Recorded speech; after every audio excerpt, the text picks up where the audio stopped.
Welcome back, my family. Before we dive into tonight's creepy little journey, make sure to like the video, subscribe to the channel, and share this with someone who loves a good scare before bed. I would love to know where you are watching from and what time it is for you right now. So drop it down in the comments and hype me up a little on YouTube.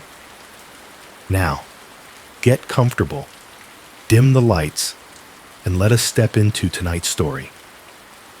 Your supermarket has cameras on every aisle, but the man who grabbed me waited exactly where they stopped looking. That is not a metaphor. That is not me being dramatic for the internet. That is literally what happened to me on a regular weeknight after a regular shift at a regular grocery store.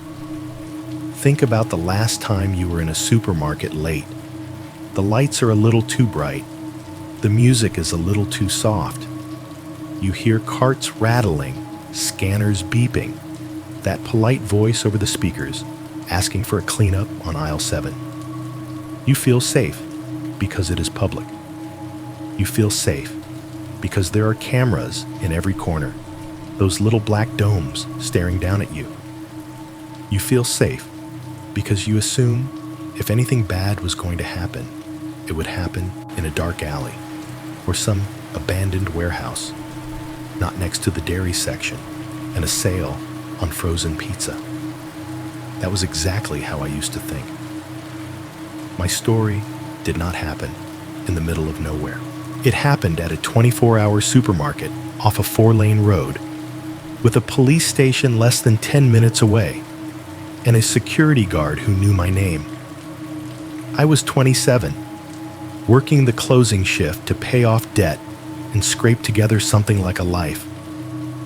Most nights were boring.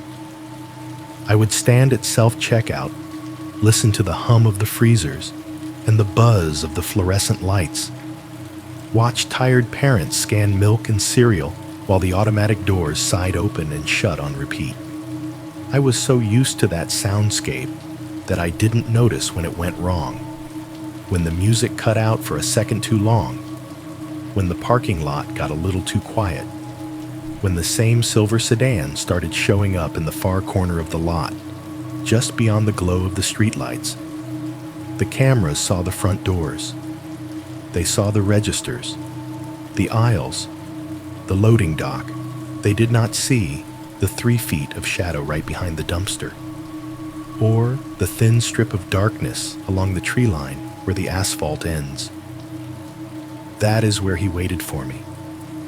Not once, not twice, but over and over, until the night he finally stepped out of the dark and put his hands on me. This is not a story about a haunted store. This is about a man who treated my workplace like a hunting ground, who learned our routines, studied our cameras, and picked the one place the system stopped looking. If you are watching this on your phone in a parked car outside a supermarket right now, or listening while you walk out the employee door at the end of your shift, I need you to hear this. Because the only difference between every normal night I walked to my car and the night he grabbed me was that, on that night, he finally decided to move. The night I finally decided to write this down was not special. No storm, no sirens, no power outage, just a quiet Tuesday in a quiet apartment somewhere on the edge of Columbus, Ohio, where the most exciting thing that usually happens after midnight is somebody's Uber pulling up to the wrong building. I am sitting at this cheap wooden table that came with the place, the kind where one of the legs is always a little shorter than the others, so it rocks if you lean on it wrong. My laptop is open in front of me, screen turned down, low enough that the rest of the kitchen is mostly shadow. There is a half-empty glass of water to my right, and a grocery receipt I have folded and unfolded so many times the ink is starting to fade. Behind me, the fridge will not shut up. It has that old apartment sound, the constant low hum of a compressor that kicks on, growls for a while, then sighs off like it just ran a marathon to keep 3 sad items cold. Every time it stops, the silence feels too heavy, like the room is holding its breath. Then it starts again, and the air fills with that familiar vibration, the background noise you stop hearing until you try to listen for it. The AC is on low. I can hear it forcing air through the vents in the ceiling, a steady white noise that blends with the fridge. Every couple of minutes, it clicks off, and the hum of the building drops by 1 layer. When that happens, I can suddenly hear the smaller sounds, the whisper of cars going by on the street, the faint plumbing moan in the walls, the soft creak as the upstairs neighbor walks across their living room. Through the thin blinds over the window, I can see slices of the parking lot below. It is almost full, but dead still. An island of parked metal under buzzing sodium lights. Every now and then, a door slams and echoes up the concrete stairwell. A car beeps as someone locks it. Somewhere further out, an engine starts, idles for a moment, then backs out slowly, headlights sweeping across the side of my building before vanishing into the dark. My fingers are hovering over the keyboard, but they are not moving. The email draft at the bottom of the screen is still mostly empty. There is just the greeting and a single sentence. Hi, I do not know if you read everything people send you, but I need to put this somewhere. You would think, after everything that happened, the hard part would be living through it. It is not. The hard part is convincing yourself you are not crazy when life goes back to normal. The hard part is trying to explain to people why a supermarket parking lot can make you feel like you are standing at the edge of a cliff. I told myself I was never going to send this story to anyone. Not to my parents in another state, not to my friends, and definitely not to strangers on the internet who spend their nights listening to horror stories for fun. For a long time, I tried to pretend it was just one bad night at one bad job that I left behind when I moved. I changed towns. I changed jobs. I do not work nights anymore. I do not stand under fluorescent lights for 8 hours straight, listening to beep after beep after beep. I do not walk out a back door after midnight with trash bags in both hands. But it has been years, and I still cannot walk across a half-empty parking lot at night without my stomach tightening the way it did that night. I still catch myself checking roofs for cameras and counting steps between the door and my car like I am running a drill. I still flinch when the background noise in a building cuts out all at once, because my brain remembers what came after the last time that happened. I am not trying to say every supermarket is dangerous. Most people who work closing shifts will never have anything worse happen to them than a rude customer or a broken jar of pasta sauce on aisle 9. Most people can walk from the employee entrance to their car with their headphones in and never think twice about how many blind spots the security cameras have. I am not saying you should stop shopping at night or stop trusting every place that has 24 hours glowing above the door. I just want there to be a record somewhere that this happened and that this man existed. That is it. No lawsuit, no documentary, no big lesson, just a record. Because the thing that keeps me up some nights is not the part where he actually put his hands on me.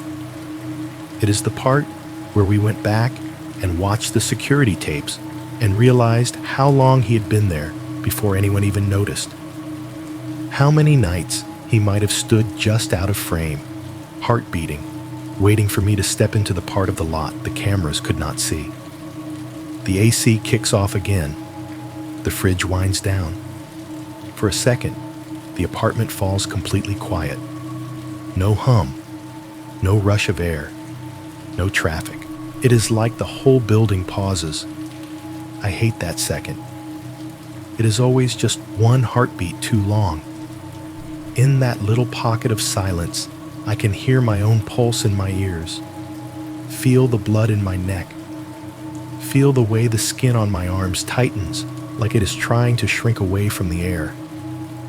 I sit there, staring at the glowing rectangle of the screen, the cursor blinking, waiting for me to commit to telling this to people who will never see my face. Then the fridge coughs itself back to life. The AC clicks on. The world resumes.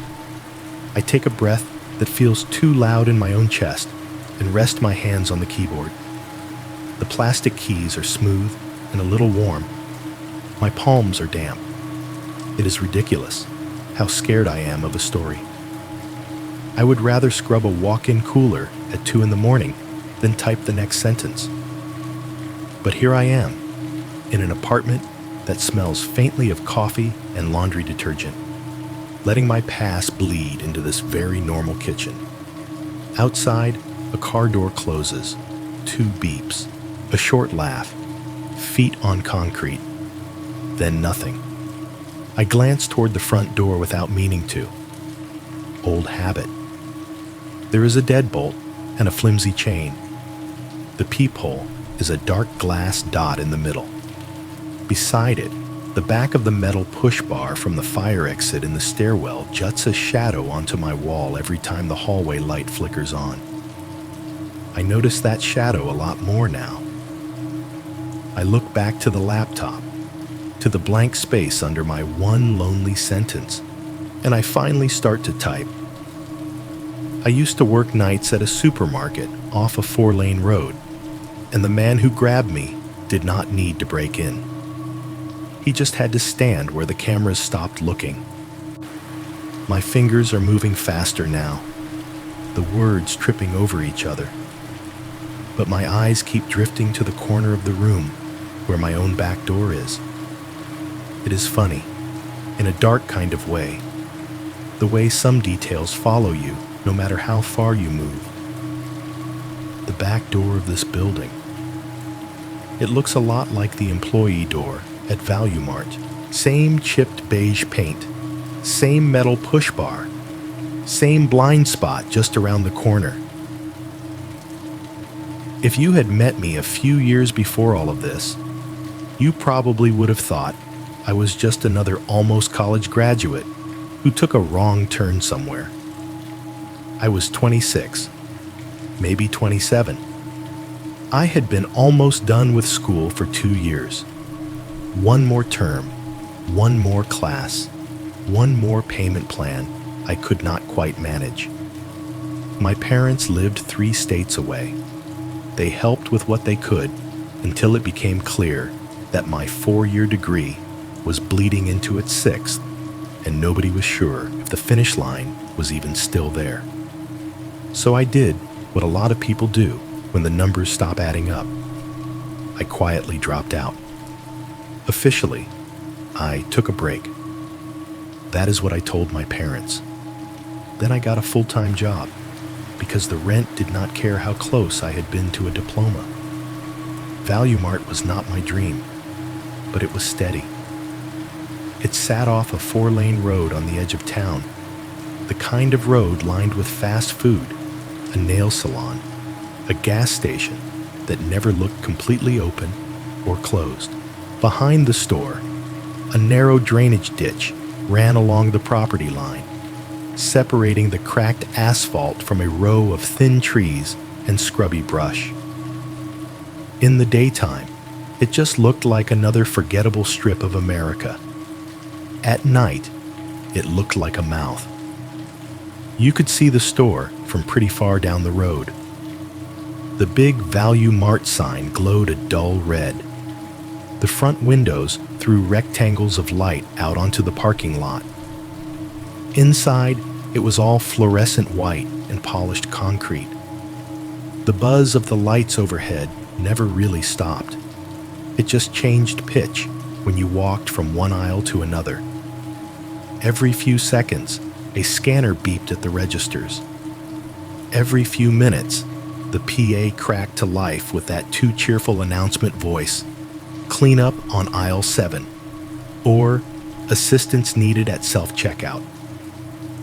When I first applied, I thought I would be a regular cashier, maybe stocking shelves. But during the interview, the assistant manager mentioned they were having trouble keeping the night shifts filled. The closing shift paid a little more per hour. It came with some extra responsibilities and the unspoken understanding that you would be the last line between the store and whatever the night decided to cough up. The math was simple.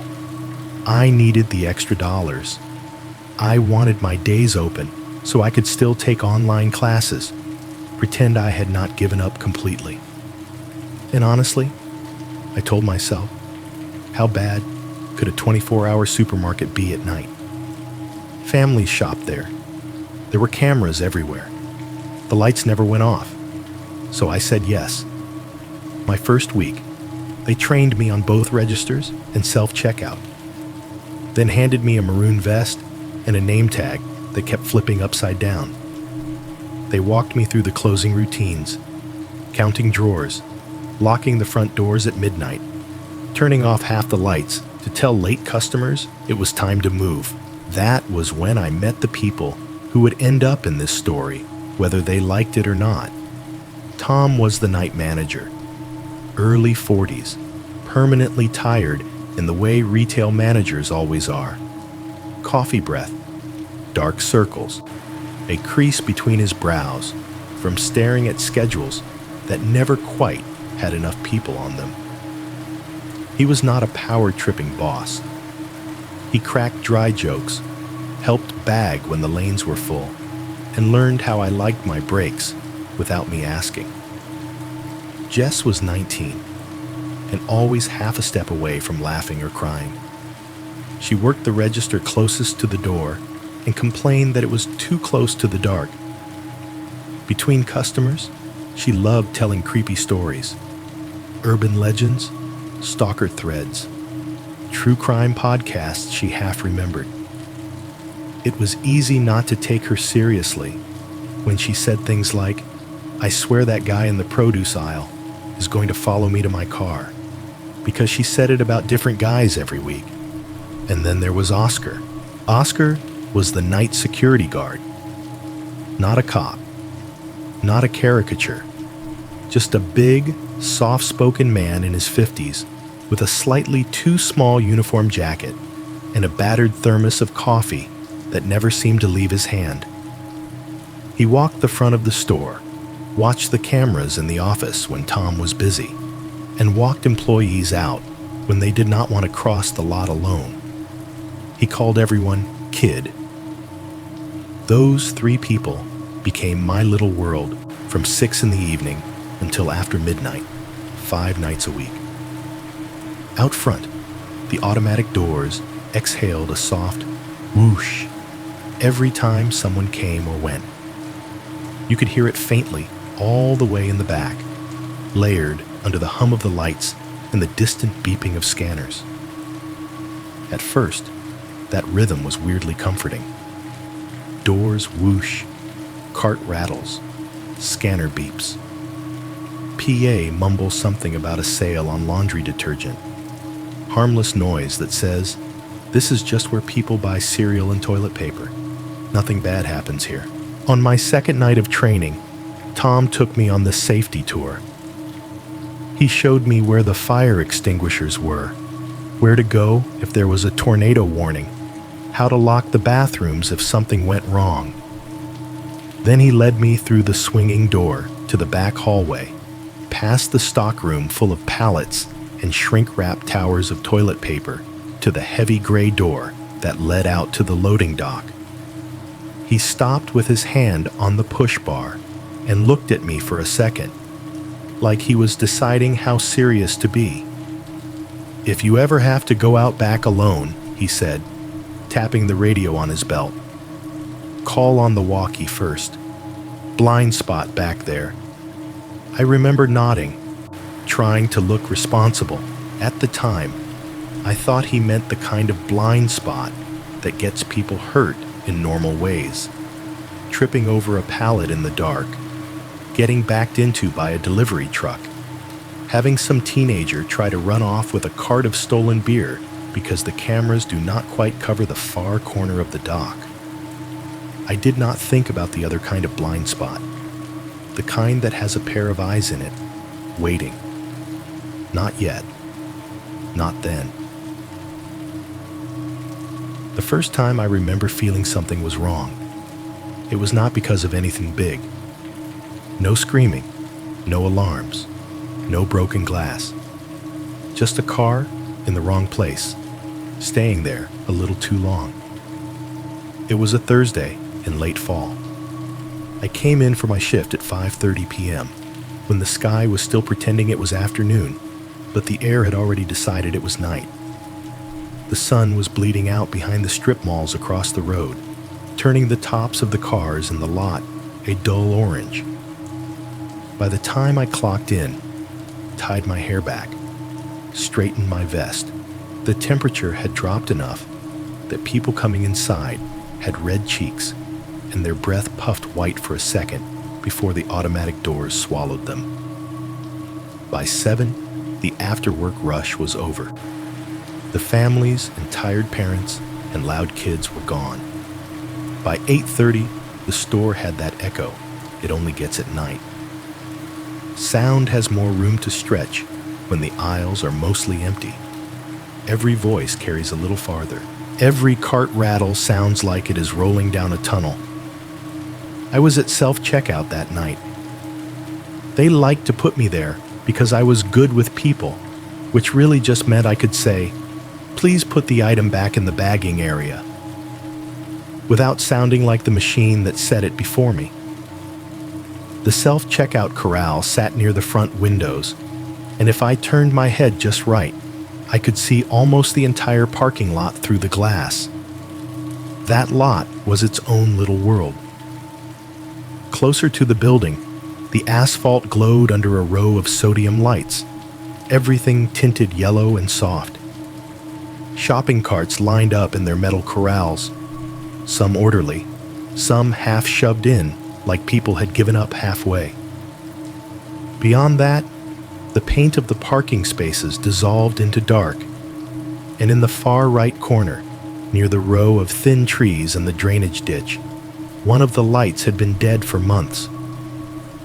During the day, that dark patch just looked like an oversight.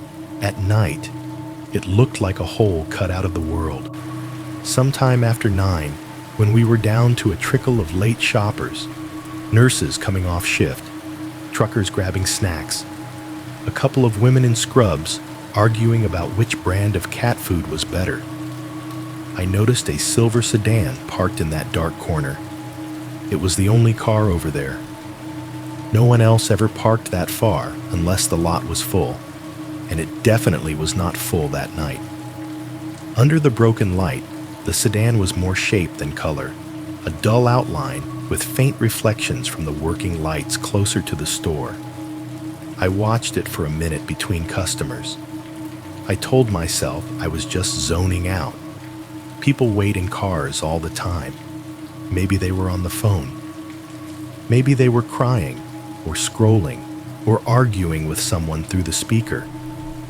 None of my business. But the longer I stood there, the more I realized I had not seen anyone get out of that car since I started my shift. "Do you guys take Apple Pay?" A man in a heavy jacket asked me, snapping my attention back inside. "Yes, you are good," I said, stepping closer to the screen to help him. "Just tap right there." Beep. Plastic crinkle. "Thank you. Have a good night." "Yeah, you too." The usual rhythm resumed. A cart rolled past behind me, wheels squeaking in that stubborn way that every store seems to have exactly one of. From somewhere over in frozen foods, I heard the distant clunk of a door closing. The speakers in the ceiling played some forgettable pop song about wanting someone back, turned down low enough that the words were just a hint under the rest of the noise. When the aisle cleared again, I glanced back out the window. The sedan was still there. Now there was a shape next to it, a dark vertical smudge against the darker background. At first, I could not tell if my eyes were playing tricks on me. Then the tip of a cigarette flared orange-red in the gloom, hanging in front of the shape at about chest level. Someone was standing out there, near the bumper, smoking. The wind was blowing just enough that the smoke trailed sideways into the dead strip of trees. He was too far away for me to make out details. Just a vague silhouette of a man in a hood or a hat, shoulders slightly hunched, one hand up near his face, the other probably in his pocket. He leaned against the cart corral, then straightened, then leaned again. He did not seem to be looking at the store, but from where I stood, I could not see his face. I told myself he was probably waiting for someone. It was late, but not that late. Maybe his partner was shopping. Maybe he was just tired of sitting in the car. People waited for people at stores all the time. That was normal. Normal did not explain why my stomach felt heavy. I pulled my eyes back inside and forced myself to focus on my job. A woman in a bright pink coat was having an argument with the machine about the weight of her produce.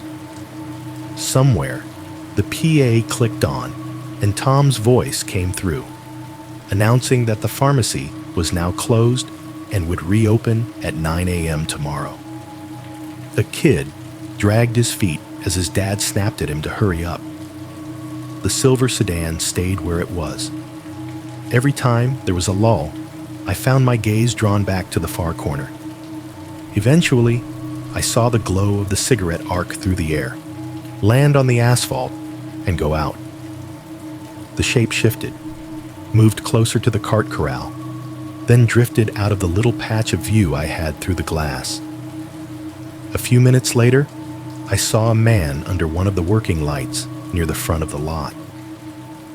I could not be absolutely sure it was the same one, but he had the same shape, average height, hoodie, hands in the pockets of his jeans.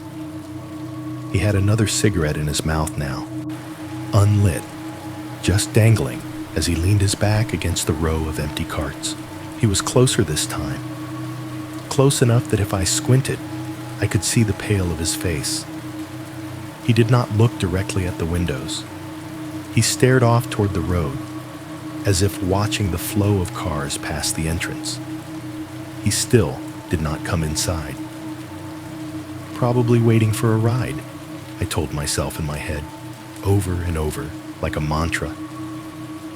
Maybe he does not like grocery stores. Maybe he quit smoking inside the car. People wait for people all the time. Behind me, a cart rattled as someone pushed it too hard into the corral. The scanner nearest me beeped twice in quick succession. The song on the speakers changed to something else with a faster beat. All of it together felt like it should wash the weirdness away, like noise does when you are trying not to think. I have this bad habit of blaming my nerves on the media I consume. I watch too many horror videos, I told myself, straightening a stack of reusable bags. I listen to way too many stories about people getting grabbed in parking lots. That is why you are on edge, not because there is actually anything wrong. Eventually, customers claimed my attention again. A woman struggling with coupons. A guy paying with a handful of crumpled dollar bills. An old man who could not get the machine to recognize his loyalty card. For a while, the world shrank down to screens and barcodes, and, "Do you want your receipt?" By the time I looked up at the lot again, the sedan was just a darker shape inside the darkness. The man by the carts was gone. I let it go. I had a drawer to balance and a closing routine to run. Around 11:30, Tom flipped half the lights off in the center of the store. The aisles got shadows. The music got a little quieter. The customers that were left moved slower, wandering like they had all the time in the world. Eventually, the last person paid and left. The doors slid shut behind them and stayed that way. Tom locked them. Jess clocked out, waved at me, and went out the front with Oscar walking a few steps behind her. I started counting my till. This is the part that still bothers me when I replay it. There was a moment, no more than a few seconds, when the entire store felt like it had been unplugged. The background music cut out mid-song, right between two words. The humming lights seemed to dip, not visually, but in sound, like someone turned a dial down. No cards, no voices, no beeps. Just nothing. In that thin slice of silence, I heard it. A slow, deliberate crunch of a shoe on asphalt, right outside the front doors. It did not sound like a customer leaving. It did not sound like someone jogging. It sounded like someone shifting their weight, taking one step closer. By the time the music stuttered back in, and the hum of the lights reasserted itself, the sound was gone. I froze with a stack of bills in my hand, listening, my ears filled with my own pulse, then the soft warble of some pop singer coming back through the speakers, the distant slam of the stockroom door as Tom went to get something. Wind, I told myself. You are hearing things. Buildings make noises. Parking lots make noises. You are tired. I finished counting, put the drawer into the black plastic cash tray, and carried it down the front to the office. Tom closed up the safe while I grabbed my bag from under the counter. By the time I clocked out, it was a little after midnight. Oscar had already walked Jess to her car and had gone back out front to stand by the doors. I waved at him through the glass as I headed toward the side door that led to the employee lot. Outside, the air was colder. My breath fogged in front of me. The employee lot was smaller than the main one, tucked along the side of the building. The big Value Mart sign was behind me now, humming faintly. When I reached my car and hit the unlock button, the headlights flashed, washing the ground in front of me with a harsh white for a second. That was when I noticed it. In the far corner of the main lot, where the dead light left everything in a dirty shadow, the space where the silver sedan had been parked was empty. Just a rectangle of darker dark on the asphalt. But near the concrete bumper at the front of that space, there was a tiny orange ember on the ground, still faintly glowing. I squinted. A cigarette butt, fresh enough that a wisp of smoke still curled up from it, twisting once before disappearing into the cold night air. It was sitting in a strip of asphalt I knew. From standing in the office and watching the monitor, the front camera never quite reached. The more time you spend in a place like Value Mart, the more it stops feeling like a store and starts feeling like a machine you live inside. You stop just seeing shelves and registers. You start seeing the way everything connects. The doors, the aisles, the cameras, the doors again.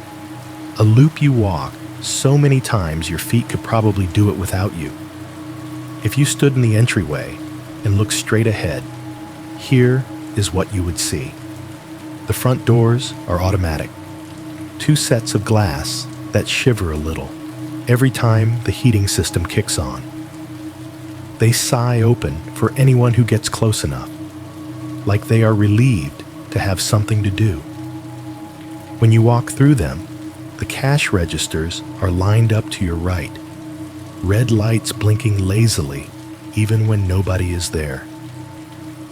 To your left sits our little island of self-checkout machines. Their screens glowing blue-white, always asking someone to scan their first item. Beyond that, the aisles pull you forward in straight lines all the way to the back wall. Dry goods, then canned food, then chips and soda, then freezer doors sweating under fluorescent lights. Back by the far wall, it gets colder. That is where dairy and meat are, sliding doors, open coolers full of gallon jugs and packaged chicken, fans whining quietly as they push cold air out and suck warm air in. If you stand back there by the milk and turn left, there is a plain beige door with a metal push bar. No sign for customers, just a small, employees-only plaque. That door pushes open into the back hallway. Narrow, concrete floor, walls scuffed with years of carts and boxes. The hallway runs behind the entire back of the store, connecting the stock room, the little office where management hides, the cramped break room with the microwave and mismatched chairs, and finally, the heavy gray door that leads out to the loading dock. The first time I saw all of this as one connected line, from front doors to aisles to back wall to hallway to dock, was in the office. The office is not glamorous. It is barely a room, more like a box someone carved out of the back wall and crammed with everything they did not know where else to put. Filing cabinets, a desk, a safe, a computer running software that looks like it has not been updated since 2009. And above the desk, bolted to the wall, is the part that made me feel weirdly safe. The monitors. There are 8 of them, mismatched sizes, all stacked and arranged in 2 uneven rows. Each one shows a different angle of the store in washed-out color.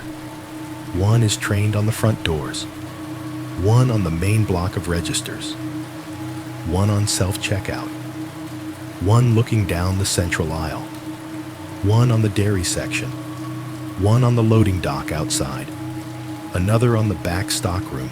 The last one can be rotated between a few different cameras if you click around on the software. But most nights, Tom just left it on the parking lot. The first time Tom let me stand there and watch, I felt like I was looking at a living thing's nervous system. Every small movement, a customer pushing a cart, a kid running toward the candy, Jess flipping her hair at the register, showed up somewhere on those screens, tiny and distant but captured. It was like looking down at a miniature version of the store from above. Every few seconds, there would be a faint, dry click from the old system as it cycled or adjusted. It was not a loud sound, but in the closet-like office, you could feel it.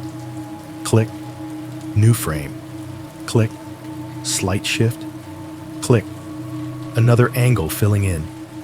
Sometimes Oscar would stand there with his arms crossed, sipping from his thermos and watching the monitors in silence. "Front end, you good?" he would say into his walkie-talkie, eyes still on the grainy image of the registers. Tom would answer from the floor, "Copy that," and the radio would crackle out. That became part of the store's heartbeat to me. Doors whooshing up front, scanners beeping, coolers humming, and in the background of it all, that little relay click when a camera feed switched on the monitor and someone's voice muttering through static. "You good?" "Copy." It worked too. At least it seemed like it. There were small things, little incidents that made the cameras feel like guardian angels made of cheap wiring and blurry pixels. A man tried to walk out with a cart full of laundry detergent and baby formula one night, heading for the side of the building where the light was dimmer. Oscar spotted him on the monitor that covered the aisle near the exit, saw him bypass the registers entirely. By the time the guy hit the second set of automatic doors, Oscar was already outside, blocking his way with that calm, tired tone he had. The cart came back in. The man left empty-handed, grumbling.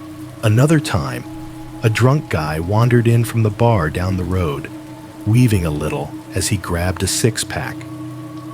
Nobody thought much of it until he disappeared down the wrong hallway and ended up in the women's restroom. A customer came out red-faced and furious. Tom disappeared into the office, checked the cameras, and tracked the guy's path through the aisles. They found him trying to wash his face at the sink. Oscar gently walked him outside and called him a cab. Each time something like that happened, the story ended with someone saying, "We saw it on the cameras," as if that sentence itself was a guarantee of safety. Like nothing truly terrible could happen in a place that had eyes in the ceiling. And I believed it. I got used to the idea that if anything really bad started to go down, someone, Tom, Oscar, even the district manager on some random remote login, would see it on those monitors, see me on those monitors, zoom in, call the police, hit the panic button. It made it easier to walk through the parts of the building that would have scared me otherwise. The long back hallway, lit by buzzing strips of fluorescent light. The stockroom, with its stacks of boxes and tall shadows. Even the loading dock, where the building stopped and the night began, felt less threatening if I reminded myself there was a camera pointed right at it. Jess did not see it that way. She hated the back. She would complain about the dock every time we had to take trash or cardboard out. "I swear something lives out there," she would mutter, hugging herself as we waited for the door to unlatch. "Like right past the light. You know how you cannot see anything past the edge. That is where it is. It is lit," I would tell her, like the light itself was an argument. "There is a camera pointing right at it. Nothing is going to happen to you with a big lens staring down." She would roll her eyes, but I could tell it did not convince her. She still rushed back inside every single time. I thought she was being dramatic. That is what happens when you spend half your breaks watching horror videos on your phone. You start trying to paste fear onto anything that looks slightly off. That is what I told myself. The store, to me, was a place that had learned our routines. It knew when the rush hit, when the lights dimmed, when the trucks came. The cameras were part of that rhythm. They watched us walk the same paths, night after night. And as I walked those paths, I started to trust that being watched was the same as being safe. One slow night, Tom and I were in the office going over some end-of-day numbers. The monitors flickered quietly behind him, showing different slices of our world. Cart return, frozen foods, the almost empty lot out front. He noticed me watching the screens instead of listening. "Feels good, right?" he said, without looking back, knowing it is all on tape. "Yeah," I admitted. "I mean, it is creepy in a way, but also, I do not know. It makes me less nervous going out back." He swiveled in his chair and gestured at the monitor showing the dock. The view was from near the roofline, looking down at the concrete pad, the metal railing, the big green dumpster pushed against the wall. The overhead light cast a harsh cone over the middle of the scene. The edges were fuzzed out in shadow. "You see that?" he asked. "See what?" "There." He tapped the glass. His finger landed on a stretch of dark between the edge of the light and the side of the building. The camera sees the dock, sees the dumpster, sees the door, but not that little strip along the wall, or the corner behind the dumpster. I frowned. "Okay, but, I mean, close enough, right? If someone was back there, you would kind of see them." Tom shrugged. That tired manager shrug that says he has had this conversation before. Maybe. Maybe not. Depends how they stand. Depends what they wear. Cameras do a lot, but they do not do everything. He sat back, the chair creaking. The relays clicked softly as one of the feeds blinked and adjusted, showing a customer wandering down cereal alone. Cameras do not see around corners, he said, like he was talking about something as simple as gravity. People forget that. The thing about bad nights is they almost never start as bad nights. They start as little things your brain files under nothing because you are tired and you want to go home. For a while, that is all it was at Value Mart, little things. One night, maybe a week or two after the first time I noticed the silver sedan, Tom asked me to take a couple of trash bags out back before close. Nothing unusual. 2 big black bags tied off and heavy, smelling like a mix of old produce and cardboard dust. I dragged them down the back hallway, shoulder brushing the cold cinder block wall, and shoulder bumped the push bar on the dock door. The door sprang open with that hollow metal boom it always made, the kind of noise that sounds like it should wake the whole neighborhood. The air outside was colder than I expected. It hit my face sharp enough that my eyes watered. The dock light above me buzzed quietly, throwing its yellow circle over the concrete, the railing, the big green dumpster. As I stepped out, I heard it. A light clink-clink of metal on metal, off to my right, like someone nudging an empty cart with the toe of their shoe. I froze on the threshold, trash bags swinging slightly from my hands. That sound should have meant someone was out there. A cart hitting the railing, a chain shifting, something. But when I stepped all the way out and looked, the carts were lined up where they always were against the wall, their chains still linked. No one stood next to them. No shadows that made sense as a person.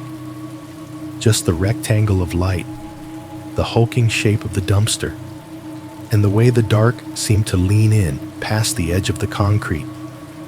I told myself it was the building settling, or the metal cooling in the night air. I tossed the bags into the dumpster, flinched at the crash they made, and went back inside faster than I wanted to admit. "Done already," Jess said when she saw me, raising an eyebrow. "Yeah," I shrugged, like my heart had not just been pounding over a phantom sound. Nothing back there but trash. It was always nothing until it all started lining up. Jess had her own version of it. On slower nights, when we were all clustered at the front, waiting for the last few customers to make up their minds, she would lean against her register, staring out at the rows of parked cars. "When I leave," she said one night, "there is always this feeling like someone is sitting in a car with the lights off." I laughed a little. "That is because people do sit in their cars with the lights off." "I mean watching," she said, frowning. "Like, I do not know which one. I do not see anybody. But it is like the lot is not empty, even when it looks empty." "Drama," I muttered, rolling my eyes. She shrugged it off. But later, when I was standing at self-checkout and the parking lot was down to 3 scattered vehicles under humming lights, I found myself thinking about what she said, wondering how many windshields out there were too dark to see past, wondering who was behind them. Oscar added his own piece one night, like he was contributing to a story neither of us realized we were writing. "Saw some guy standing near the tree line for too long," he mentioned casually while refilling his coffee from the pot in the break room. "By the ditch out back. Thought he was maybe taking a leak or something. When I looked again, he was just gone." "Homeless?" Tom suggested, not looking up from his paperwork. Maybe, Oscar said.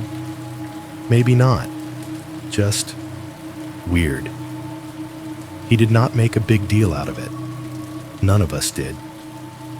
We were used to weird. People cut through the lot all the time. Teenagers hid behind the store to smoke weed.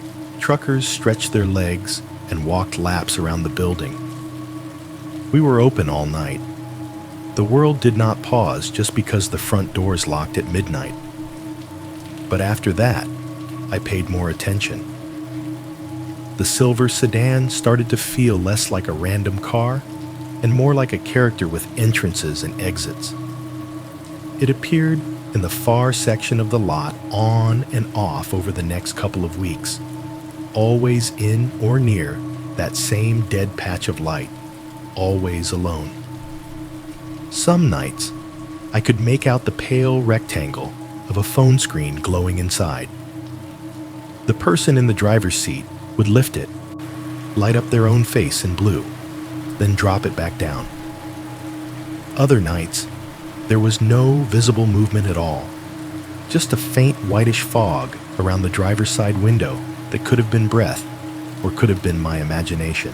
On colder nights, I would catch sight of cigarette smoke drifting up from just beyond the glow of the working lamps, thin trails of gray threading through the dark, dissipating into the air above the tree line. I told myself, over and over, that it was not my business who sat out there. Maybe they were waiting for someone on a late shift. Maybe they were a ride-share driver in the wrong century.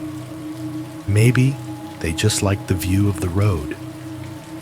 Inside, the store kept its rhythm. The HVAC on the dock ceiling growled steadily, a deeper, throatier sound than the vents inside, like the building was clearing its throat at the edge of the night. Every time one of the stalkers tossed a broken-down cardboard box into the dumpster, there was an echoing whoomp that bounced off the back wall and made it sound like something huge had landed just out of sight. Those sounds layered over each other and became normal. That is the dangerous part. You stop noticing until one detail slips sideways. One night, I stepped out for a smoke break by the side door, the one near the end of the registers. Technically, we were supposed to use the designated spot further from the building, but on quiet nights, Tom let us stand by that door as long as we stayed close. The side of the building was less polished than the front. Plain concrete block, a single security light above, a strip of gravel where the asphalt eroded into dirt. The road was a dull roar out there, headlights flickering between the trunks of the trees across the drainage ditch. I lit my cigarette, cupping the flame of my cheap lighter against the little wind that still fought its way past the wall. The first drag made my head swim the way it always does when you have not eaten enough and your body is mostly caffeine. For a minute, I just stood there, feeling the heat in my chest, watching the tip of the cigarette burn down. The door behind me hummed faintly with the indoor noise seeping through. PA murmurs, carts rolling, somebody restocking bottles on a shelf. Then I heard it, a soft shift of sound on the gravel to my right. Not footsteps exactly, more like someone putting their weight down and tiny stones moving under a shoe. I turned my head, heart giving a stupid little jump. The security light cast a harsh white half circle. Beyond that, the wall of the building went on. Then there was just the dark outline of the drainage ditch and the jagged black shapes of the trees. Nothing moved. No one stood in the open. But the sound had been so close. I flicked ash off the end of my cigarette, fingers trembling just enough that I noticed it. Raccoon, I told myself. Or a branch. or your own foot, idiot. I looked harder at the shadows along the wall, searching for any outline that did not belong. They all blurred into each other. If someone had been standing exactly at the point where the light gave up, leaning against the building like it was theirs, I am not sure I could have seen them. The cigarette tasted worse suddenly. I took one more drag, then stubbed it out on the concrete and went back inside, trying not to look like I was hurrying. It is an okay area, I reminded myself as I walked down the hallway toward the front. We have police driving by all the time. There is a cruiser parked at the gas station half the week. There are cameras on the corners. It is fine. But somewhere between the dock and the side door and the far corner of the lot, my brain had started building a map. Not the official one the fire marshal would use, but my own private version. The spots where I felt fine. The spots where I walked a little faster without meaning to. The spots I did not want to be alone in for longer than a minute. The back hallway was okay. Narrow, but bright. The dock was okay if I stayed near the door. Less okay near the dumpster. The side door was fine when other people were around.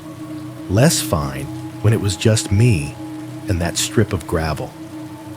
The far corner of the main lot, where the silver sedan liked to sit. That was a blank space on the map, labeled something my brain refused to finish. I might have gone on like that forever, writing it all off, normalizing it, if not for one drive home that finally tipped all those nothings into something. It was late, close to 1 a.m. I had stayed a little longer to help Tom with some end-of-month counts. When I pulled out of the employee lot, the main parking lot was mostly empty. No silver sedan that I could see. Just a couple of trucks and one minivan parked near the front. As I turned onto the 4-lane road, I checked my mirrors out of habit. A pair of headlights pulled out from somewhere behind me, settling into the lane a few car lengths back. I did not think much of it at first. Night traffic on that road was always chopped and thin. One car here, one car there. But after a few minutes, I realized that every time I changed lanes to pass a slower car, the headlights behind me changed lanes too. Not aggressively, not riding my bumper, just keeping the same distance. I told myself it was a coincidence. People drive the same direction all the time. I turned onto the smaller road that led toward my apartment complex. The car behind me turned too. The distance did not change. My mouth went dry. I could feel my own pulse in my hands on the steering wheel. Same direction, I repeated in my head. You are not that special. They are just going home. We went through one red light, then another. When I slowed for a yellow, they slowed. When I accelerated, they did too, never pulling up close enough for me to clearly see the make and model. Just close enough that the shape of them in the rearview mirror looked familiar. Compact, maybe gray, or silver. Hard to tell under the streetlights. When I finally reached the turn-in for my apartment complex, I hesitated. I did not want to swing in with them on my tail. At the last second, I put my blinker on, then stayed straight, pretending I had changed my mind, heart crashing in my chest. The car behind me put its blinker on too. Then just before the driveway, it turned into my complex, while I kept going straight like some idiot in a movie driving right past their own house. I watched in the mirror as the car's taillights disappeared behind the low brick sign with the complex name. I could have convinced myself that it was nothing, that lots of people lived there, that it was all in my head. Instead, I drove around the block, came back the long way, and parked on the street for a minute, watching the entrance.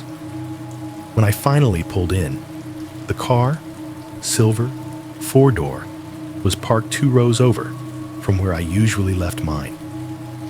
I do not know if it was the same sedan from the lot. I do not know if it was the same driver who stood in the dark or just a stranger whose path lined up with mine by accident. I just know that when I got upstairs that night, I opened the Notes app on my phone and, for the first time in my life, typed in a license plate number.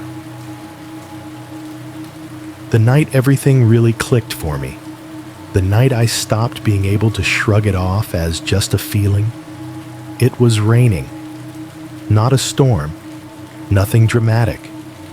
Just that thin, steady kind of rain that makes the asphalt look like glass and turns every parking lot light into a smeared halo. The kind of rain that keeps people home if they do not absolutely have to go out. By 10 o'clock, the store was almost empty. The windows at the front were streaked with water, beads sliding down the glass in slow, wavy tracks. Outside, the lot looked smaller than usual, the edges dissolving into wet black where the light gave up. I was at self-checkout again, leaning against one of the kiosks, pretending to scroll through the options on the screen while actually just counting down the minutes. The scanners were quiet. The end cap displays sat untouched. Even the candy by the register seemed bored. Somewhere above us, the speakers murmured a low pop song, something with a soft beat and lyrics about missing someone. It blended into the hum of the lights and the distant buzz of the refrigeration units, all of it forming the usual blanket of white noise that meant everything was normal. I could see Jess a few lanes away at her register, chin in her hand, flipping through a tabloid someone had left behind. Tom was in the office doing whatever managers do with papers and clipboards at that hour. Oscar was probably near the front doors, watching the rain drip off the awning. It was one of those moments where the store felt more like a set than a real place. Bright and still, and waiting for someone to shout, "Cut!" And then the sound broke. It was subtle at first. The song on the PA skipped. The singer's voice stretched out for a fraction of a second, the note warping like a tape being chewed. Then, pff, everything cut off. The music did not fade. It did not transition. It just stopped. The speakers went dead. What was left was the raw sound of the building, the high buzz of the fluorescent bulbs, the deeper growl of the compressors in the back, the faint hiss of air pushing through the vents. No melody, no rhythm, no human voices layered over the machine sounds. It was like somebody had taken the lid off reality and let me hear what the building actually sounded like underneath. In that strip of silence from the PA, every tiny noise sounded louder. I could hear the rain pattering against the glass up front, fine and constant, the whir of a lone cooler fan cycling behind me, the soft rub of my uniform fabric when I shifted my weight from one foot to the other. And then I heard the front door move, not all the way open, just a shook of rubber seals and glass, the way it sounds when someone triggers the sensor just enough for one panel to stutter an inch or two before shutting again. We had already locked one of the 2 sliding doors for the night. Tom always did that about 30 minutes before close so people would start to get the hint. The other door was still set to exit only. Nobody should have been coming in. Even so, I felt a tiny gust of colder air run past my ankles. It carried with it the damp smell of wet pavement, that mineral scent of rain on concrete, and underneath that, a fainter note, the sour-sweet tang of cigarette smoke. I straightened and looked up from the kiosk. The front of the store was empty. No customers walked between the registers. No one stood under the awning with an umbrella. The mats inside the door were dark with tracked-in water, but there were no new footprints spreading. Jess looked up from her magazine at the exact same moment. "Did someone just come in?" she asked, her voice too loud in the musicless air. "I do not think so," I said, scanning the entryway. Door moved, though. We both stared at the glass for a second, as if someone might materialize if we squinted hard enough. Nothing. Just the parking lot beyond. Lights reflecting off puddles. A few lonely cars. Farther out, in the section where the broken light lived, the darkness was thicker, almost solid. You could not see where the blacktop ended and the ditch began. Another glitch could have explained the PA. Another glitch could have explained the door sensor. Two glitches together, in a store that usually ran on predictable, boring systems, felt like something trying to clear its throat. A moment later, the speakers crackled. The song did not pick up where it left off. Instead, there was a second of static, a chopped-off ad that never got past the word save, and then a new track started playing, too loud and then quickly adjusting, like the system had rebooted itself. Jess rolled her eyes and went back to her magazine. I tried to laugh it off, like, "There is our budget sound system for you," but the cold itch between my shoulder blades did not quite go away. I had just turned back to my screen when Tom came out of the back hallway, walking fast. He did not go to the registers or the front windows. He came straight to us. "You guys see a man in a gray hoodie a few minutes ago?" he asked, scanning the front like he expected to find someone hiding behind a display of gum. My stomach dropped a little. "No," I said. "By the doors?" "Yeah, out front." He jerked a thumb over his shoulder toward the office. "Just saw something weird on the cameras. Thought maybe one of you had eyes on him." Jess shook her head. No one came through my lane. Tom's mouth flattened. He did not come in. That is the thing. He explained it in short, manager-tired sentences. He had been in the office, checking closing checklists, when one of the monitors flickered. The camera that faced the front doors caught the edge of a figure, a man in a gray hoodie, walking past just outside, not close enough to trigger the motion sensor, not clear enough that the system recognized person and opened the door. Just a shape at the glass, pausing in that blank space between the two sliding panels, looking in. "How do you know he was looking in?" I asked, even though I already knew what he was going to say. "Because he was turned toward the store," Tom replied. "You can see the angle of his shoulders. He stops right about here." He pointed to a spot on the tiled floor a few feet inside the entrance. Then he moves out of frame, never came inside. No car pulled up after. No one leaves on the other cameras. "Could be a reflection," Jess offered weakly. Tom shook his head. "Reflection does not cast a shadow like that." He walked back toward the office, talking into his walkie for Oscar to do a quick sweep out front, just in case. Jess made a face at me, the kind that said, "See? I told you." I did not have a face to make back. I kept thinking about that tiny breath of cold air, the smell of smoke in the rain. For the rest of the shift, the store felt less like a machine and more like a tank. Glass walls, bright inside, dark outside. We were under the lights, walking our loops, and somewhere just beyond the reach of our vision, someone might be watching. A few minutes before close, Tom called me into the office. "Come here," he said. nodding toward the chair in front of the monitors. "You should see this." On the screen that showed the front doors, he hit rewind. The grainy footage slid backward until he tapped a key and it froze, then glided forward again at normal speed. There I was, at self-checkout, smaller than my thumb, leaning on the counter. Jess, at her lane, the door shut, rain outside. Then, for just a second, a darker shape crossed the window. A hooded figure moved from left to right, closer to the glass than to the curb. He stepped into the narrow slice where the camera could see him. Shoulders hunched slightly against the drizzle, head up, facing in. He did not knock. He did not wave. He did not try to trigger the sensor.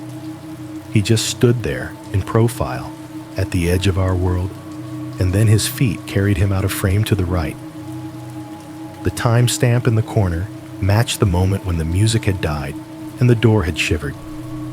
"Watch this," Tom said quietly. He switched camera feeds to the lot view. The angle changed. Now we were looking out from high up under the roofline, down over the rows of parking spaces. Rain shimmered in the light, making the white lines look warped. He fast-forwarded for a few seconds, then slowed it down as the view panned slightly toward the far right side, where the broken light left its usual blind spot. "Right there," he said, pointing. At first, I did not see anything, just darkness, a ghost reflection of the building's glow, and the vague outline of the tree line beyond the ditch. Then I saw it, a tiny glowing point of red in the black, a cigarette ember. It hung there at knee level, bobbing gently in place as if it were attached to an invisible arm. Every few seconds, it would brighten as someone took a drag, then dim as the smoke drifted out. Once in a while, it would move an inch or two to the left or right, accompanied by the faintest suggestion of shifting shadow around it, like the person holding it was rocking on their heels, transferring weight from one foot to the other. Tom let the footage run. The ember stayed. It did not roam the lot. It did not walk up to the windows. It did not get into a car and drive away. It hovered in that same patch of darkness at the edge of the frame for almost 40 minutes while the timestamp in the corner marched forward. No other cars pulled into that row. No other figures crossed the screen near it. Just that red-orange dot, glowing and dimming, marking the spot where someone stood outside our little aquarium, smoking and watching whatever they could see through the glass. The night he finally spoke to me did not start out feeling like a story night. It started out feeling like every other night that month. Too long, too bright, and held together by caffeine and autopilot. I had been on a stretch of back-to-back shifts, the kind where days blur into each other and your body learns the path from your bed to your car to the time clock without asking your brain for permission. My eyes stung from lack of sleep and recycled air.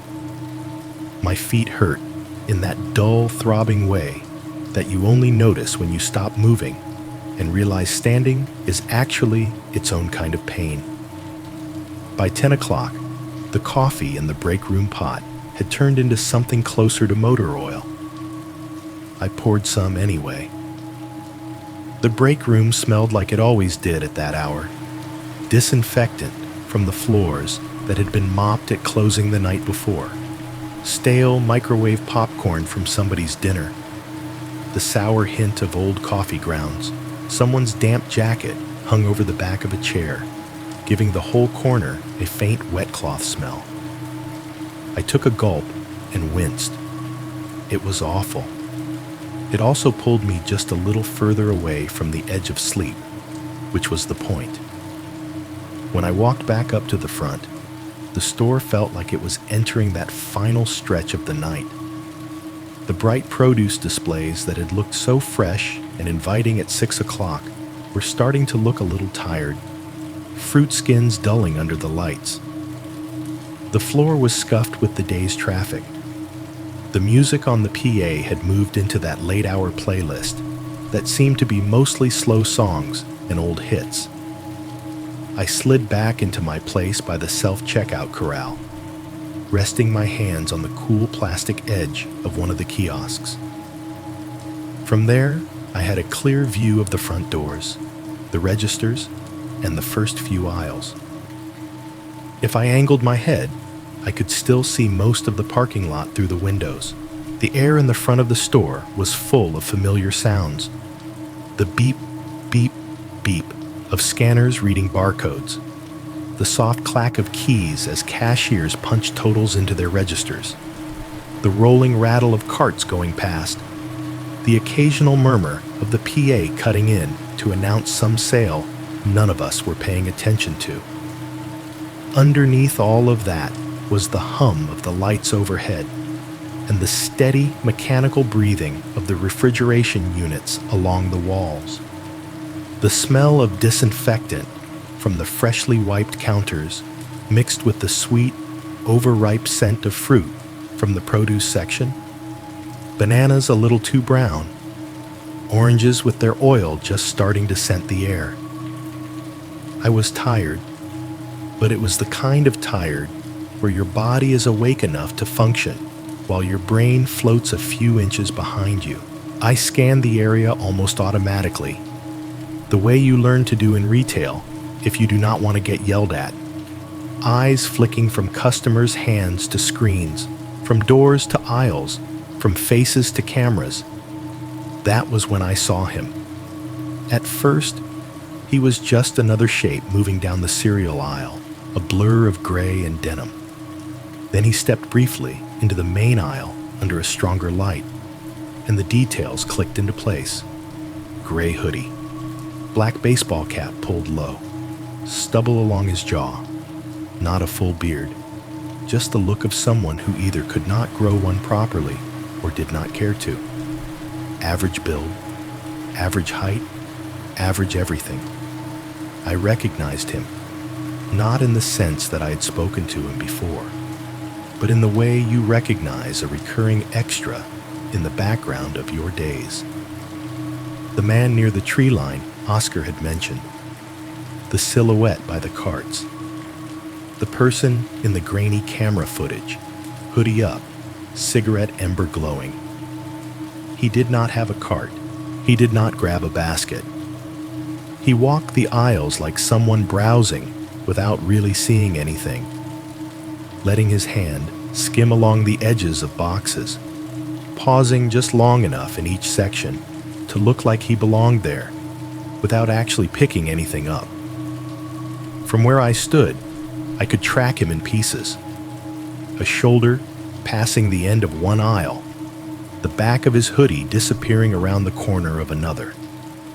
Sometimes, he would align with the small convex mirrors mounted high near the ceiling. Those cheap, domed bubbles that let you see around corners. In those, he was a distorted figure, stretched and curved, gliding past without looking up. I told myself to stop staring. People shop weirdly all the time. That was my mantra. But my eyes kept snagging on him every time he appeared at the edge of my vision. He made a slow loop from produce to frozen, then cut back toward the front.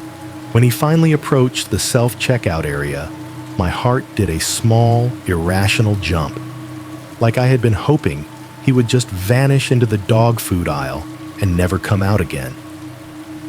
Instead, he stepped up to one of the self-checkout machines, the closest one to where I was standing. He had exactly 2 items in his hands, a bottle of water and a granola bar. That was it.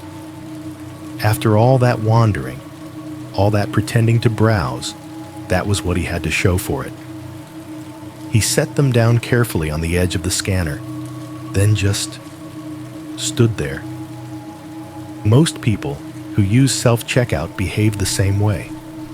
They walk up, start scanning with the frantic energy of someone trying to escape, maybe hit the wrong key once or twice, grumble at the machine, pay, and leave.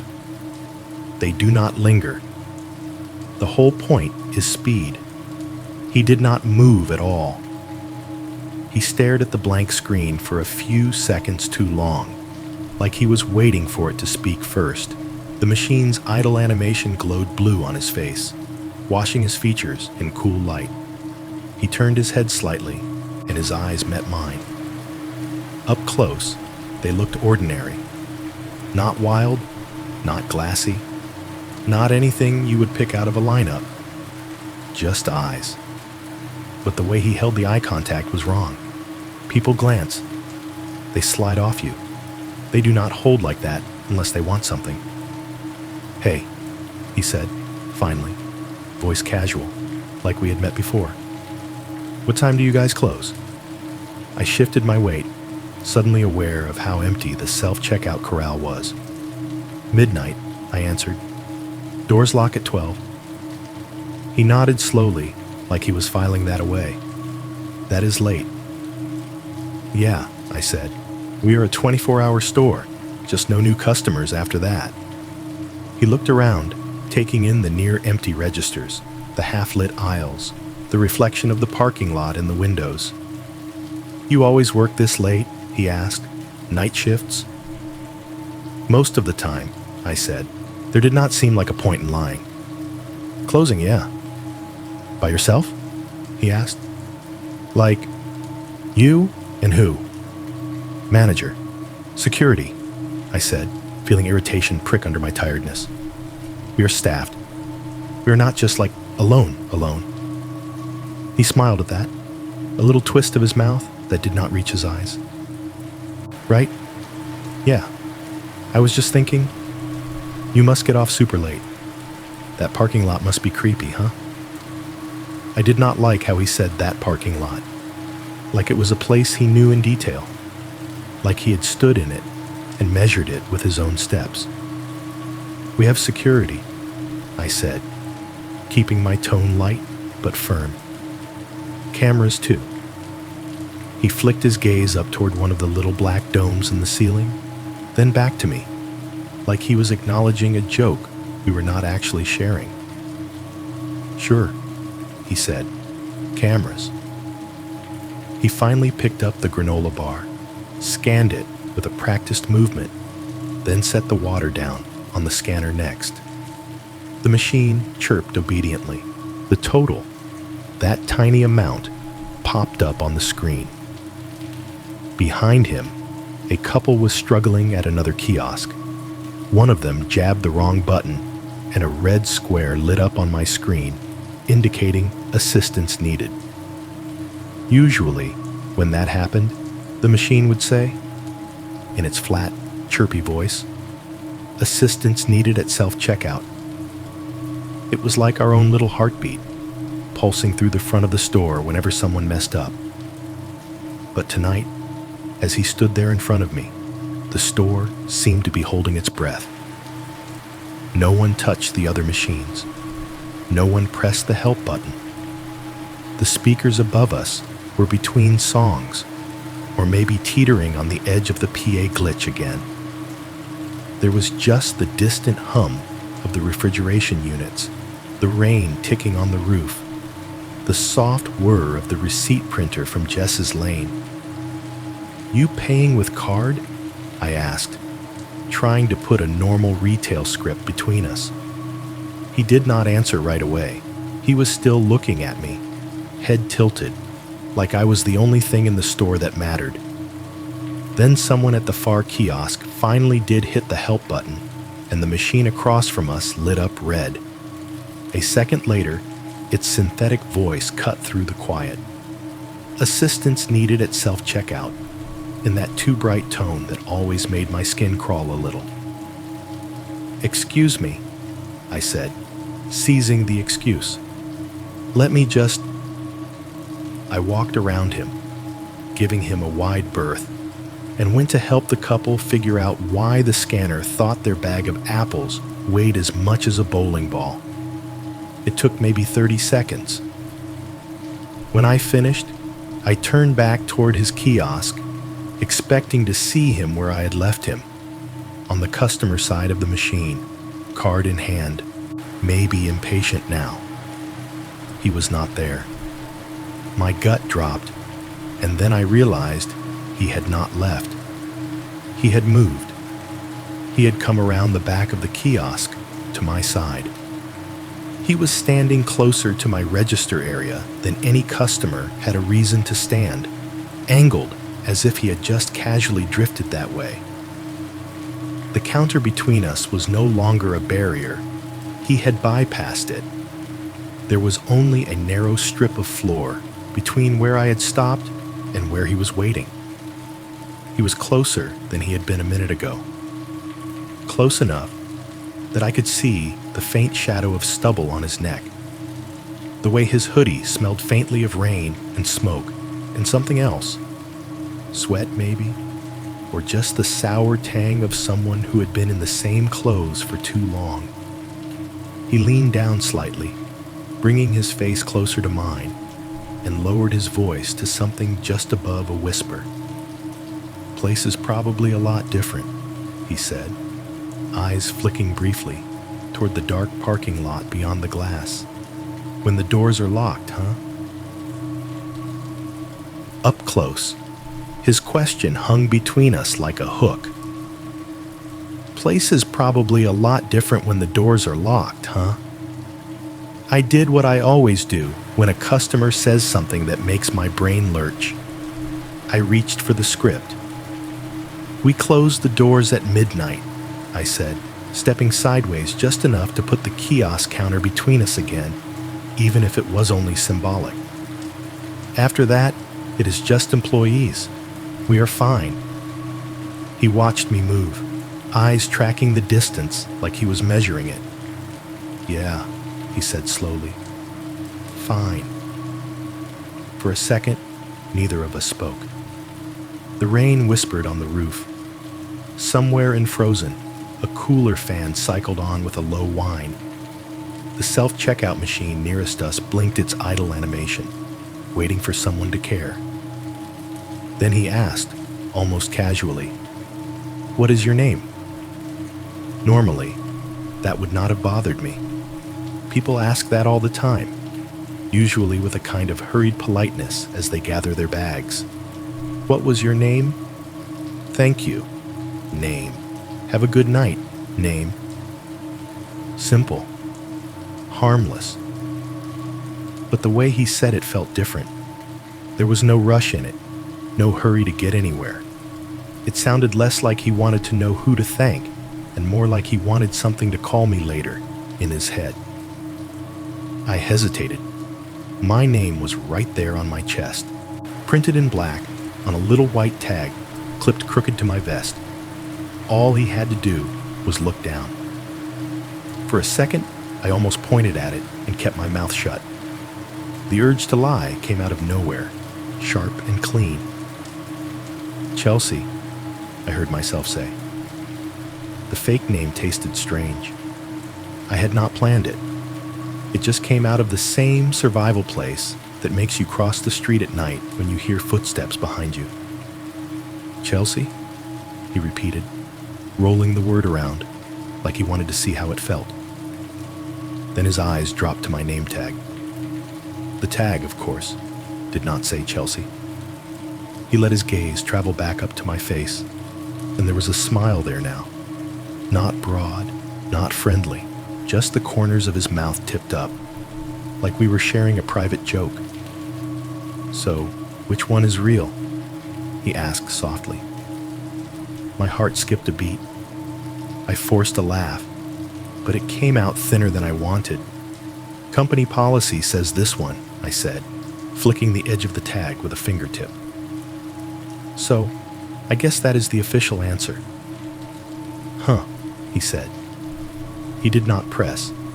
He did not call me out or get weird about it. He just tucked that detail away somewhere behind his eyes. and that somehow felt worse. He knew I did not want him to have my real name. He knew I was bent out of shape enough to lie about something basic. That gave him information. It meant I was uncomfortable. It meant he was getting to me. He leaned his hip back against the counter like he had all the time in the world. The lights above us reflected in the plastic surface of the kiosk, twin pale rectangles. His hoodie was still damp from the rain, darker at the shoulders and cuffs. "You have really soft eyes when you are tired, you know that?" he said, out of nowhere. The sentence did not even make sense to me at first. I blinked. "What?" I asked. "Your eyes," he repeated. "You look different from when you come in. More." He tilted his head, searching for the word, "real" now. The compliment was wrong in every direction. Too personal, too observant, too aware that he had been seeing me at different times, in different states, enough to compare them. Not, "You look tired?" Not long shift? Not the usual shallow jokes. It was the kind of thing only someone who had been watching you for a while would say.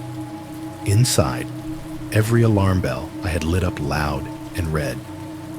Internally, I was screaming. Outwardly, I did what I have always been taught to do in customer service.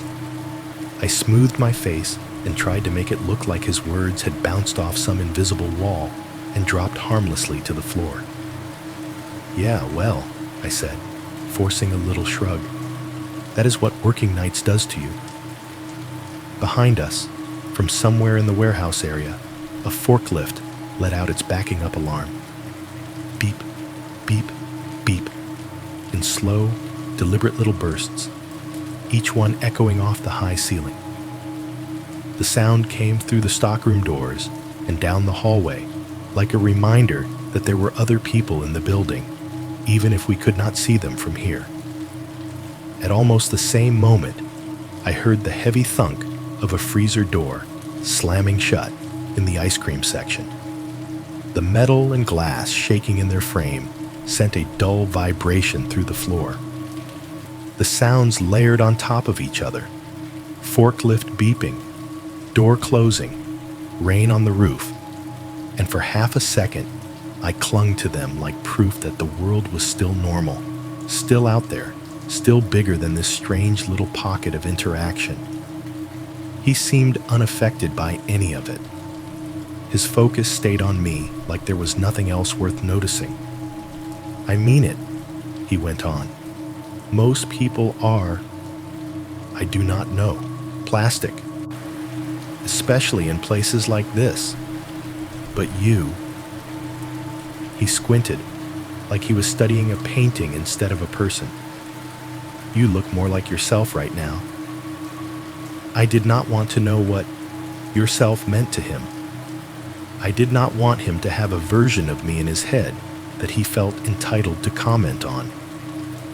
"I should, help them out," I said, nodding toward a woman who had just walked up to the far kiosk and was hesitating over the start button like it might bite her.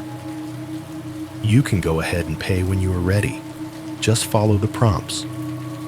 I took a step away, seizing the excuse like oxygen. He watched me go, that almost smile still hovering on his face. The couple at the far end needed help with a produce code. "What kind of apples are these?" the man asked, holding up a bag half-heartedly. I focused on that. On the screen. On the tiny green numbers. On anything except the sensation of eyes between my shoulder blades. Once they were sorted, I lingered an extra second, pretending to straighten the little display of reusable bags, giving him time to just finish and leave. When I finally turned back toward his kiosk, ready to say, "You all set?" and hand him his receipt, my words died in my throat.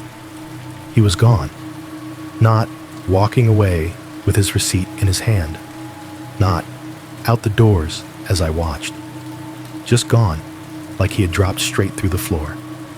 The bottle of water and the granola bar were gone too, which meant he had paid, or at least gone through the motions.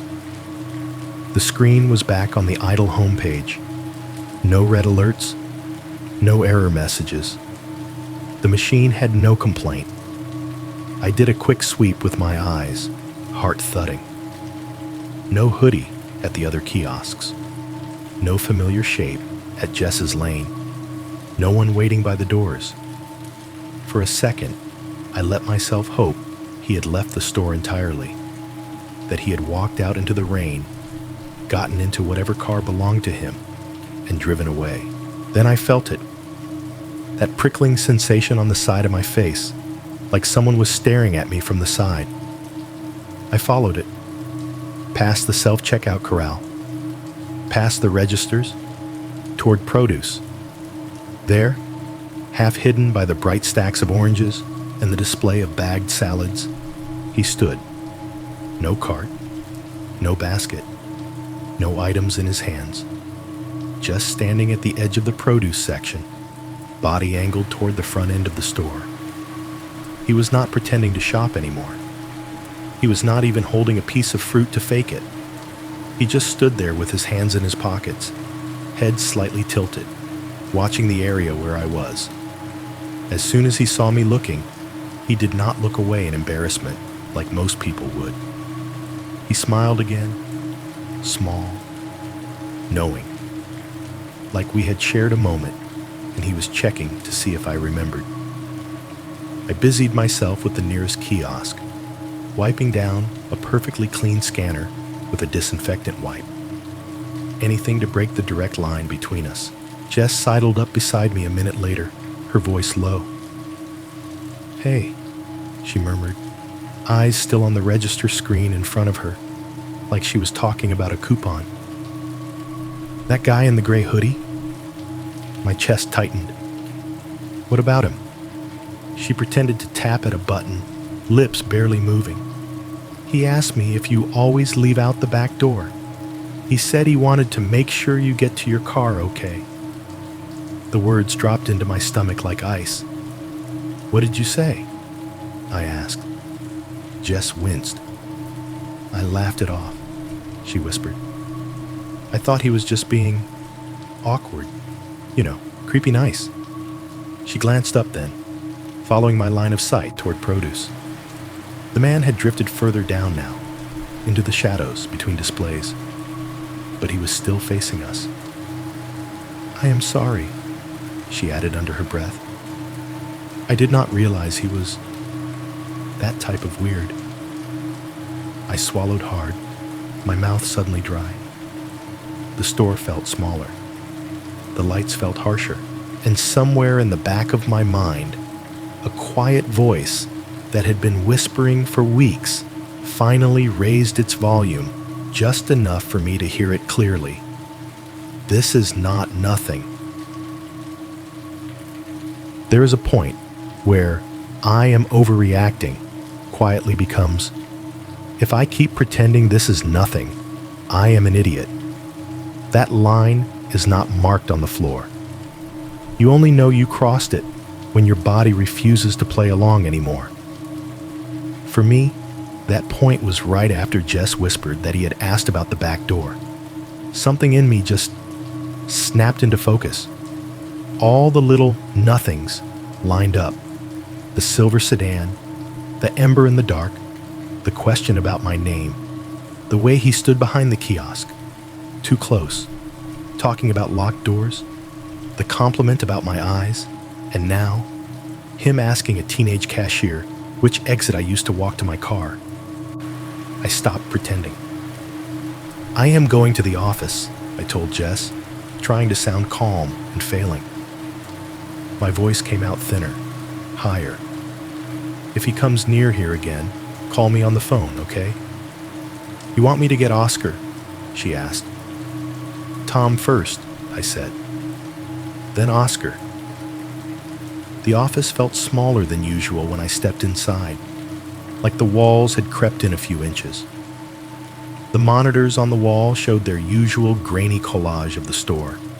Self-checkout, front doors, registers, main aisle, dairy, dock. Tiny moving figures, all of them busy, none of them knowing that one of those pixels was a man who had been circling our lives for weeks. Tom was hunched over the desk, typing something into the ancient computer. The overhead light in the office had a faint flicker, giving everything a tired yellow tint. "Hey," I said, closing the door behind me without meaning to. The soft click of the latch made the room feel even more separate from the rest of the store. "Can I talk to you for a second?" "It is about that guy." Tom looked up immediately. He had that manager radar. He knew the difference between "I need to borrow a pen" and "this might be a problem" before you said a word. "Guy in the gray hoodie?" he asked. "Yeah," I said. "He was just at self-checkout. He asked my name. I gave him a fake one, he noticed. He made comments about me working late, about the lot being creepy. He told Jess he wanted to know which door I use so he can make sure I get to my car okay. He keeps just standing around, not really shopping. I have seen his car before, I think, the silver sedan. I heard myself talking too fast and tried to slow down. I do not know. Maybe I am overreacting, but it feels. You are not overreacting, Tom cut in. The way he said it made my throat tighten. I had expected an eye roll, we cannot ban someone for being awkward, or just stay near the front. Instead, he turned fully toward the monitors, his entire posture shifting into something more alert. If he is not really shopping, he has to go, he said. We have had creeps before. We do not play with that. Show me which one he is. He grabbed the mouse and clicked over to the camera feed covering the front end. The view showed self-checkout, the entrance, and a slice of the registers. I stepped closer, the familiar smell of old paper and burnt coffee wrapping around me. There, I said, pointing. At that moment, the camera caught him in the frame. Gray hoodie, cap, the same casual slouch.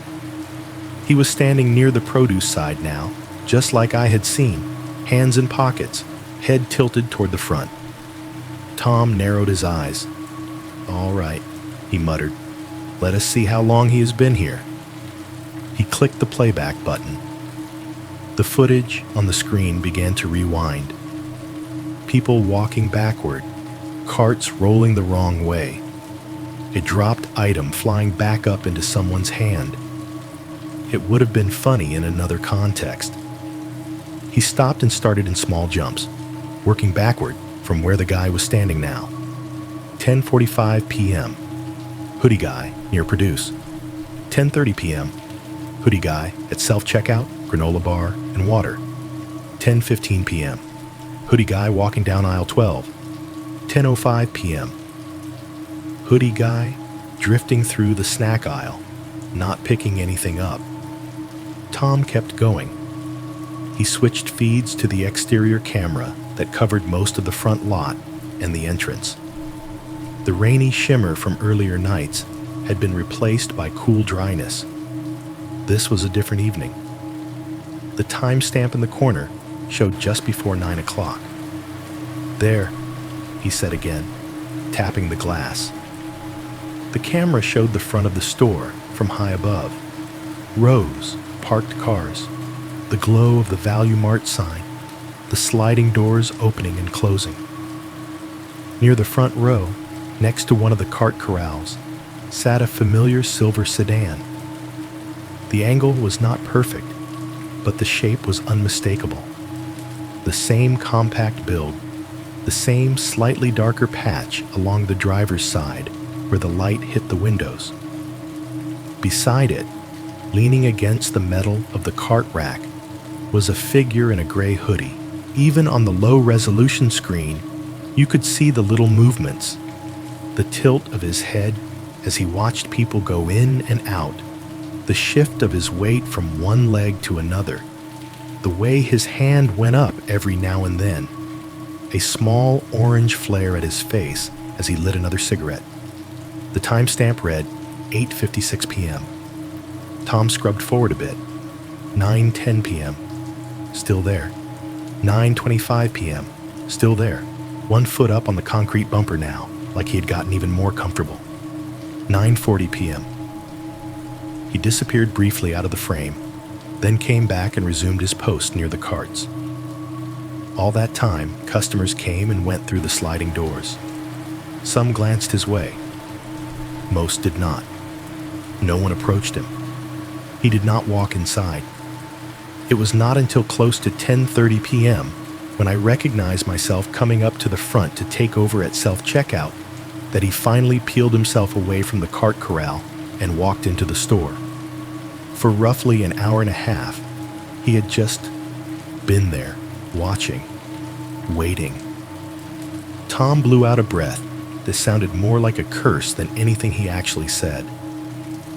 "He is not here for groceries," he muttered. My skin crawled at the flat certainty in his voice. Somehow, hearing it from someone else made it more real. He reached for his walkie-talkie, unclipping it from his belt with his free hand. "Oscar," he said, thumb pressing down on the side button. The radio crackled, then cleared. "You got eyes on a guy in a gray hoodie by the carts out front?" Oscar's voice came back a second later, distorted but steady. "Yeah, I see him. You want me to talk to him?" "Yeah," Tom said. "Ask him if he needs something.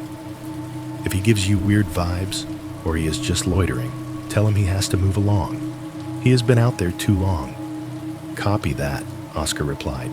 On the monitor, we watched as the office camera's perspective remained still, but the little figure of Oscar appeared near the front windows a minute later, walking with his rounder, slower stride toward the automatic doors.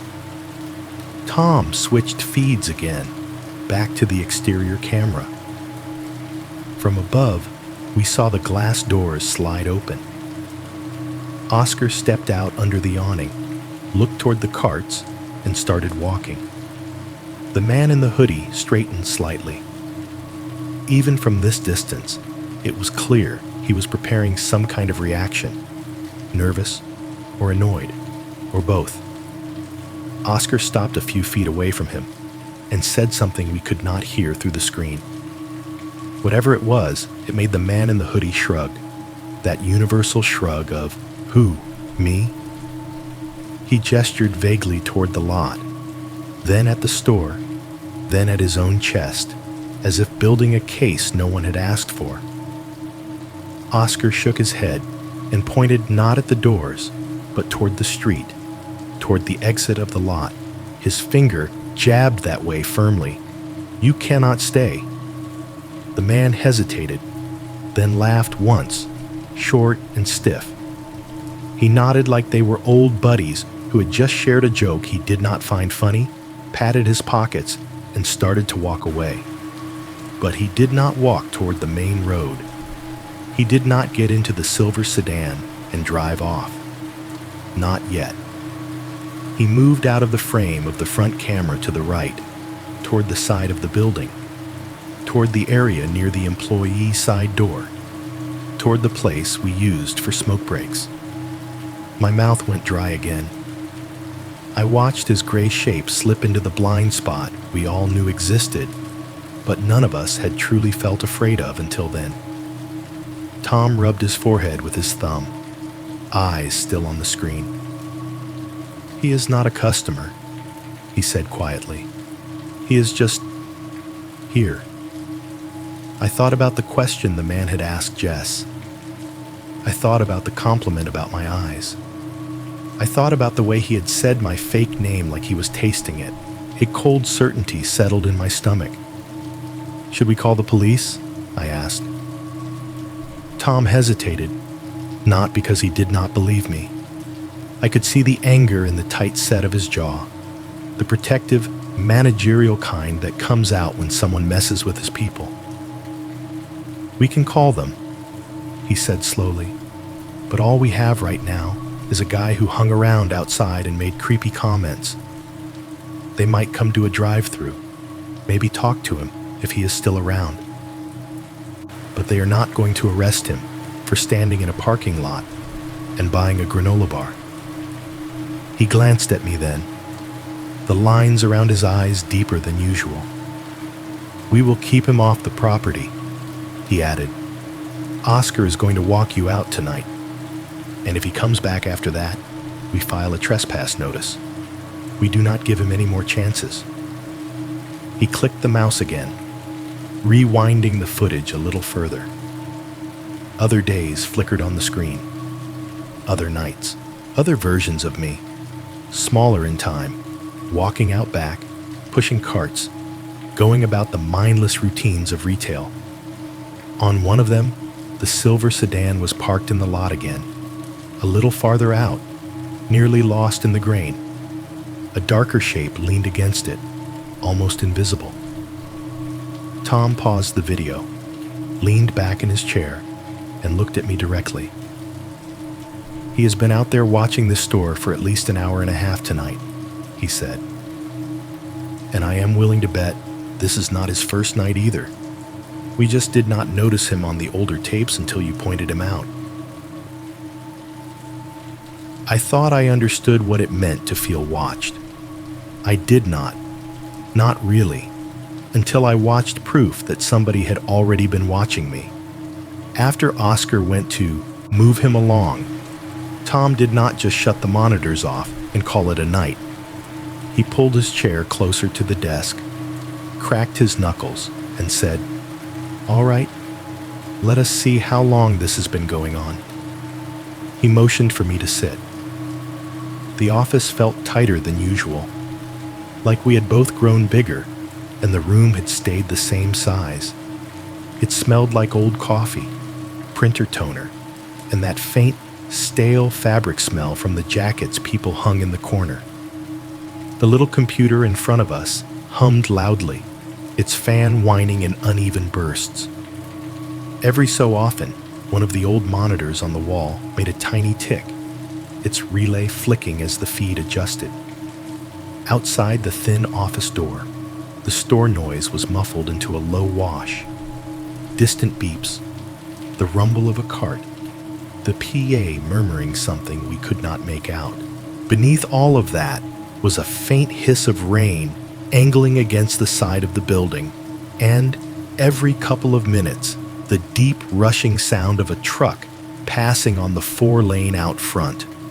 Tom navigated through the camera software like he had done it 1,000 times. In reality, he probably had. He pulled up the exterior lot feed for earlier that night, then clicked back through the calendar to the previous day. "We will start with last night," he said. "See if he was out there then." On the screen, the timestamp changed. The lot appeared under slightly different weather, slightly different car arrangements. We watched in sped-up playback as customers came and went, as the sun went down, as headlights swept in and out of the frame. Little white ghost trails of rain appeared and vanished in the glare of the lot lights. At about 10 p.m. on the recording, Tom slowed the playback. The view stabilized at normal speed. For a while, there was nothing. A couple of cars. One guy running in through the rain with a jacket over his head. A woman pushing a cart to the cart corral, fighting the wind. Then, near the outer edge of the lot, near the stretch where the broken lamp left that dirty bowl of shadow, a shape appeared. It was not clear, not sharp. The camera did not have the resolution for that. It was just a slightly darker vertical smudge against the darker background, standing still in a place where nothing should have been standing still. Tom let it run for a minute. The figure did not move much. Every now and then, when a car pulled in or out, the headlights would glance off something reflective, shoelaces maybe, or the side of a parked vehicle. and the shape would shift half a step, then settle again. Once, there was the tiniest glint, like a lighter flaring, then the faintest gray smear rising into the air. Smoke. He tapped the screen with his fingernail. "You see that?" "Yeah," I said quietly. When I say it felt like watching a horror movie of my own life, that is exactly what I mean. I knew exactly where I was at that moment in time, outside the frame, probably zoning out at self-checkout, probably drinking stale coffee, probably reassuring myself that the weird feeling in my gut was just from staring at screens too long. And here, on the monitor, was the wide shot. The establishing shot you only ever see if there is a camera and someone chooses to show it to you. A little gray smear of a person standing in the background of my night, doing nothing that the law would care about and everything that my instincts should have. Tom clicked back another day. And another. Not every night. Some of the recordings showed nothing but random drivers and a couple of teenagers loitering near the entrance. But every few days, always somewhere between 10 and midnight, the same elements repeated. Silver sedan in or near the far side of the lot. A gray hooded figure leaning against the cart corral. A dark vertical line by the tree line that did not belong to a tree. Because of the angles and the darkness, we could never get a clean look at his face. Tom tried zooming in a couple of times, but each pixelated attempt just made him turn the wheel back in frustration. "Camera is too cheap," he muttered. "We upgrade the meat coolers, but not the security, of course." On one recording from a Friday, I saw something that made my scalp prickle. The camera showed Oscar walking an older woman to her car under the awning, talking to her, hands moving as he gestured. While he loaded her bags into her trunk, way out past the reach of the lot lights, the familiar smudge was visible. Hoodie guy, standing near the tree line, just inside that smear of shadow. He was far enough away that no one at the front doors would have noticed him unless they were looking for him. Far enough away that the woman would have had no idea she had an audience. Watching it felt like that scene in a horror video where the YouTuber pauses and circles the background. Do you see it? Right there, behind them? That was in the frame the whole time. Except this time, the person being circled in red in my mind was standing where I had parked some nights, where my car sat right then, out in the real world, unknowingly occupying the same spaces he liked to haunt. The office chair creaked as I shifted my weight. My hands were cold, even in that cramped, stale room. Tom glanced at me. "We will let Oscar know," he said. "We will show him these. If this guy comes back, he is off the property. No discussion." "Okay," I said, because what else was there to say? But reassurance only went so far. The cameras covered a lot, but they did not cover everything. Even just watching the feeds in that fast forward, my brain kept snagging on the gaps. The angle of the front lot camera left a triangle of blind asphalt along the far right side.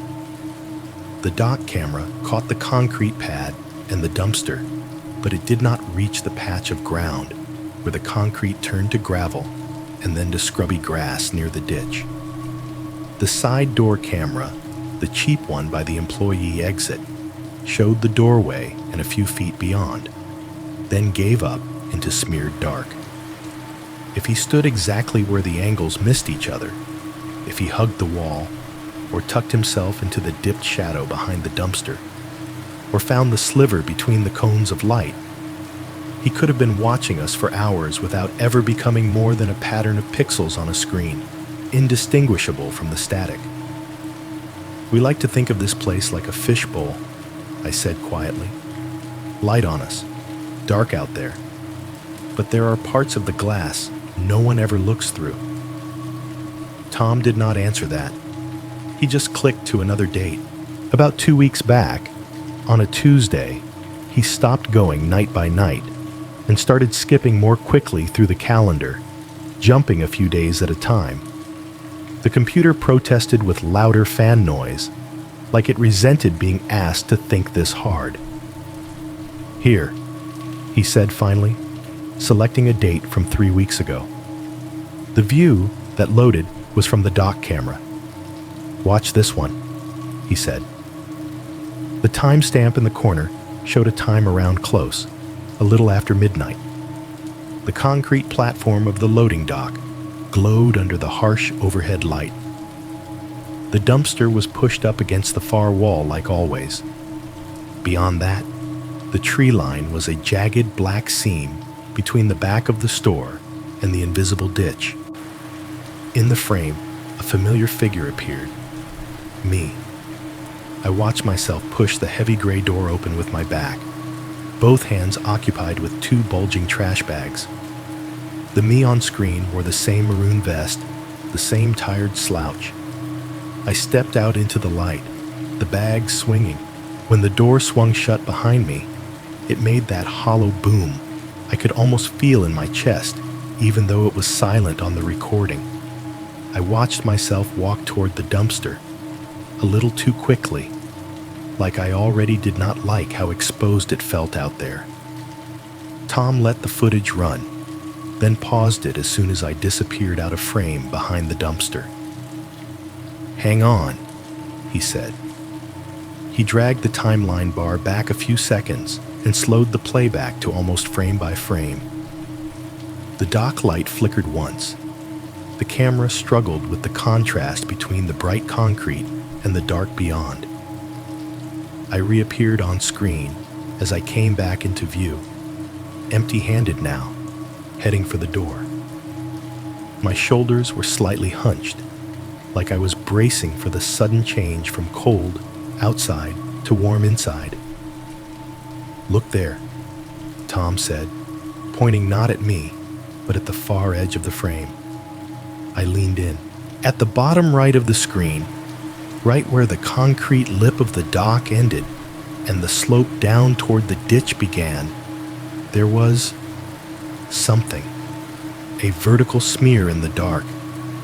At first, I thought it was just a trick of the shadows, a tree trunk, or the edge of the dumpster's shadow doubled.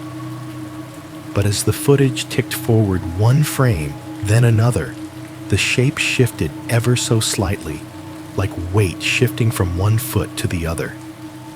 Just inside the edge of the dock light, 2 narrow lighter shapes were visible for a split second.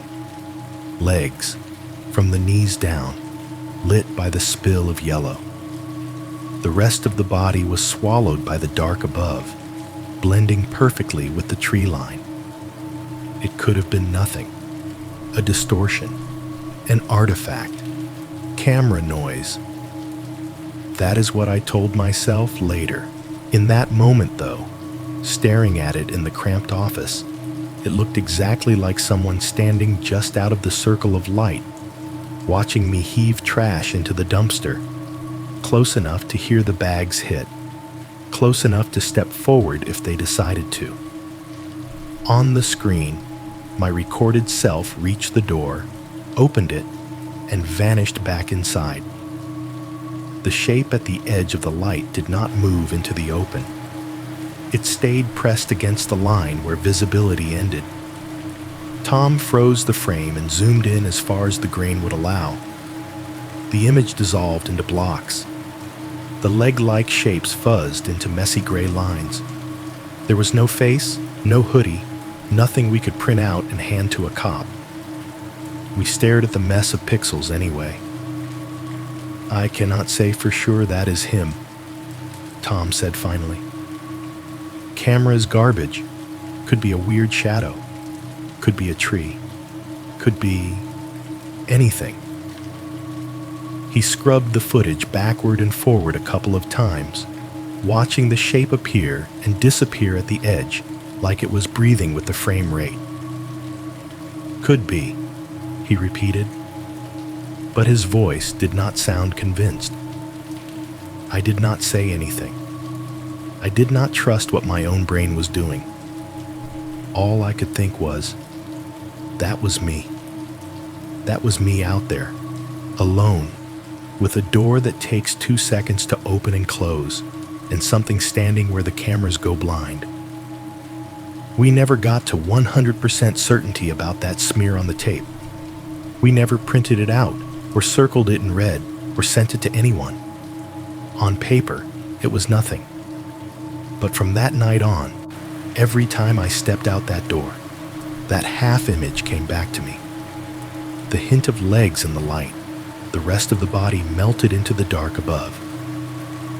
I did not see that corner of the dock the same way again. After we watched the tapes in the office, after Tom said the words, "He has probably been out there longer than we realized," I thought we had hit the peak of how weird this could get. I was wrong. The next shift I worked, the store felt different in a way that had nothing to do with the lights or the aisles. The floor was the same scuffed tile. The air still smelled like cleaner and overripe fruit. The scanners still sang their little digital beep beep beep every time a barcode passed under them. But I was listening for things now. Every squeak of a cart, every door opening, every flicker in the corner of my eye had weight. I checked the parking lot more often. I noticed every car that sat with its lights off for more than a few minutes. Every time I went out back, I was aware of the way the dock light carved a bright circle out of the dark, and how little it would take for someone to stand just beyond it and vanish from sight. That was the state I was in when the phone calls started. Most customers never think about the landline at the front of a store. It is just part of the background scenery. A beige handset sitting in a cradle by the service counter, next to the lottery tickets and the cheap reading glasses. For us, it was part of the job. Wrong prices? Call the office. Spill in aisle 5? Call maintenance. Pharmacy question after hours? Call the recording. The phone itself was old. When it rang, it did not sound like a modern ringtone. It had that sharp, old-fashioned bell chime, a sudden brrrring that cut through whatever song was playing on the PA and made my shoulders jerk every single time. The first call came on a Tuesday around 10:15 p.m. The store was quiet. There were maybe 3 customers wandering around and one guy up at self-checkout scanning energy drinks like he was building a small shrine. I was leaning against the kiosk station, half reading a label someone had left behind, when the phone ripped through the calm. Bring. It startled me enough that I actually muttered, "Jesus," under my breath. Jess glanced over from her lane with a sympathetic grimace. That phone had a way of making you feel like you had just been caught doing something wrong, even if you were doing nothing at all. I walked over, picked it up, and pressed it to my ear. The handset was slightly sticky, like all store phones eventually get, from too many hands and too much cleaner. "Thank you for calling Value Mart on East Ridge," I said, dropping into the automatic cheerfulness they trained into us. "This is..."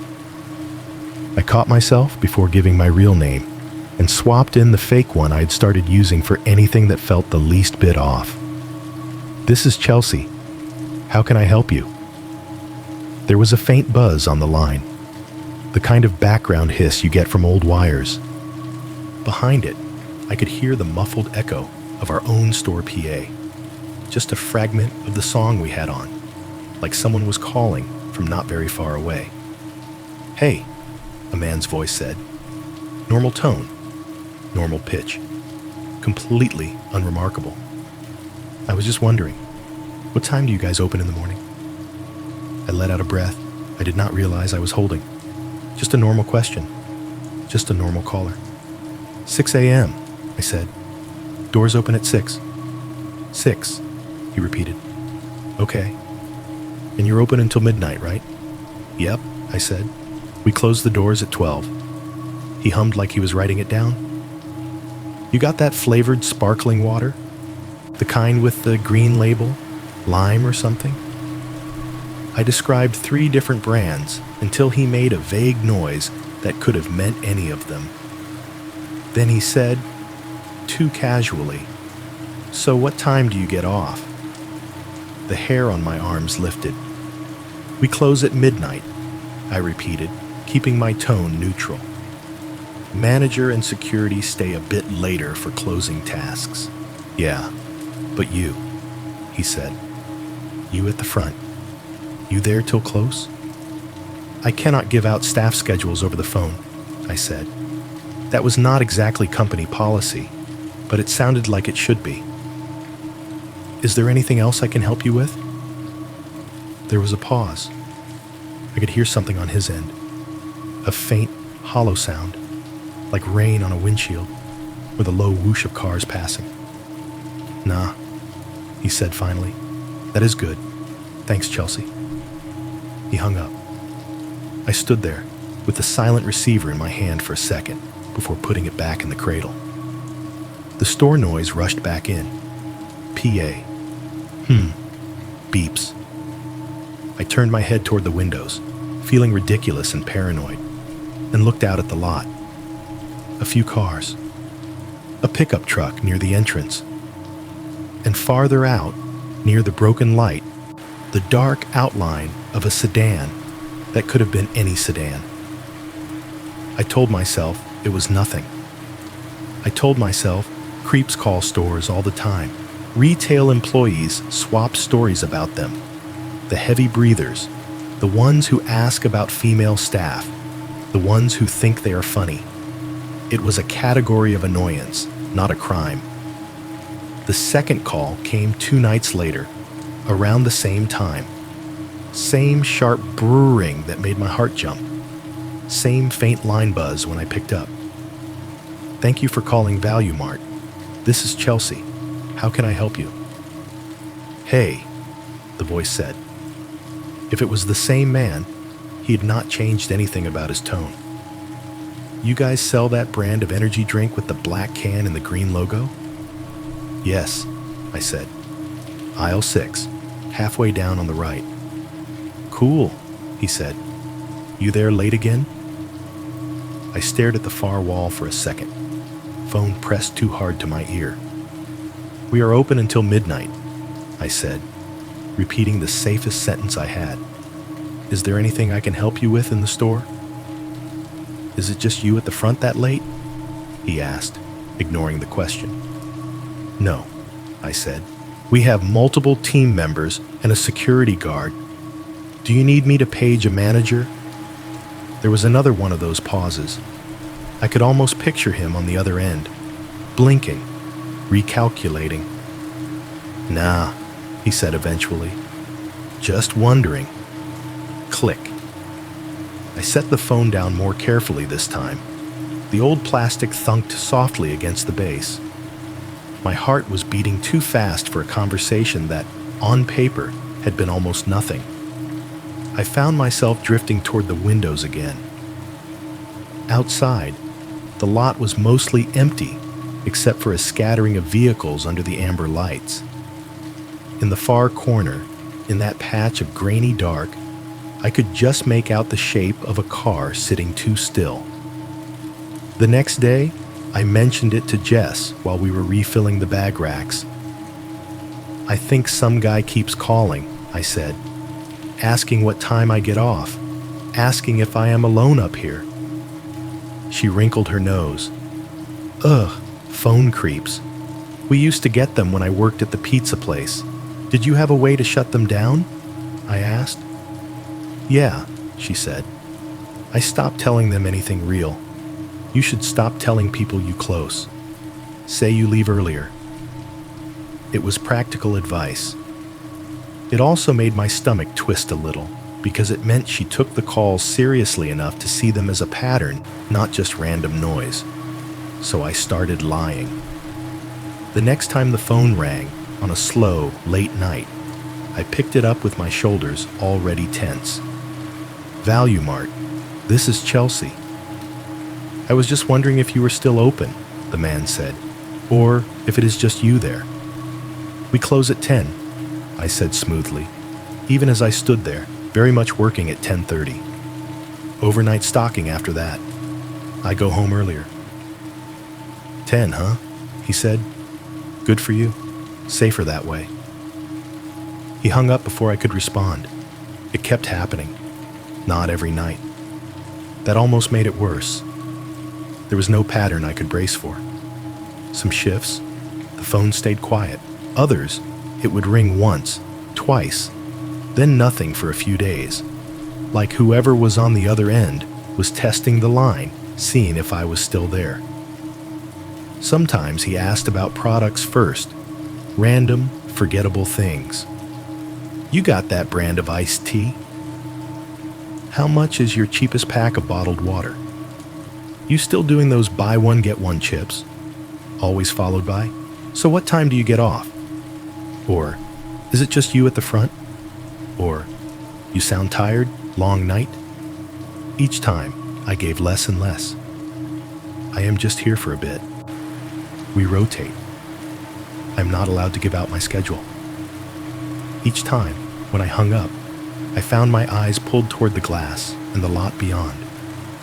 And each time those calls came in, the silver sedan, or something that looked a hell of a lot like it, was parked somewhere out there.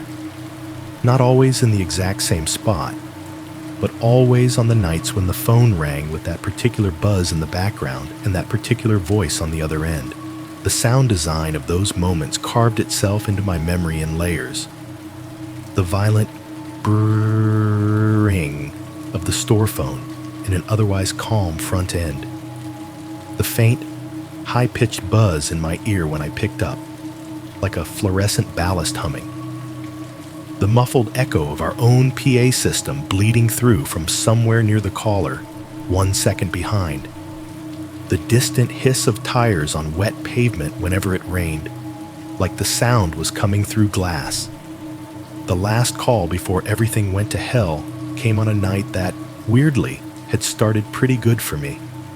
It was a small thing, but I had done something I had wanted to do for a while. I dyed my hair. Nothing dramatic. No neon colors. Just darker.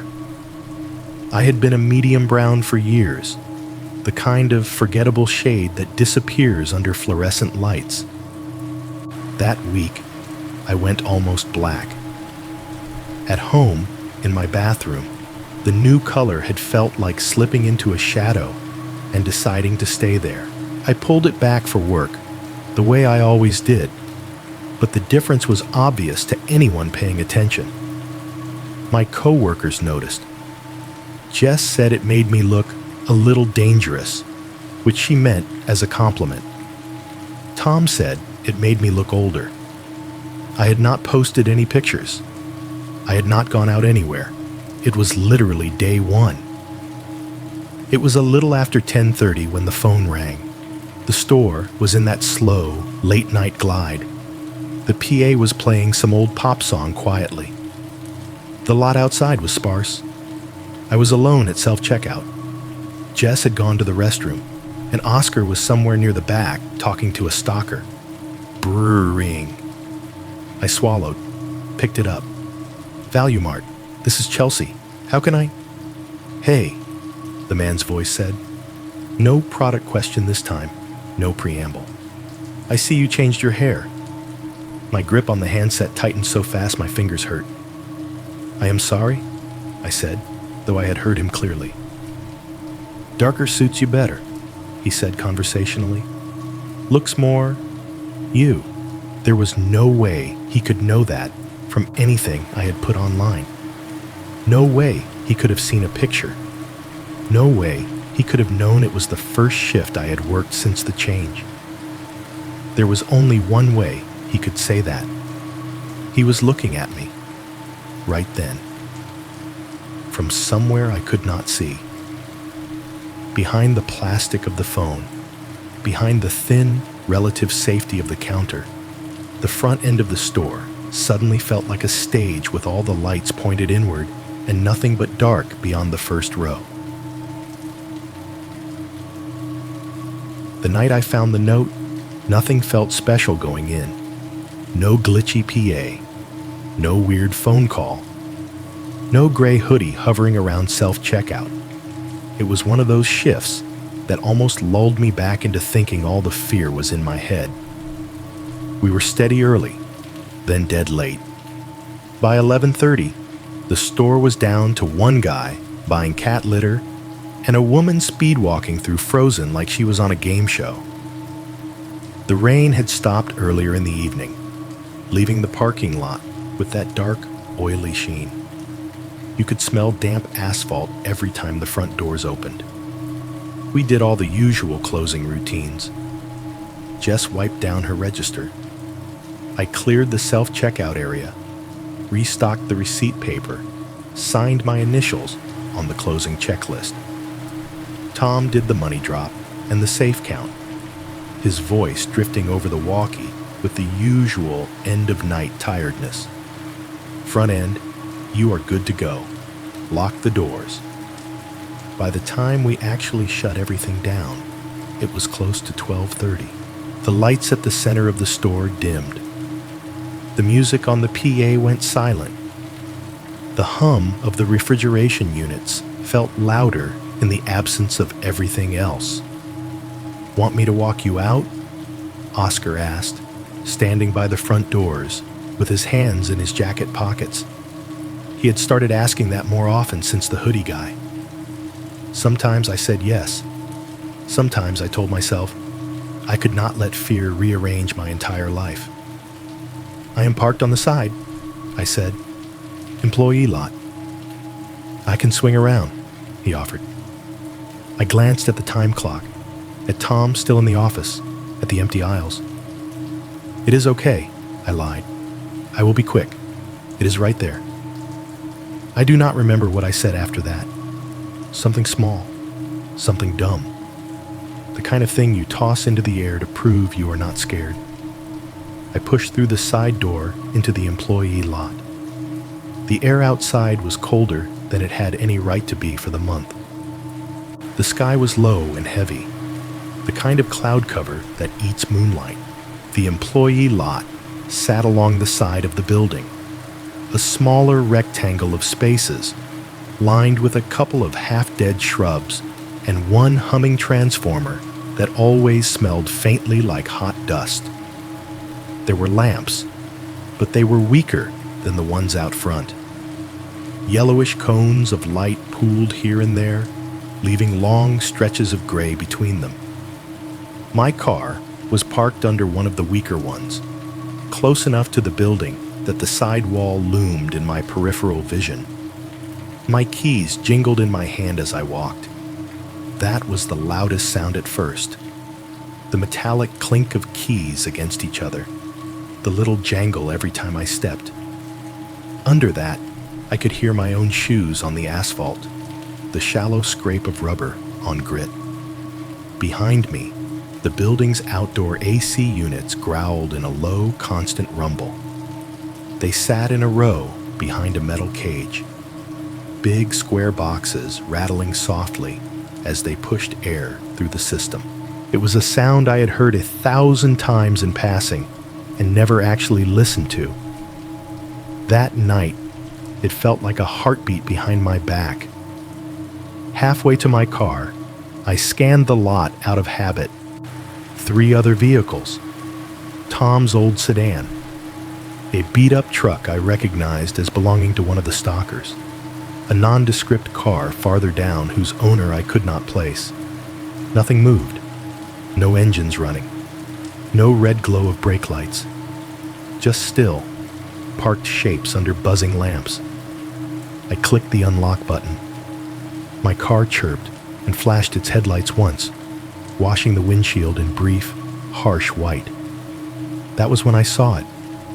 There was something tucked under the driver's side wiper.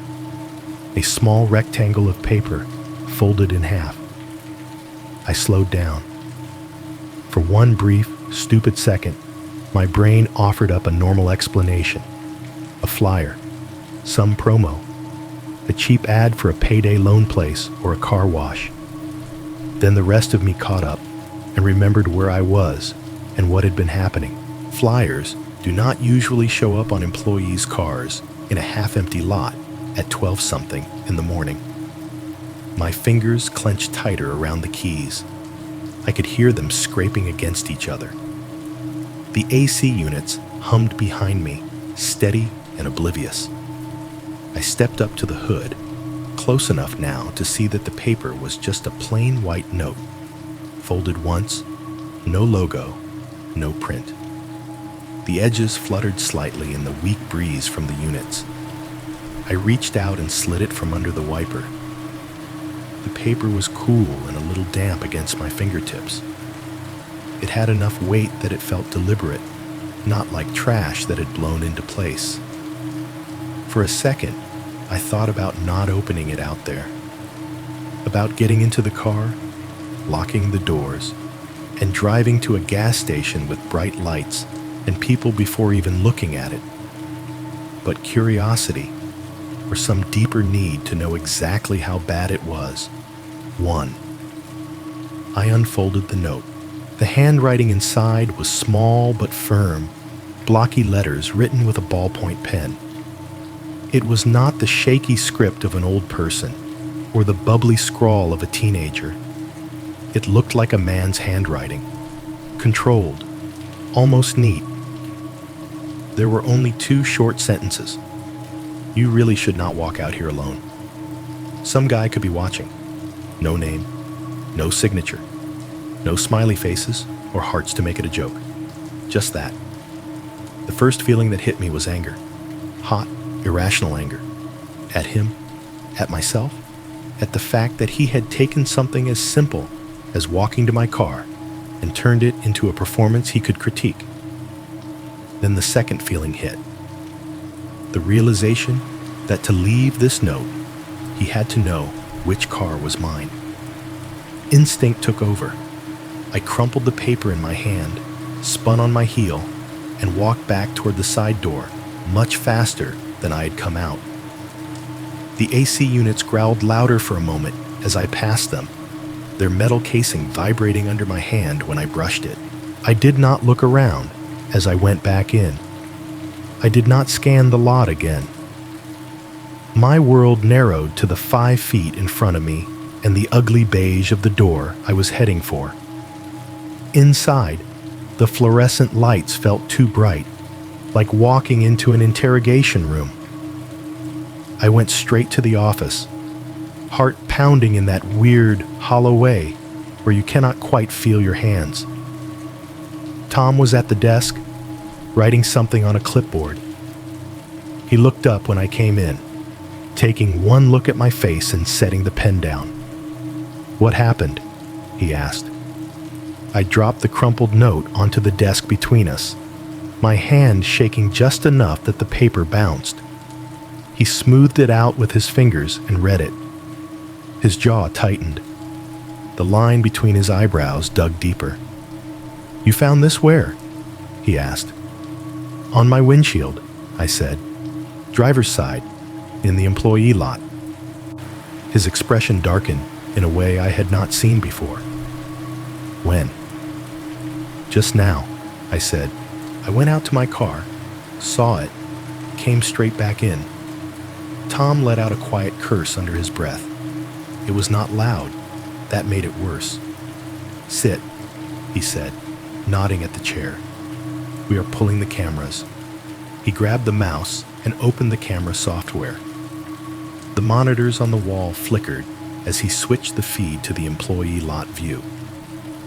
The angle for that lot was not great. The camera was mounted high on the corner of the building, catching a slanted view of the side spaces and part of the wall. The picture was grainy, the colors washed out. He scrubbed back through the last 20 minutes of footage. We watched my car sitting there, alone, under its weak pool of light. Nothing. Just the cars. The faint movement of tree shadows in the background. The occasional flare of headlights from the road. Then, a small figure entered the frame from the edge nearest the back of the store.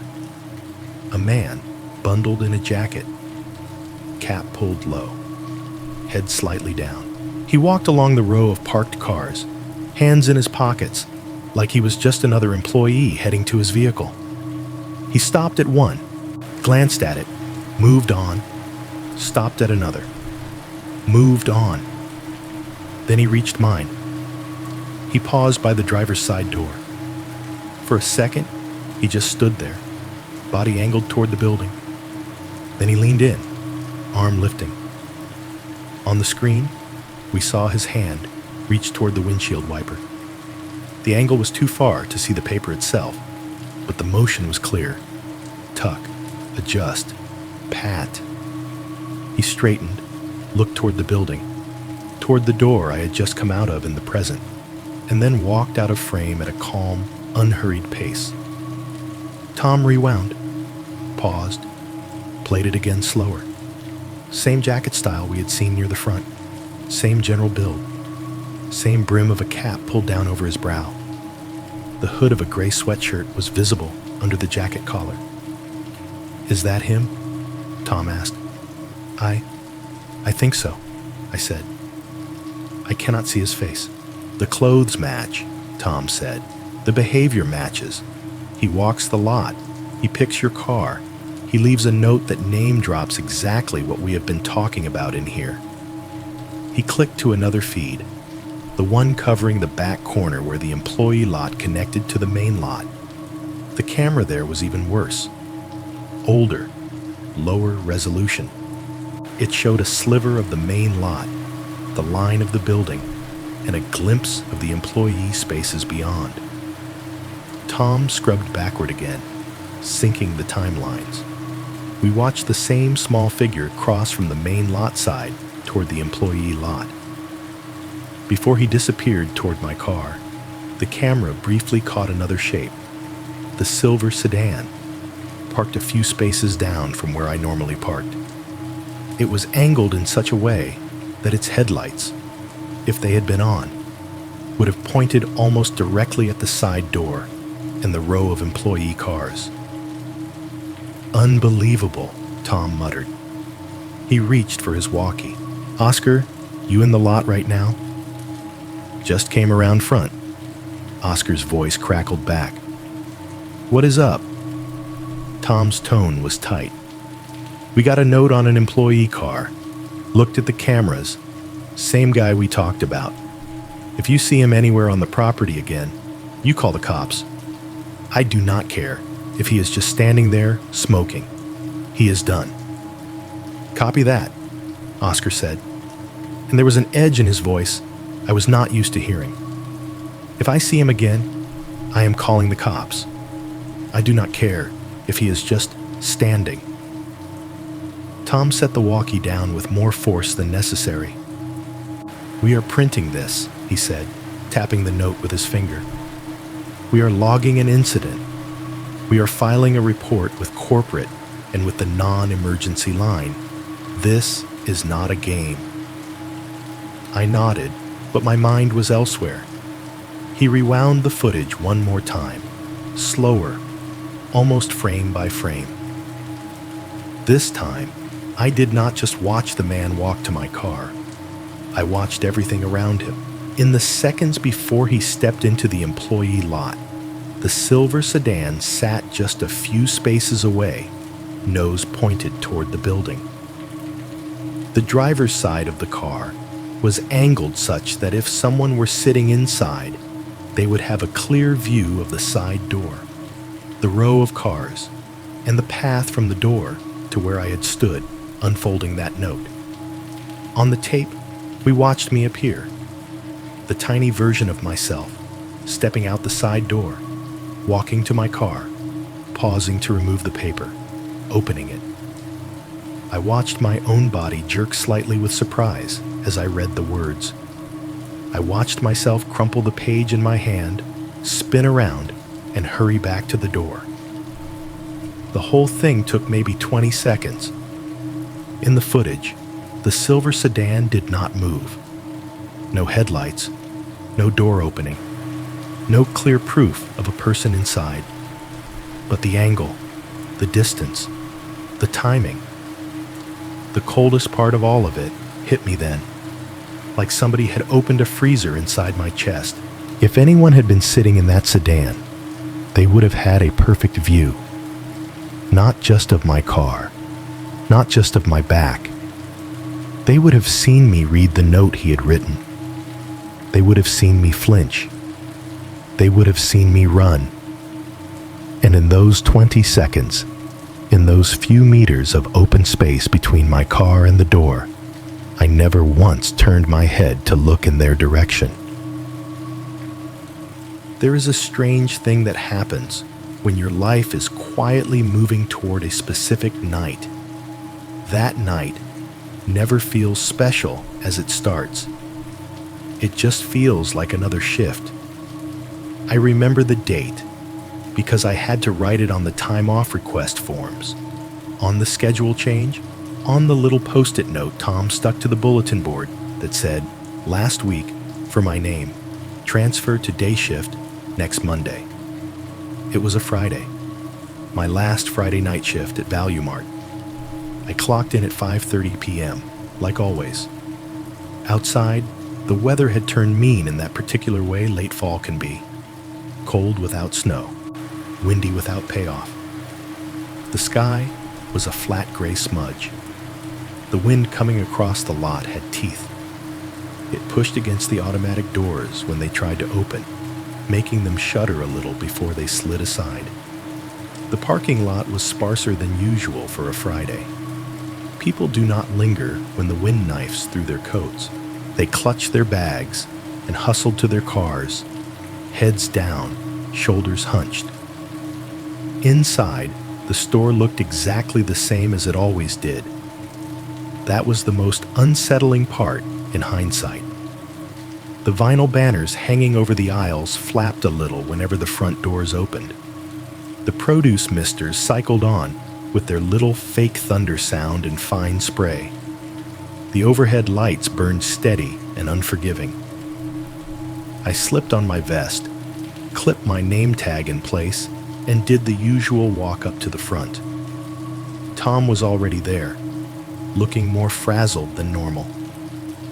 A shipment had arrived late, and the pallets were stacked 3 deep in the stockroom.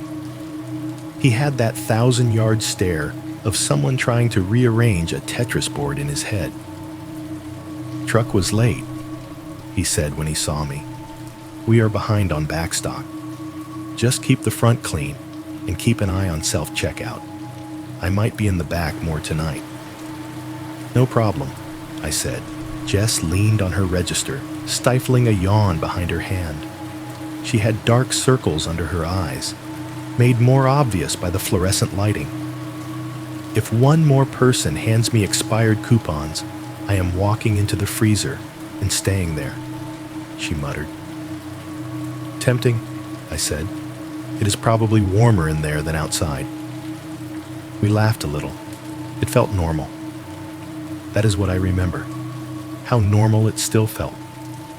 The first few hours slid by in the usual mess of minor annoyances. People argued about prices. Someone insisted the sale sign had been in the wrong place. A kid knocked over a display of cereal boxes. The soundtrack was the same. Beep, beep, beep of scanners. The low murmur of the PA. Someone's cart squeaking like a rusted hinge every time they turned. In the back, the dock was busier than usual. The new shipment had brought stacks of cardboard boxes that rose over 6 feet tall, wrapping the back hallway in that thick, dry smell of corrugated paper.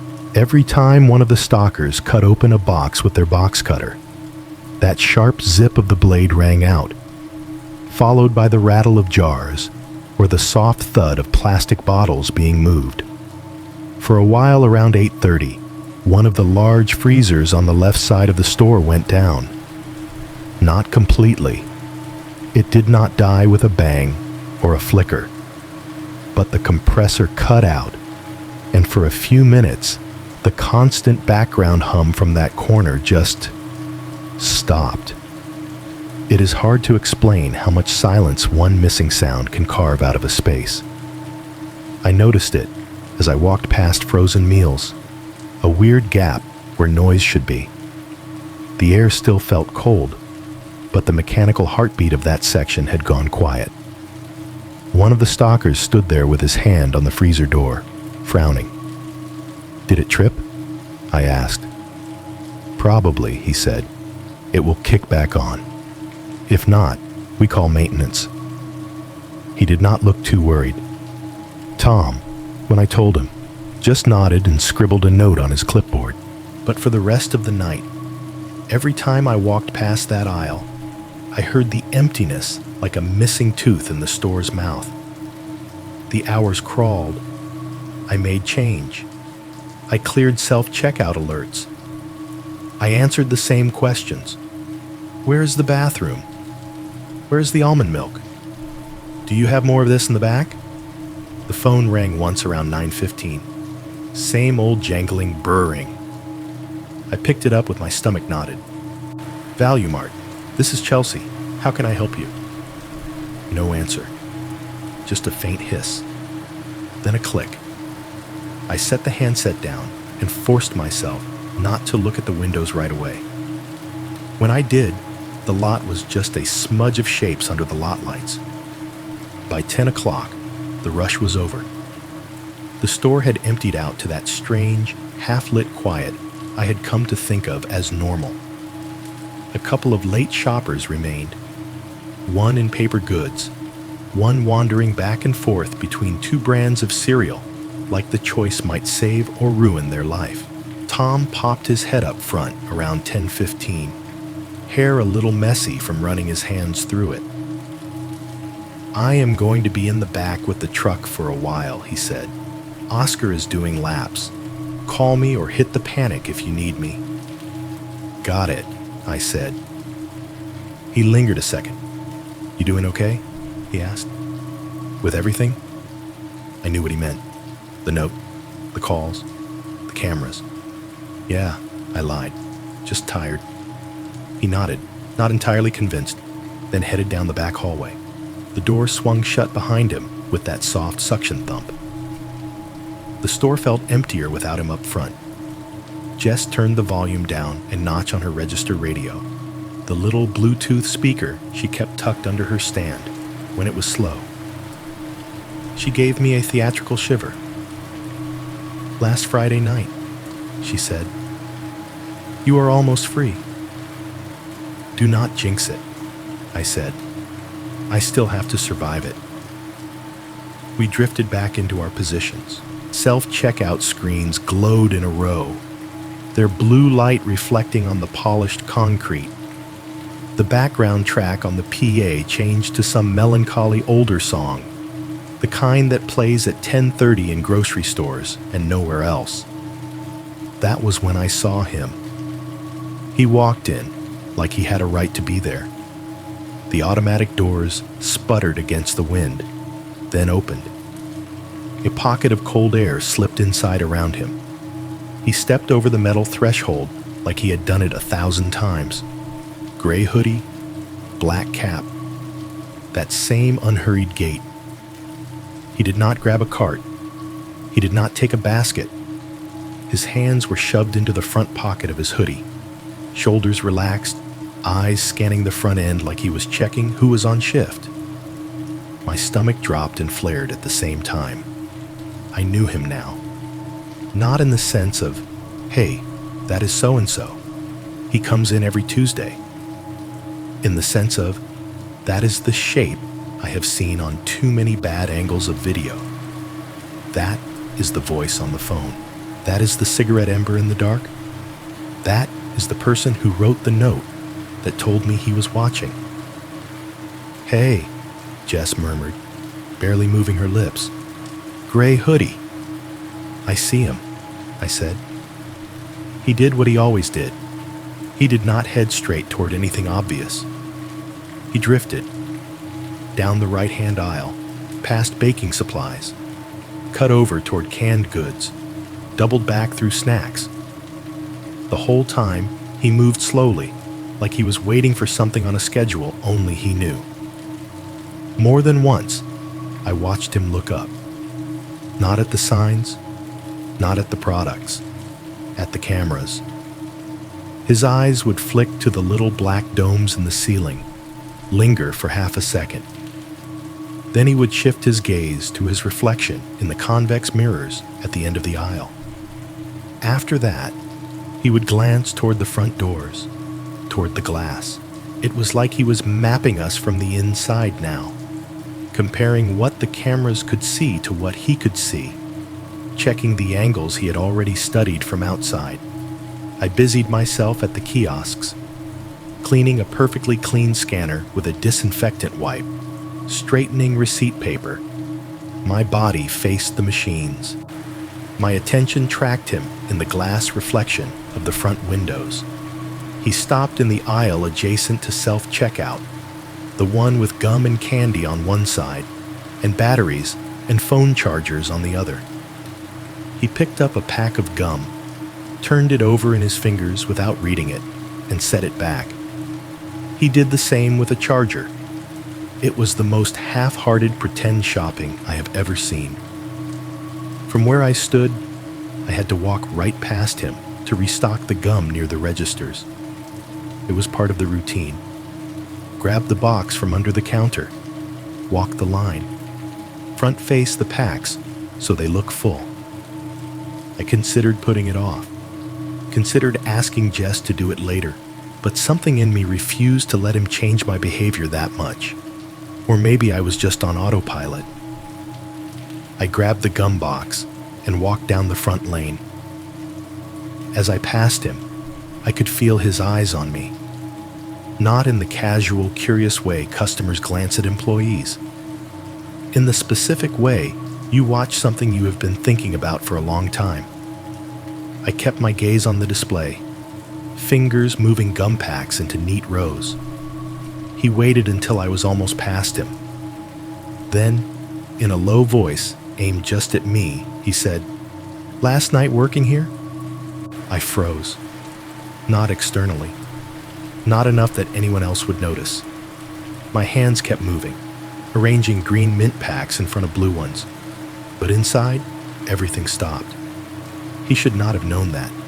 The schedule change, the transfer to an earlier shift, the fact that this was my last Friday night. Those were things I'd only talked about with Tom. I had not posted about it. I had not chatted with customers about it. Jess knew I was trying to get off nights, but she did not know which week it actually happened. I had been careful.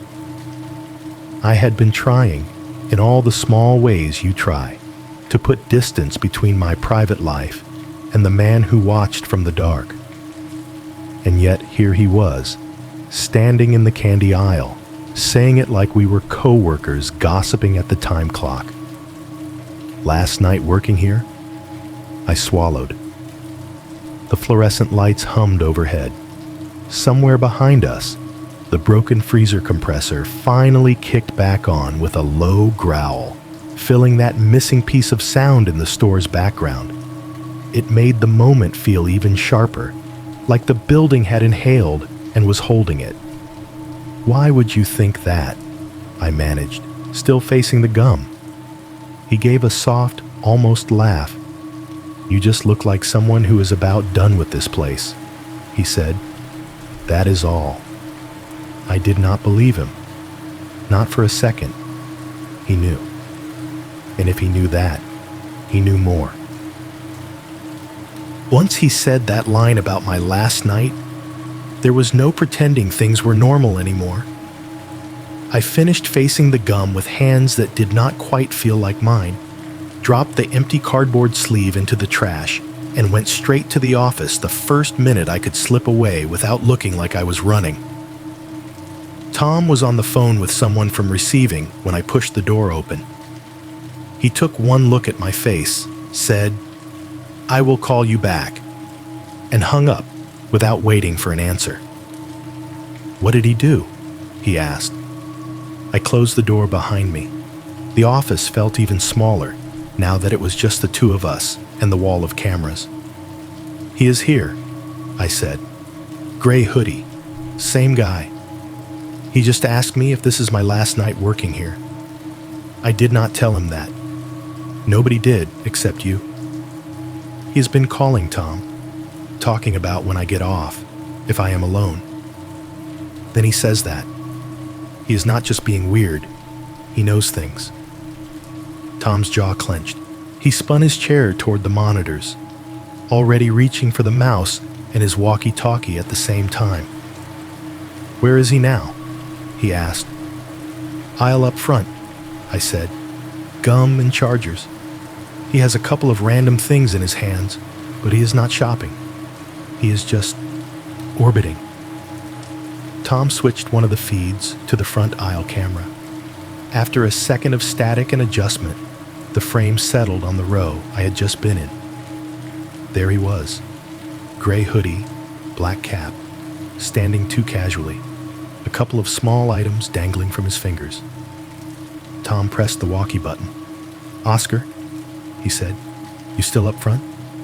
Near the doors, Oscar's voice came back, slightly muffled. "What's up?" "I need you to check a customer," Tom said. Gray hoodie, black cap, hanging by the front aisle near the gum. "He has been loitering, making my people uncomfortable. If he is not actively buying something, I want him off the property." "Copy that," Oscar said. On my way, on the monitor, we watched it play out like a live feed of a show we did not want to be in. Oscar appeared at the edge of the frame, moving with his usual deliberate pace, flashlight tucked under his arm, keys jangling faintly at his hip. He did not rush. He approached like he would approach any customer, shoulders relaxed, hands visible. The man in the hoodie saw him coming. His posture tightened just a little. His shoulders came up, then eased. Oscar said something. We could not hear the words through the camera, but we knew the script. "Hey there. Everything okay? You find what you need?" The kind of polite, firm engagement you use when you are not sure if someone is trouble or just awkward. The guy held up the items in his hand. A pack of gum, a bottle of something, maybe a travel-size shampoo, whatever he had grabbed to make it look like he had a reason to be there.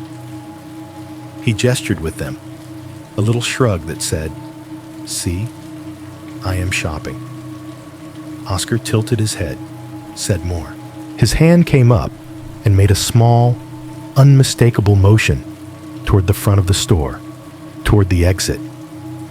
Line in the sand. "You do not have to go home, but you cannot stay here." The man hesitated for a heartbeat. Then he nodded, gave a tight little smile, like this was all some big misunderstanding, and walked toward self-checkout. On the monitors, we watched him ring up the random items.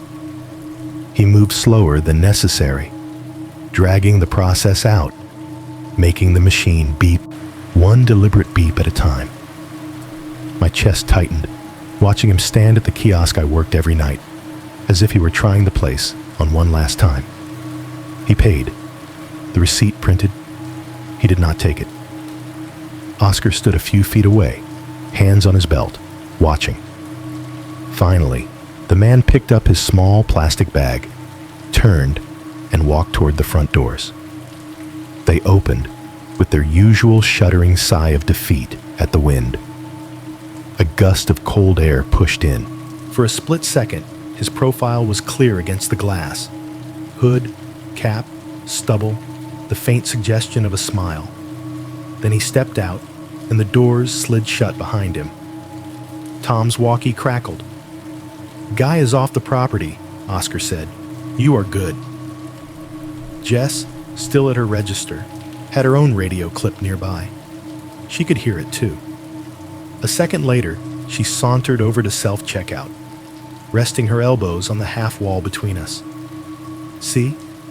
she said quietly, with a crooked little grin. Cameras and old men with flashlights. We are safe. I tried to let the joke land. Tried to let Oscar's words settle into the part of my brain that handled safety. Guard is on it. Manager is on it. Property is protected. Yeah, I said. Yeah, we are good. But the image of him on the screen, the way he stood in the aisles, the way he had known too much, that stayed. The night moved toward closing anyway. That is the thing about retail. No matter what happens, the clock keeps ticking toward the time the doors lock. At 11:45, Tom poked his head up front again. All right, he said. Let us start closing announcements. Get them moving toward the registers. My hand went to the phone at the service desk, fingers automatically punching in the code for the PA system. I pulled the handset to my mouth, heard the faint click as the line opened and the soft hiss of the store's speakers waiting. Attention, shoppers, I said, hearing my voice echo back in the distance a half second behind itself. Value Mart will be closing in 15 minutes. Please bring your final items to the registers. Once again, we will be closing in 15 minutes. I hung up. The announcement rolled through the store like a wave, bouncing off bare end caps and half-empty shelves. The sound felt different at that hour, less like customer service, more like a countdown. In the quieter aisles, you could hear it clearly. My own voice, disembodied and flattened, reminding everyone that time in here was almost up. Customers trickled toward the front. A woman with a full cart started unloading onto Jess's belt. A man with just a six-pack and some chips hit self-checkout. We moved through the motions, scan, bag, smile, have a good night. By midnight, the last of them had gone. The last beep of the scanner faded. The last cart rolled away. The final receipt spit out of the register with a dry rustle. The automatic doors opened one more time to let a straggler out, then closed with their usual sigh and stayed that way. Doors, Tom said. Oscar walked over, turned the key in the control panel that changed the setting from open to locked. The doors still swished if someone got too close from the inside, but they were sealed to anyone outside now. Tom checked them manually anyway, giving each pane of glass a little shake, like he was making sure a cage was secure. Front is closed, he said. Good job, guys. Jess logged out of her register and pulled off her vest with a theatrical groan. I am out, she said, stuffing the vest into her tote bag. If I do not come back on Monday, assume I won the lottery and moved to Florida. Text when you get home, I said. She nodded. You too. And hey, she tipped her head. Almost done, Night Owl. Almost, I echoed. She waved as she headed toward the front. Oscar, already wearing his jacket, walked halfway with her, like he always did when he had time. I watched them reach the doors, saw Jess lift her hand in a final little salute through the glass, then disappear into the darkness beyond. The store changed after that. With no customers, the space felt bigger and emptier. The PA went from soft music to silence. The aisles, suddenly devoid of people, looked like something out of a liminal photo. Bright, stocked, and wrong. Tom started turning off sections of lights. First the far aisles, then some of the decorative fixtures. The front end stayed bright, but the back of the store fell into a dimmer glow. Shelves became shadows. End caps turned into silhouettes.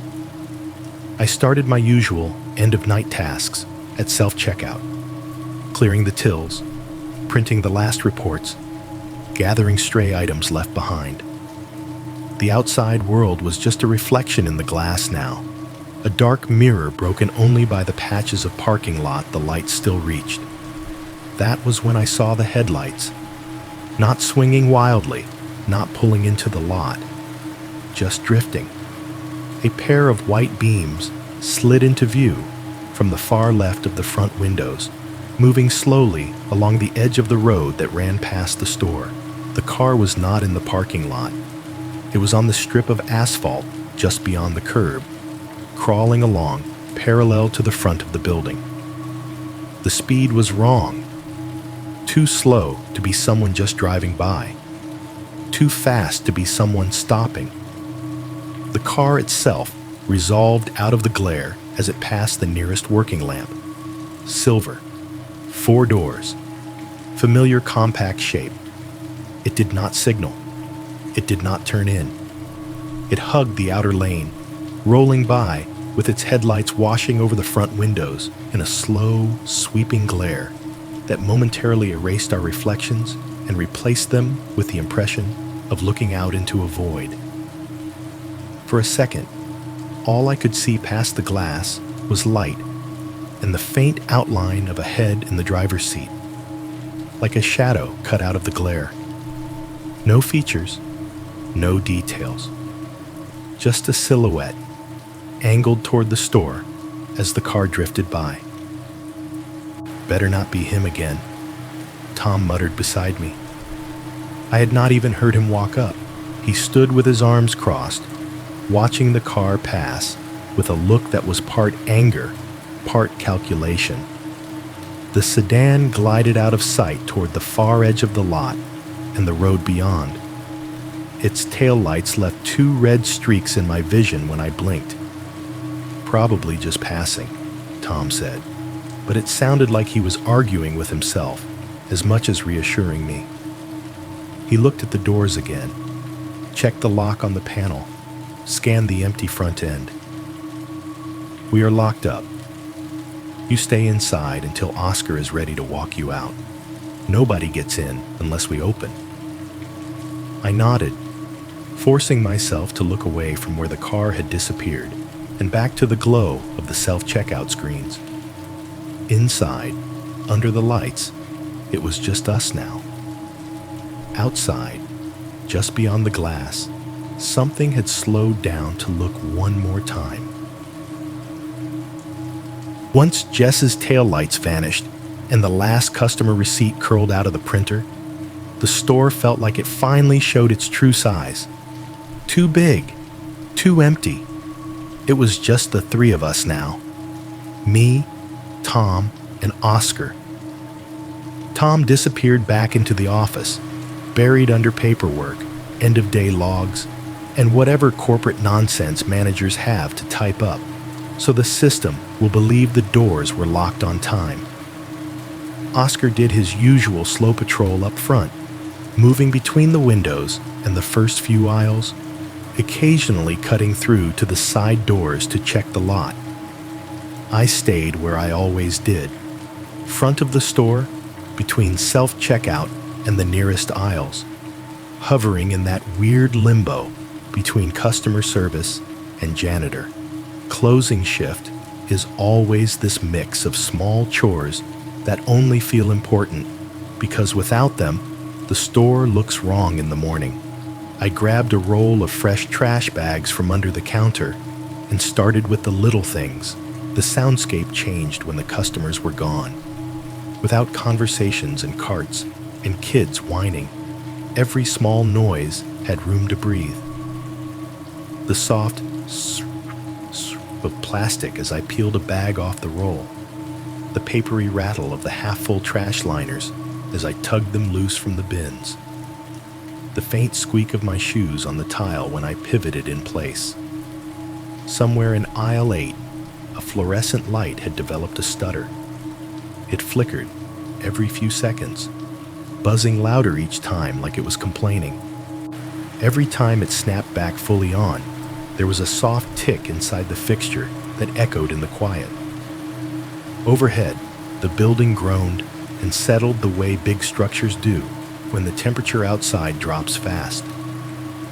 Little dry crack sounds traveled along the ceiling, as if the metal was stretching in its sleep. At self-checkout, I emptied the small bin where customers stuffed their unwanted receipts and crumpled coupons. Paper rasped against plastic as I pulled the bag up. The smell of that bin was a weird mix of spilled soda, hand sanitizer, and cheap gum. I tied it off with a quick plastic twist and set it aside with the others. By the time I was done hitting every can in the front, under the service desk, by the doors, next to the small coffee stand, I had a cluster of black bags slumped together near the hallway to the back. They loomed like deflated bodies in the corner of my vision. It was a few minutes past 12:20 when Tom emerged from the office, rubbing his eyes with the heel of his hand, clipboard under his arm. "You good out here?" he asked. "Yeah," I said. "Front trash is done. Self-checkout counted. Just need to log it. I still have to take these to the dumpster." He glanced at the bags, then down the back hallway toward the dock. "You good to take out the last trash?" he asked. "I gotta finish this log and send numbers in before the system times out." For half a second, I wanted to say no. Wanted to ask him to come with me. Wanted to say, "Not tonight. Not with that car. Not with that man." Instead, I swallowed and nodded. "Yeah," I said. "I got it." "Radio if anything feels off," he said. It sounded like a habit, and like he meant it. I grabbed 2 of the bags, 1 in each hand. The plastic stretched and creaked around the weight. They made that dragging whisper sound on the floor as I pulled them toward the hallway. The back hallway felt longer than usual. The overhead lights were dimmer back there, more yellow than white. The walls were bare cinder block, gray and cold to the touch. I could hear the muffled thump of the refrigeration units more clearly from here, a low, constant pressure in the air. The employee door to the dock loomed at the end, a thick metal slab with a push bar painted the same beige as the rest of the back area. The crash bar was scuffed from years of hands and carts and trash bags hitting it. I bumped it with my hip first, then put my shoulder into it. The hinges complained with a high, drawn-out squeal, metal grinding against metal. The door swung open with a clank as it hit the stopper. Cold air rushed in immediately, like the night had been waiting on the other side. It hit my face and hands, sharp and damp. The smell came with it. The stale sweetness of old garbage. The sour tang of spilled milk that had dried in some crack somewhere. The wet mineral smell of asphalt that had soaked up wind and exhaust all day. The loading dock was a concrete platform jutting out from the back of the building. A single, yellow sodium vapor light up on the wall cast its jaundiced glow over half the dock and the big green dumpster. The rest of the world dropped off into shadow. Beyond the edge of the concrete, the ground sloped down toward the drainage ditch and the line of trees that separated the store from the strip of nothing beyond. Out there, the dark felt thick.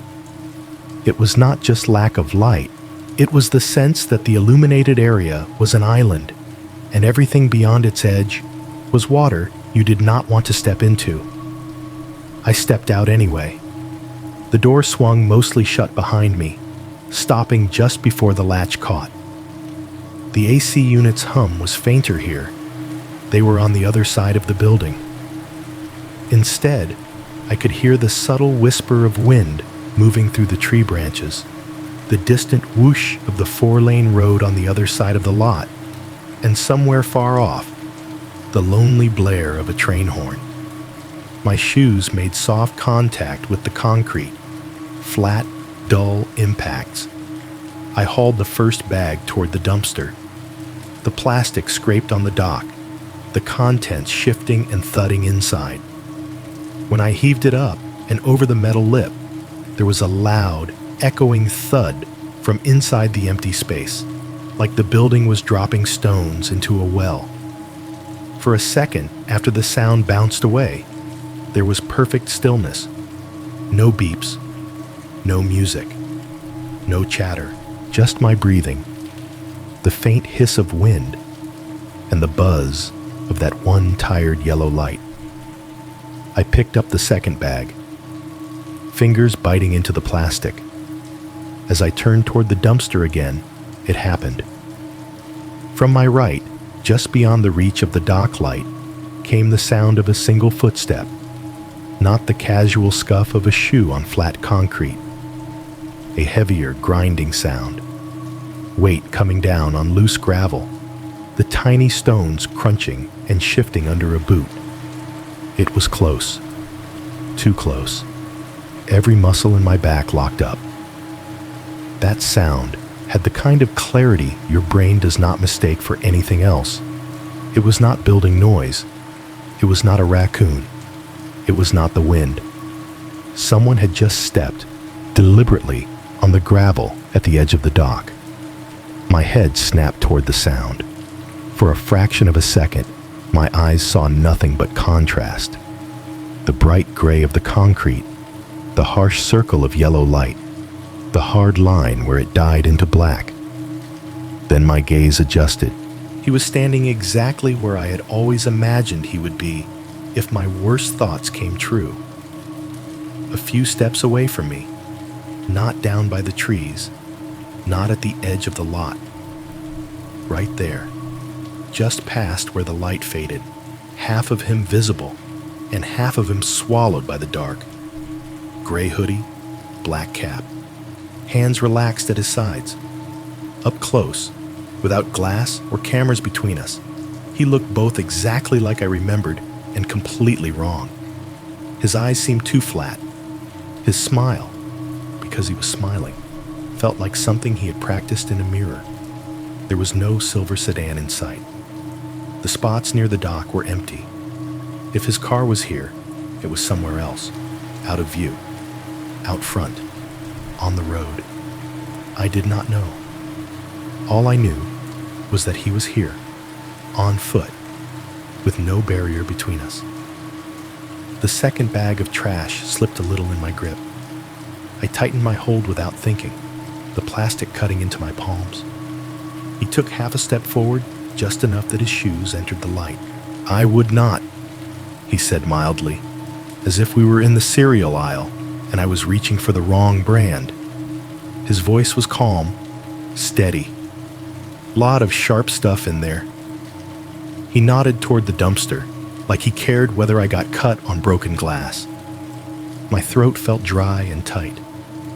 My tongue could not find a word. He smiled wider, just barely showing teeth. "Took you long enough," he said, tilting his head, eyes flicking briefly toward the door I had come from. "I was starting to think you were sleeping in there." For a second, my brain refused to accept that this was really happening. My hands still smelled like plastic and old coffee grounds from the trash bags. The yellow dock light still buzzed above us. The building still hummed behind my back like any other night. None of that fit with the fact that he was standing a few steps away from me in the dark, smiling like we had arranged this. My first words came out wrong, thin and too high. "Did Oscar let you back here?" I asked. It was a stupid question. Oscar would not have walked him through the store, through the back hallway, out onto the dock like some kind of tour guide. But my brain reached for anything that made this less impossible. He gave a little shrug, like he appreciated the effort. "Oscar?" he repeated. "The old guy?" His voice sounded different out here, closer, heavier, without the filter of a phone or the echo of the store. "Yeah," he went on. "He went home, right? It is just you and the manager now." Something cold slipped down my spine. We never announced when the guard left. We never listed who was on with who. His sentence landed like a catalog. He knew the guard's general age. He knew there was just one manager. He knew there was just me. He took a step closer. His shoes made that awful, intimate sound. Rubber soles scraping on rough concrete, a faint crunch when his heel brushed the strip of gravel near the edge. It was not loud, but in the relative quiet of the dock, it was enormous. I forced myself not to step back immediately. Predators like that, I always heard, could smell fear. But my body betrayed me anyway. I shifted my weight, one foot inching toward the door, the heavy metal slab suddenly feeling very far away. "We are closed," I said, aiming for steady and landing somewhere near shaky. "You are not supposed to be back here. There are cameras on the dock. You need to leave." I nodded up toward the corner of the building, toward the black dome tucked under the eave. "There is a camera right there," I added. "Police drive by here all the time. You should not be back here." He followed my gaze, looked up at the camera, then back at me with a look that was almost amused. "That one?" he asked. "Yeah," I checked. He said it like he was reviewing a product, like he had left a rating. My grip tightened on the trash bag handle until the plastic cut into my palm. "It does not see behind that dumpster," he continued conversationally, tipping his head toward the big green box to my left. "Crazy, right? They put a camera in and it misses the one spot you would actually want covered." Every word confirmed what we had seen on the tapes. The nights at the edge of the light, the strange smear by the tree line, the long pauses next to the cart corral. He had been mapping this place, testing angles, counting steps. I took a step back, toward the door. It had swung almost shut behind me when I came out. A heavy door on a stiff hinge that liked to close on its own. It was not fully latched, but the gap was narrow, just a wedge of fluorescent light spilling onto the floor. From out here, there was no handle to grab, just a small metal plate and the edge of the crash bar. If it swung all the way shut, you needed a badge from outside or a shove from inside to open it. I knew that. I had joked about getting locked out before. I had never once considered that someone might want the door nearly closed. "I am going back inside," I said. "You need to leave the property now. If you do not..." He shook his head slightly, as if I was missing something obvious. "No, you are not listening," he said. His tone didn't rise. It did not get harsh. That somehow made it worse. "I am not the one who should not be out here alone." His eyes moved past me briefly, flicking toward the door, toward the strip of bright light around the edge. The building itself felt like a body right then. Warm, humming, full of systems and people. Tom in the office, the refrigerators, the lights. I was suddenly very aware that all of it was separated from me by a few inches of metal and an air gap.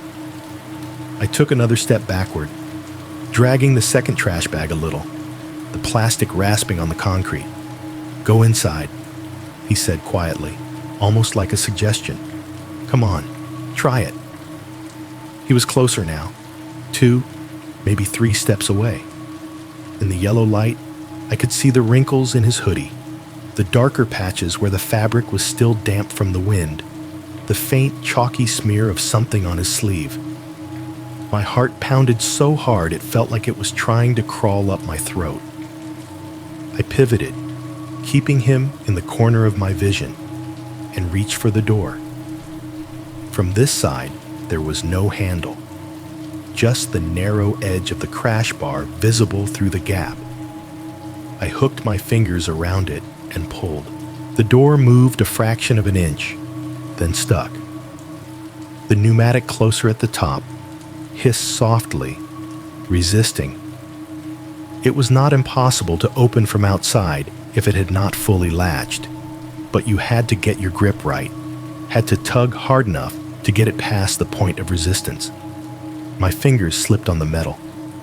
My palms were slick with sweat and the faint residue from the trash bag plastic.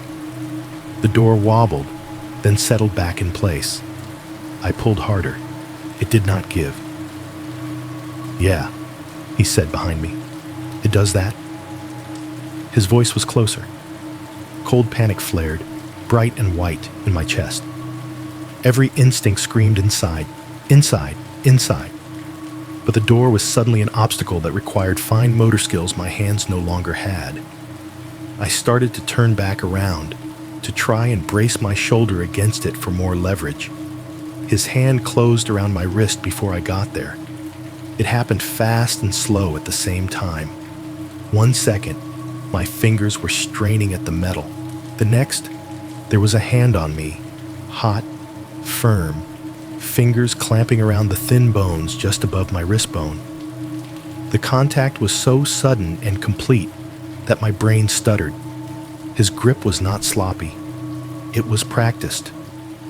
He squeezed just enough to make my hand go weak, my fingers automatically loosening their hold on the bar.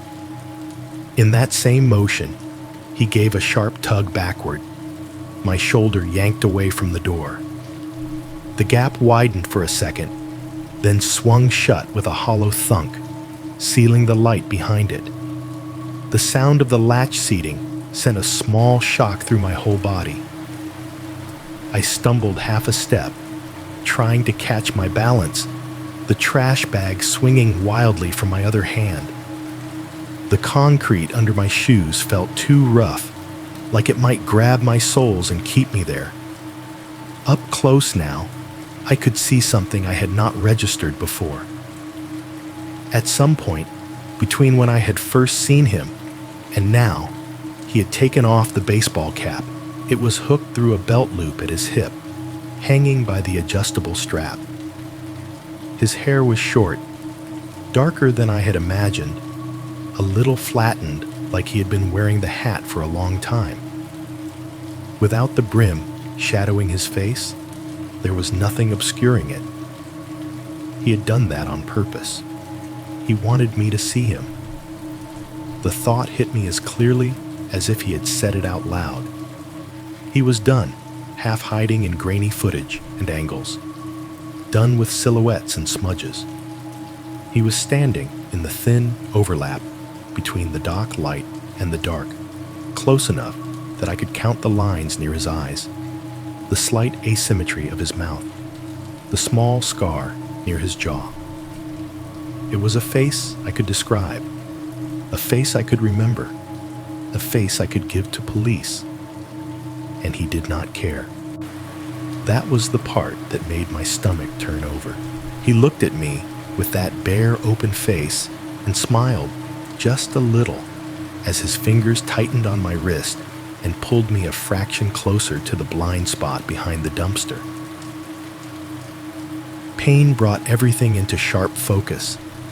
His fingers dug into my wrist hard enough that it felt like the bones might grind together.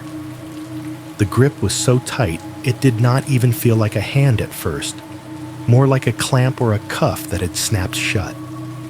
I tried to yank my arm back on pure reflex, but he used that movement against me, stepping in and redirecting it, pulling me off balance. My shoes slipped. The dock was still slightly damp from the rain earlier. A thin film of moisture slicked the concrete near the edge, just enough to erase traction. My heels skidded sideways, and suddenly my weight was going in the wrong direction. My shoulder slammed into the side of the dumpster with a hollow, metallic gong that rang out in the cold air. The thin metal wall shook under the impact, the vibration traveling through my back into my teeth. The sound echoed off the cinder block, big and ugly, and too loud in the empty space. I sucked in a breath to scream. His face changed. The calm, almost conversational mask he had worn in the store slipped. His jaw tightened. His eyes flattened, and his voice dropped an octave. All pretense gone. "You scream," he said, low and clear, his mouth close enough that I could smell the stale coffee and smoke on his breath. "I will break your neck before anyone gets that door open." There was no drama in it, no raised voice, just a statement, like he was describing the weather. The part of me that could still think knew that sound travels strangely around a building like this. The office was on the other side of several doors and a hallway. The doc sat in a pocket shielded by walls. I pictured Tom at his desk, the hum of the computer in his ears, the fan in the office whirring. My scream would have to be loud, have to be sharp, have to be sustained to cut through all that. He must have known that too. He had done his homework. He shifted his grip, twisting my captured wrist up and away from the door, forcing me to turn with it. His other hand shot out and grabbed a fistful of my jacket near the shoulder. With both hands on me, he started pulling me sideways, angling us around the side of the dumpster. The dock light did not reach back there. I knew, because I had seen the footage. The camera's view cut off at the corner of the container. Behind it, there was a wedge of concrete and the start of the slope down toward the trees, just out of sight. My boots scraped over the rough surface as he dragged me. The edge of the dock caught the side of my foot for a moment, a sharp bump of concrete against my ankle. The hem of my jeans snagged and then rasped along the edge, making that awful rip-scrape sound denim makes when it kisses something that can tear it. The yellow pool of light fell away as we rounded the back of the dumpster. The world got narrower and darker. The metal wall loomed on one side of me, cold and faintly greasy against my shoulder when I bumped it. On the other side, the drop-off toward the gravel and the slope down to the ditch yawned like an open throat. I could still hear the store, but it had turned into a distant ghost of itself. The freezer units inside hummed on the other side of the wall, thin and muffled, like an appliance in the next apartment over. Every once in a while, I thought I could hear the faintest echo of a cart being moved or a door closing. Tiny domestic sounds from a safer universe I had just stepped out of. Farther away, out by the front of the building and the road, a truck rolled past, its big tires hissing on the pavement. The sound might as well have been miles away. Out here, it was all muted, like I was underwater, listening to someone walking above the surface. I tried to plant my feet, tried to twist my body away from his, digging my heels into the concrete. The friction burned the bottoms of my soles. My shoulder howled where it had hit the metal. "Let go," I managed, the words ripping out of my throat more as a breath than a voice. "Let go of me." My voice cracked halfway through, shredded by adrenaline. I forced more air into my lungs and tried again. "Help!" The scream came out raw and hoarse, the first one bursting from my chest like something breaking. It felt huge to me, like I was tearing the night in half. But as soon as the sound left my mouth, the cold air seemed to swallow it, smearing it out into the open space, thinning it. It did not echo the way the bang on the dumpster had. It did not bounce back. It just went out, got lost in the wind and the hum of the building, taken apart by the distance between me and anyone who mattered. He reacted instantly.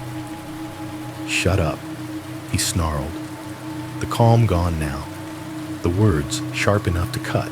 He let go of my jacket with one hand to adjust his grip, reaching for a higher hold, maybe to clamp over my mouth. The second his fingers loosened, something primitive and ugly and bright surged up in me, a tiny, vicious instinct that did not care about anything but damage. I turned my head and bit him. It was not clean or aimed. I did not have the luxury of strategy. I just lunged toward the nearest exposed skin, his hand, wrist, whatever he had left unguarded, and clamped down with everything I had. My teeth sank into flesh and tendon. It tasted like salt and copper and sweat. His skin gave just enough that I knew I was going to leave a mark, maybe a scar. He yelled, a sharp, surprised shout that broke his threats into jagged pieces. Fuck! His hand jerked back on reflex, tearing out of my mouth. I heard, rather than saw, the wet sound of skin separating from teeth. For an instant, he truly lost control of both his grip and his temper. Pain flared white-hot across the side of my head. He shoved me, hard, away from himself and into the building. My back hit the cinder block wall behind the dumpster with a sickening thud.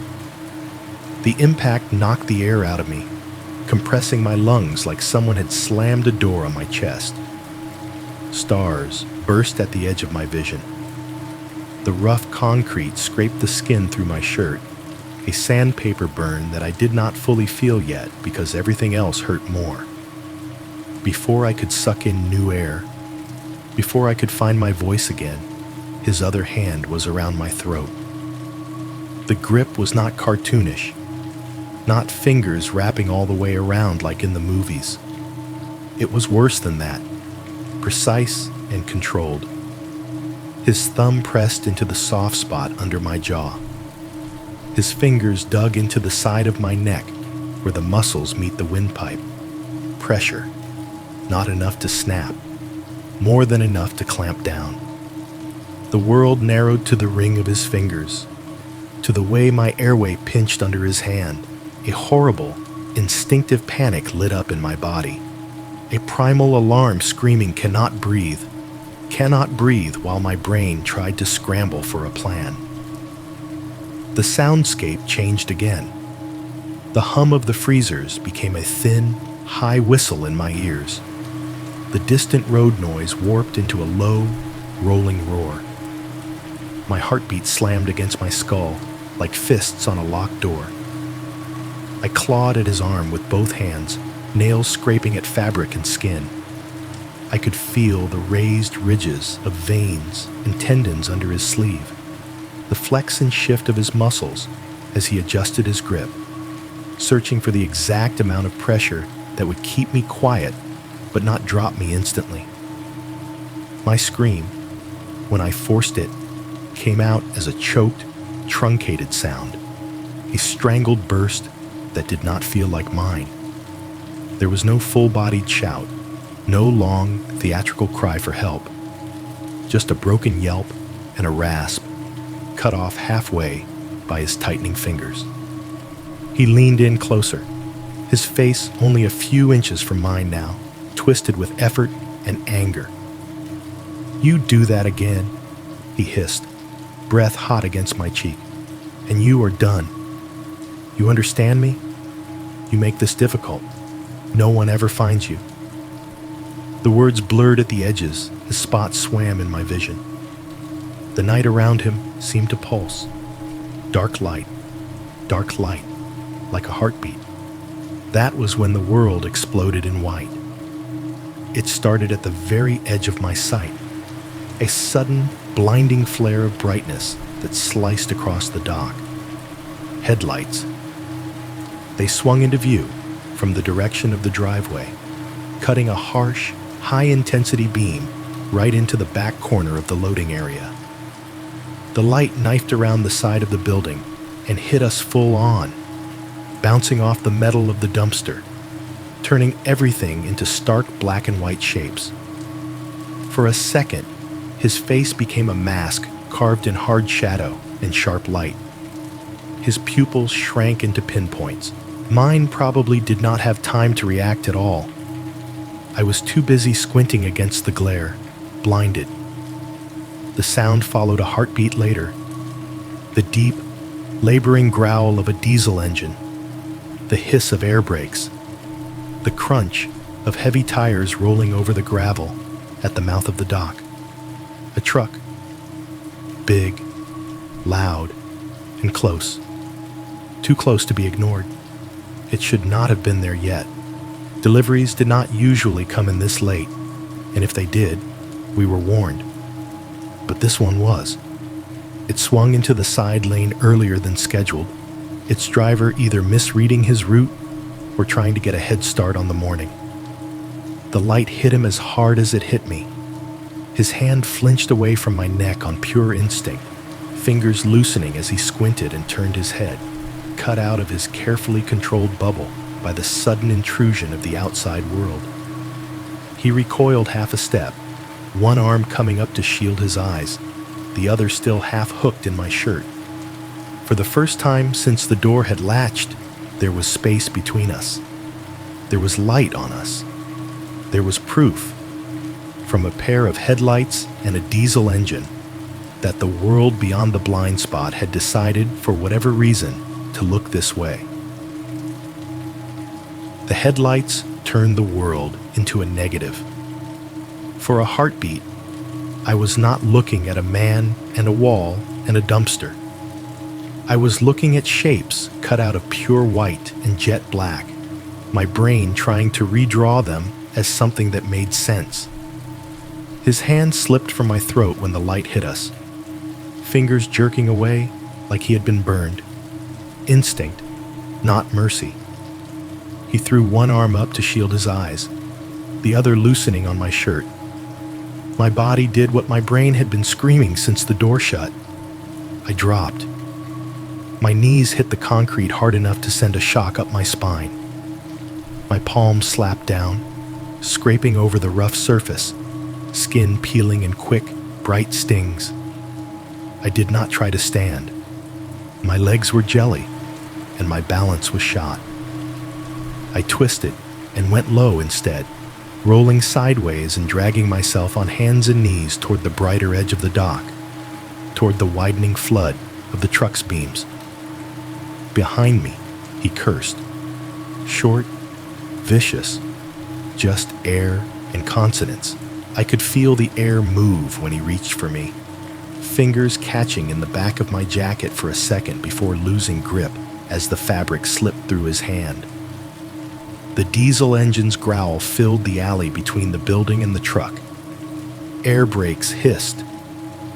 Gravel crunched under heavy tires as the vehicle turned in and stopped at an angle, its lights washing over the loading dock and the back wall of the store. The door behind me, my door, the employee door that had felt impossibly far away a second ago, suddenly banged open. The sound of it was sharp and metallic and very, very alive. The crash bar slammed into the stopper with a clanging whang that cut through everything else. "Shit," a familiar voice muttered. "Forgot my thermos." Oscar. He had come back. Not because he had a feeling. Not because of some sixth sense. Because he had left his coffee in the break room and did not want to start his next shift without it.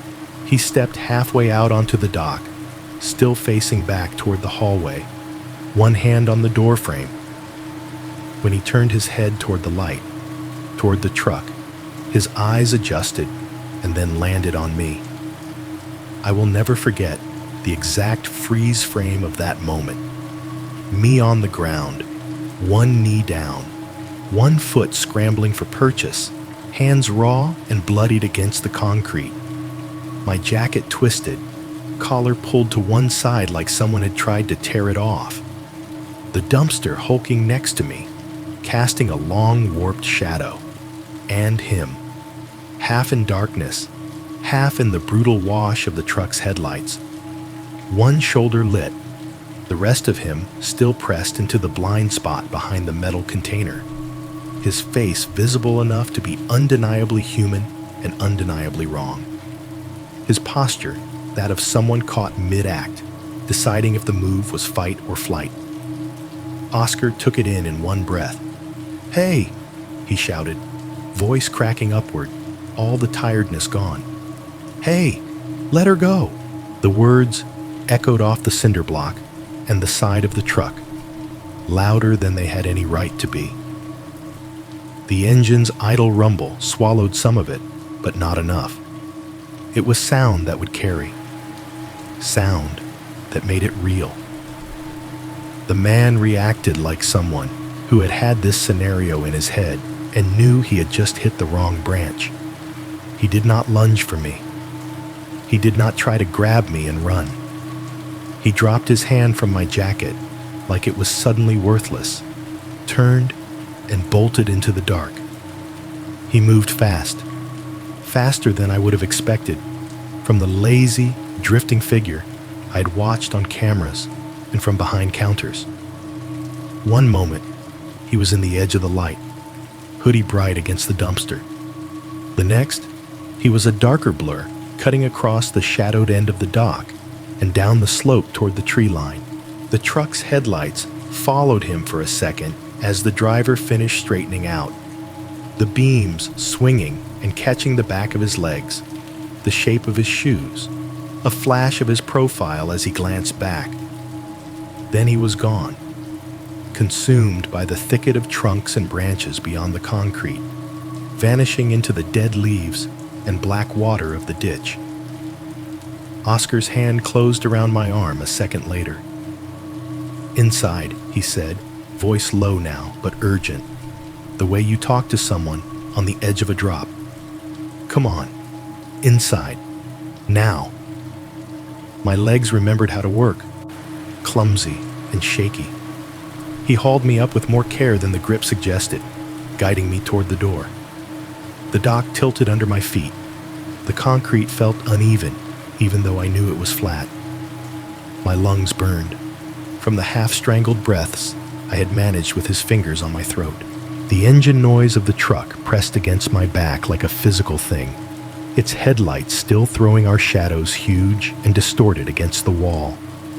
As soon as we crossed the threshold, Oscar yanked the door shut. The metal slab slammed into place with a heavy final thunk. The latch caught with a clear mechanical click that I can still hear if a door slams anywhere near me. For a moment, we just stood there in the back hallway, breathing. My breath came in ragged, uneven pulls, each inhale catching on the sore spot in my throat where his thumb had pressed. Oscar's breathing was heavy too, his chest rising and falling under his jacket, a mix of exertion and adrenaline. The world inside the building sounded wrong now. Too bright, too clean. The fluorescent buzz felt louder than it had 20 minutes earlier. The hum of the refrigeration units seemed to vibrate in my bones. Oscar let go of my arm, only to reach for the radio clipped to his vest. "We got a situation," he barked into it, not bothering with any of the usual codes. "Tom, get to the back hall now. Call 911. There was a crackle. Then Tom's voice, tight and confused. "What happened?" "Somebody was on the dock," Oscar said. "With her. He ran when I came out. I am locking this door." Even as he said it, he twisted the interior deadbolt with shaking fingers. The little metal piece slid across with a dry scrape, sealing the door in a way that made my ribs ache with relief and panic at the same time. Tom was there seconds later, shoes slapping against the concrete as he jogged down the hallway. His eyes went wide when he saw me. My torn collar, my scraped hands, whatever was on my face. "Sit," he said, pointing at a crate along the wall. "Sit down." He did not wait to see if I listened before he grabbed the office phone. I heard the keypad tones, the click of the line connecting, his voice taking on that forced calm people use with emergency operators. "Yes, this is the night manager at Value Mart on East Ridge," he said. "We need police at our location now. One of my employees was attacked out back. The suspect fled on foot. We have him on cameras." The word attacked, hung in the air like smoke. I sat. The crate was cold against the backs of my legs. My hands trembled in my lap. Raw palms turned up without me realizing it. Tiny black dots of gravel dust clung to the scrapes.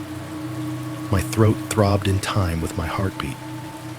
Oscar crouched in front of me, his flashlight now forgotten at his side. "You with me?" he asked. "You hit your head?" I shook my head, then regretted the movement when the hallway swam for a second. He grabbed my neck, I managed, touching the tender skin carefully. "I do not think I passed out." He nodded, jaw tight. "You did good," he said. "You bit the shit out of him by the look of your teeth." Only then did I taste the metallic tang still lingering in my mouth. I swallowed hard and tried not to gag.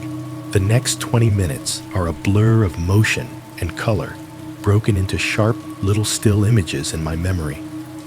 The distant wail of sirens growing louder, their pitch changing as they turned into our lot. The flash of red and blue lights sweeping past the narrow window in the back hallway, washing the cinder block in alternating pulses, making it look like the building itself was breathing panic. The reflection of those lights in the glass of the front doors when we moved up there, the way the whole store flickered with those colors, like a crime scene in a movie, except this was the place I stocked cereal and rang up milk. 2 squad cars, 1 ambulance, just in case, officers spilling out, hands on belts, flashlights already out before they stepped inside. They separated us quickly, the way they are trained to. One officer walked with me to the break room, sat me at the table, and asked questions in a gentle, rehearsed cadence. What happened? What did he look like? Did he say anything? Did you see a weapon? Another officer walked the perimeter with Oscar, getting his version of events. Tom went to the office to pull the footage, hands steady in the way of someone who is holding all their fear in the exact center of their chest and not letting it leak out. Outside, the younger cop and a partner went to the tree line with their flashlights, beams slashing through the branches. They combed the ditch, the back lot, the scrubby area where the light died. They walked the path between our building and the next one over, calling out now and then, listening for movement. They did not find him. They found footprints in the mud, smudged impressions that could have been his or anyone's. They found broken twigs, scuffed dirt. They found nothing that could be bagged, tagged, and turned into certainty. Back in the office, Tom loaded the dock camera footage for the night. The officers crowded in, their radios crackling softly as they leaned toward the monitors. I watched too, because I could not watch. On the screen, in grainy black and white, I saw myself push the dock door open, hauling the 2 black trash bags into the frame, watched myself cross the concrete, toss the first into the dumpster, watched my smaller, pixelated self turn back for the second. From the side of the frame, near the dumpster, the attacker appeared, just a shape at first, then clearer as he stepped into the light. The cops could see what we had seen, the approach, the angle, the way he slid into the blind spot behind the container with me. Then, as expected, there was nothing. Once he dragged me fully behind the dumpster, the camera had no line of sight. The screen showed only the blank expanse of the dock, lit by the single yellow light, the corner of the building, the edge of the dumpster. We watched the empty space where I had been pinned and choked and shoved against the wall. We watched the part of reality that went unrecorded. Then the truck arrived, headlights spilling into view, washing the dock in white, the angle of the beams cutting across, overexposing half the image. On the screen, the door flew open. Oscar stepped out. The attacker flickered in and out of the glare, then streaked out of frame toward the trees. It was enough to prove something had happened. It was not enough to hold on to him. One of the officers asked Tom to rewind it, to go back further. "I want to see where he came from before she opens the door," he said. Tom dragged the playback icon a few minutes earlier and hit play. For a little while, the dock sat empty on screen. Just the dumpster, the blank wall, the distant dark. No movement, no figures, no doors opening. I remember thinking, "See? He must have come around from the lot right before I opened the door. We just missed it." Then the officer said, "Stop, right there. Back up a few seconds." Tom did. At first, I did not see what he was pointing at. The image was grainy, the contrast poor. The edge of the building and the corner where the dock wall met the back wall were just a messy blend of grays. "Right there," the cop said, tapping the screen with his knuckle. "You see that?" He was pointing at a sliver of darkness pressed up against the wall, a shade slightly darker than the rest of the shadow, in the narrow space just to the side of the dock door. Tom zoomed in until the pixels looked like a mosaic. In the close-up, it still was not clear. It could have been nothing. A trick of the light, the camera struggling with noise, a stain on the wall. But as the footage advanced frame by frame, that sliver shifted by an inch. Then another. The angle of it changed just enough that you could tell it was not a smudge on the lens. A shape. Tall. Narrow. Upright. It was standing against the wall, just outside the door's swing radius, just out of the usual line of sight of anyone coming down the hallway, just inside the camera's edge, not walking up, not approaching from the lot, not running in from the trees, already there. He had been pressed against the back end of the building, motionless, for at least a full minute before I ever pushed that door open, waiting, not for a random victim, not for a random chance, for me, at that exact door, at that exact time. The night did not end when the siren stopped. It just changed locations. At the station, everything was too bright and too clean. The fluorescent lights were harsher than the ones at the store, buzzing directly over my head. The walls were that same off-white beige as the office at Value Mart, but flatter, like they had been painted to be forgotten. They put me in a room with a table and 2 chairs and a box of tissues someone had opened and never closed properly. A camera was mounted in the corner, a little red light blinking to let me know I was being recorded.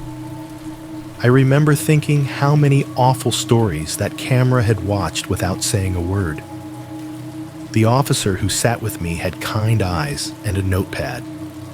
He introduced himself twice. I only remember his first name. He asked me to tell him everything.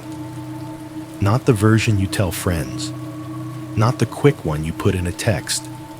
The whole thing, starting from when I first noticed the sedan, to the calls, to the note, to the way his hand felt around my throat. I talked until my voice went hoarse. Every time I paused, he would circle back, gently pulling on details I tried to skip. What side of his hand did you bite? Which wrist did he grab first?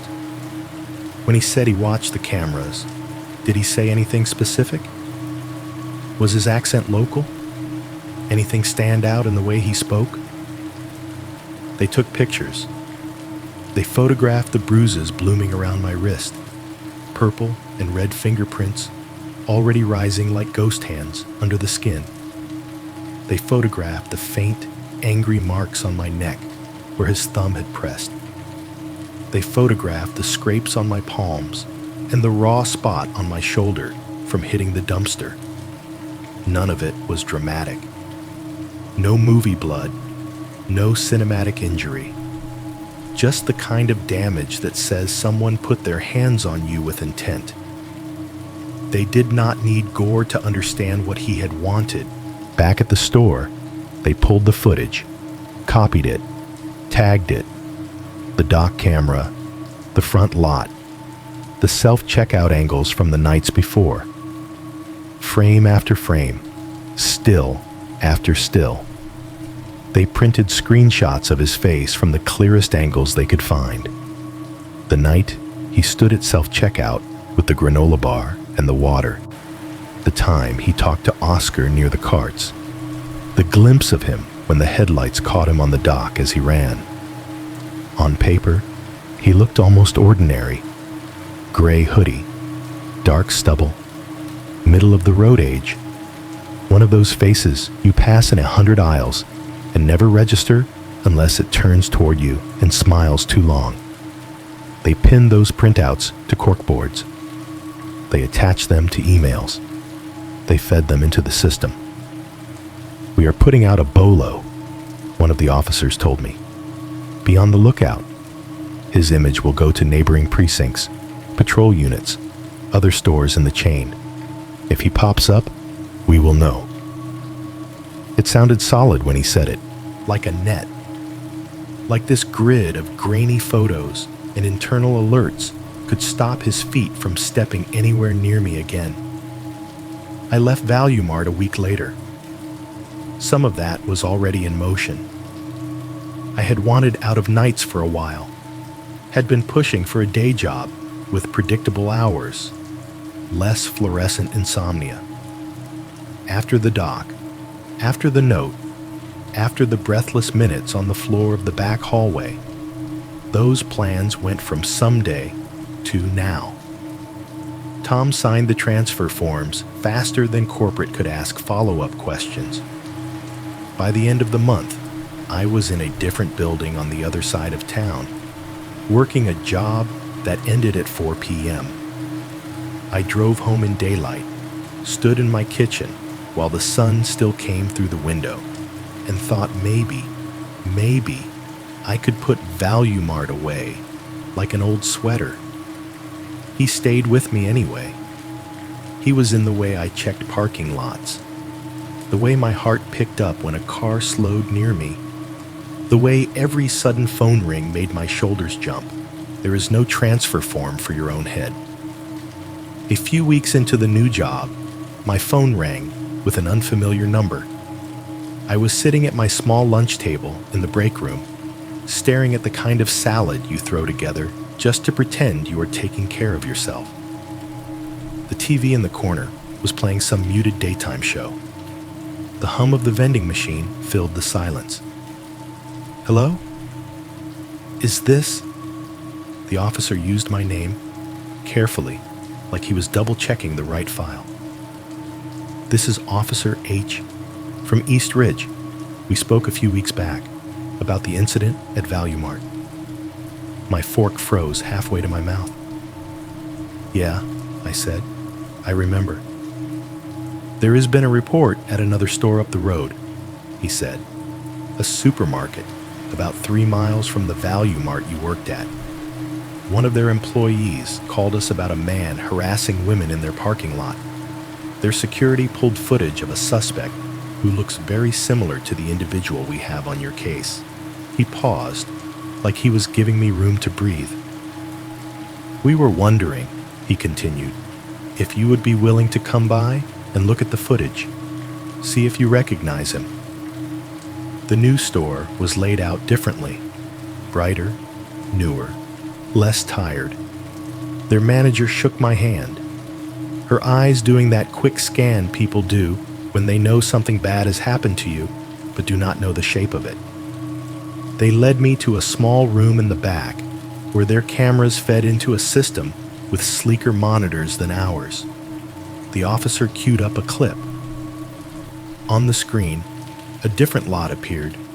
New asphalt, bright white lines, tall lights that actually worked, carts in neat rows, banners flapping in a lighter wind.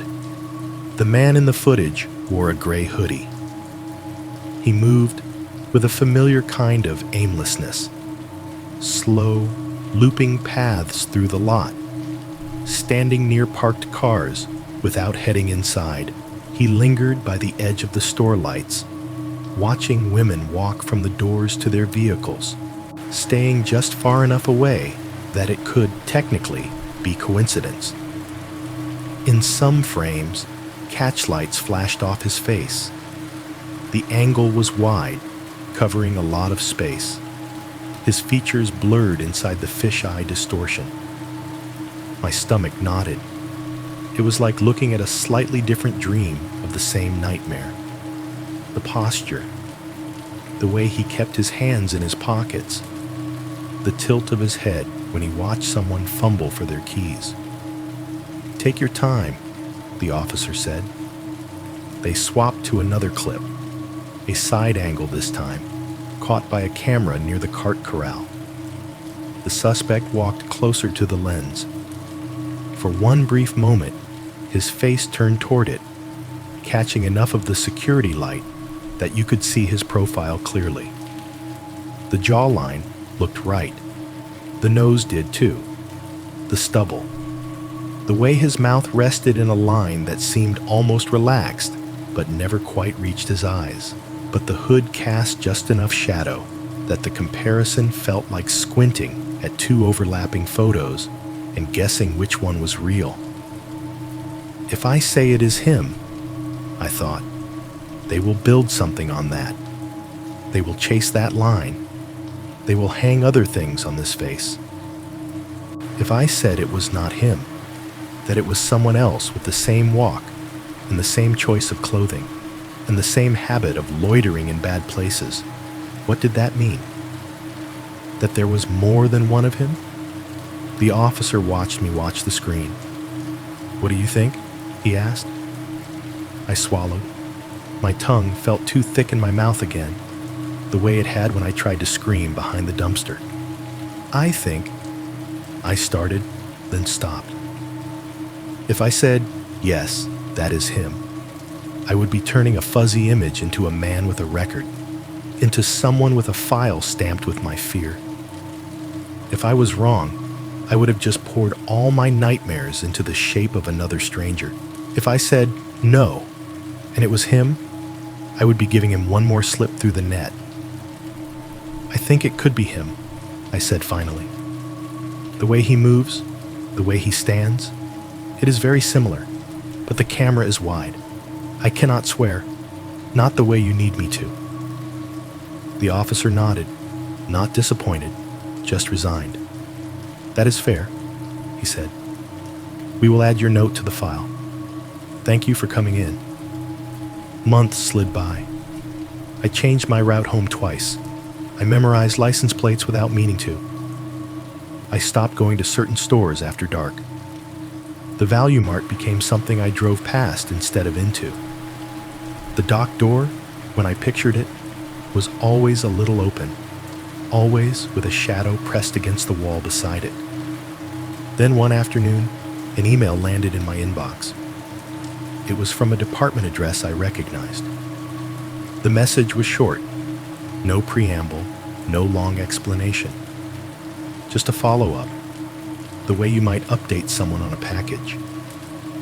They had arrested the man from the other store's footage, not for stalking, not for loitering, for attacking a woman walking home from a bus stop late at night. Different jurisdiction, same pattern. Watching, waiting, picking a stretch of space he thought no one was looking at. The email said they believed he might be connected to other incidents in the area. Reports from parking lots, alleys behind strip malls, employee lots behind 24-hour places. They did not say they could prove he was my guy. "We do not have enough to link all of them," the officer wrote. Not yet. They were sure enough to keep him, but not enough to pin every shadow on him. I closed the email, and sat at my kitchen table, staring at the cheap wood grain pattern, listening to my own fridge hum. Somewhere, on some screen in some office, his face was now a clear, high-resolution mugshot instead of a grainy gray smear. Somewhere, his name was on paperwork, his height and weight on record. On my side of the glass, he was still the man outside the frame. On paper, I did everything you are supposed to do to move on. I changed apartments, packed my life into cardboard boxes that once held someone else's groceries, and drove them 45 minutes away to a cheaper, quieter town. Different zip code, different area code, different landlord who did not know the words Value Mart incident or police report. I got a new number, new SIM. I went through the painful little admin rituals of modern life, updating logins, re-entering codes, watching two-factor texts ping a phone that no longer existed. I deleted the old number from every app that still remembered it. I changed my route to work in a way that felt almost petty, like I was letting the building win. There was a faster way to get to my new job, a route that cut along the highway and right past the Value Mart I used to work at. You could see the dock from the overpass if you knew where to look. On good days, the lot looked normal. Carts, cars, lights. On bad days, my brain filled in the rest. So I picked the longer way. I took surface streets that dipped through residential neighborhoods and past boring strip malls where the worst thing in the lots seemed to be abandoned carts and oil stains. I added 10 minutes to my commute to avoid 2 seconds of looking at that building. Physically, I was gone. Mentally, I was still standing under that yellow dock light every time I touched a metal crash bar. It is weird how fast new habits wired themselves into me.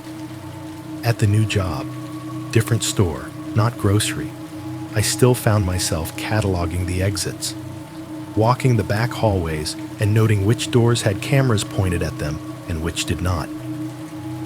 Checking if the employee lot had more than one light. Learning the schedule of the trash pickup like it was a calendar of eclipses. Any time I stepped into a back stairwell or out a rear exit, my brain ran the same script. Where is the camera? What does it see? What can stand just outside of it and wait?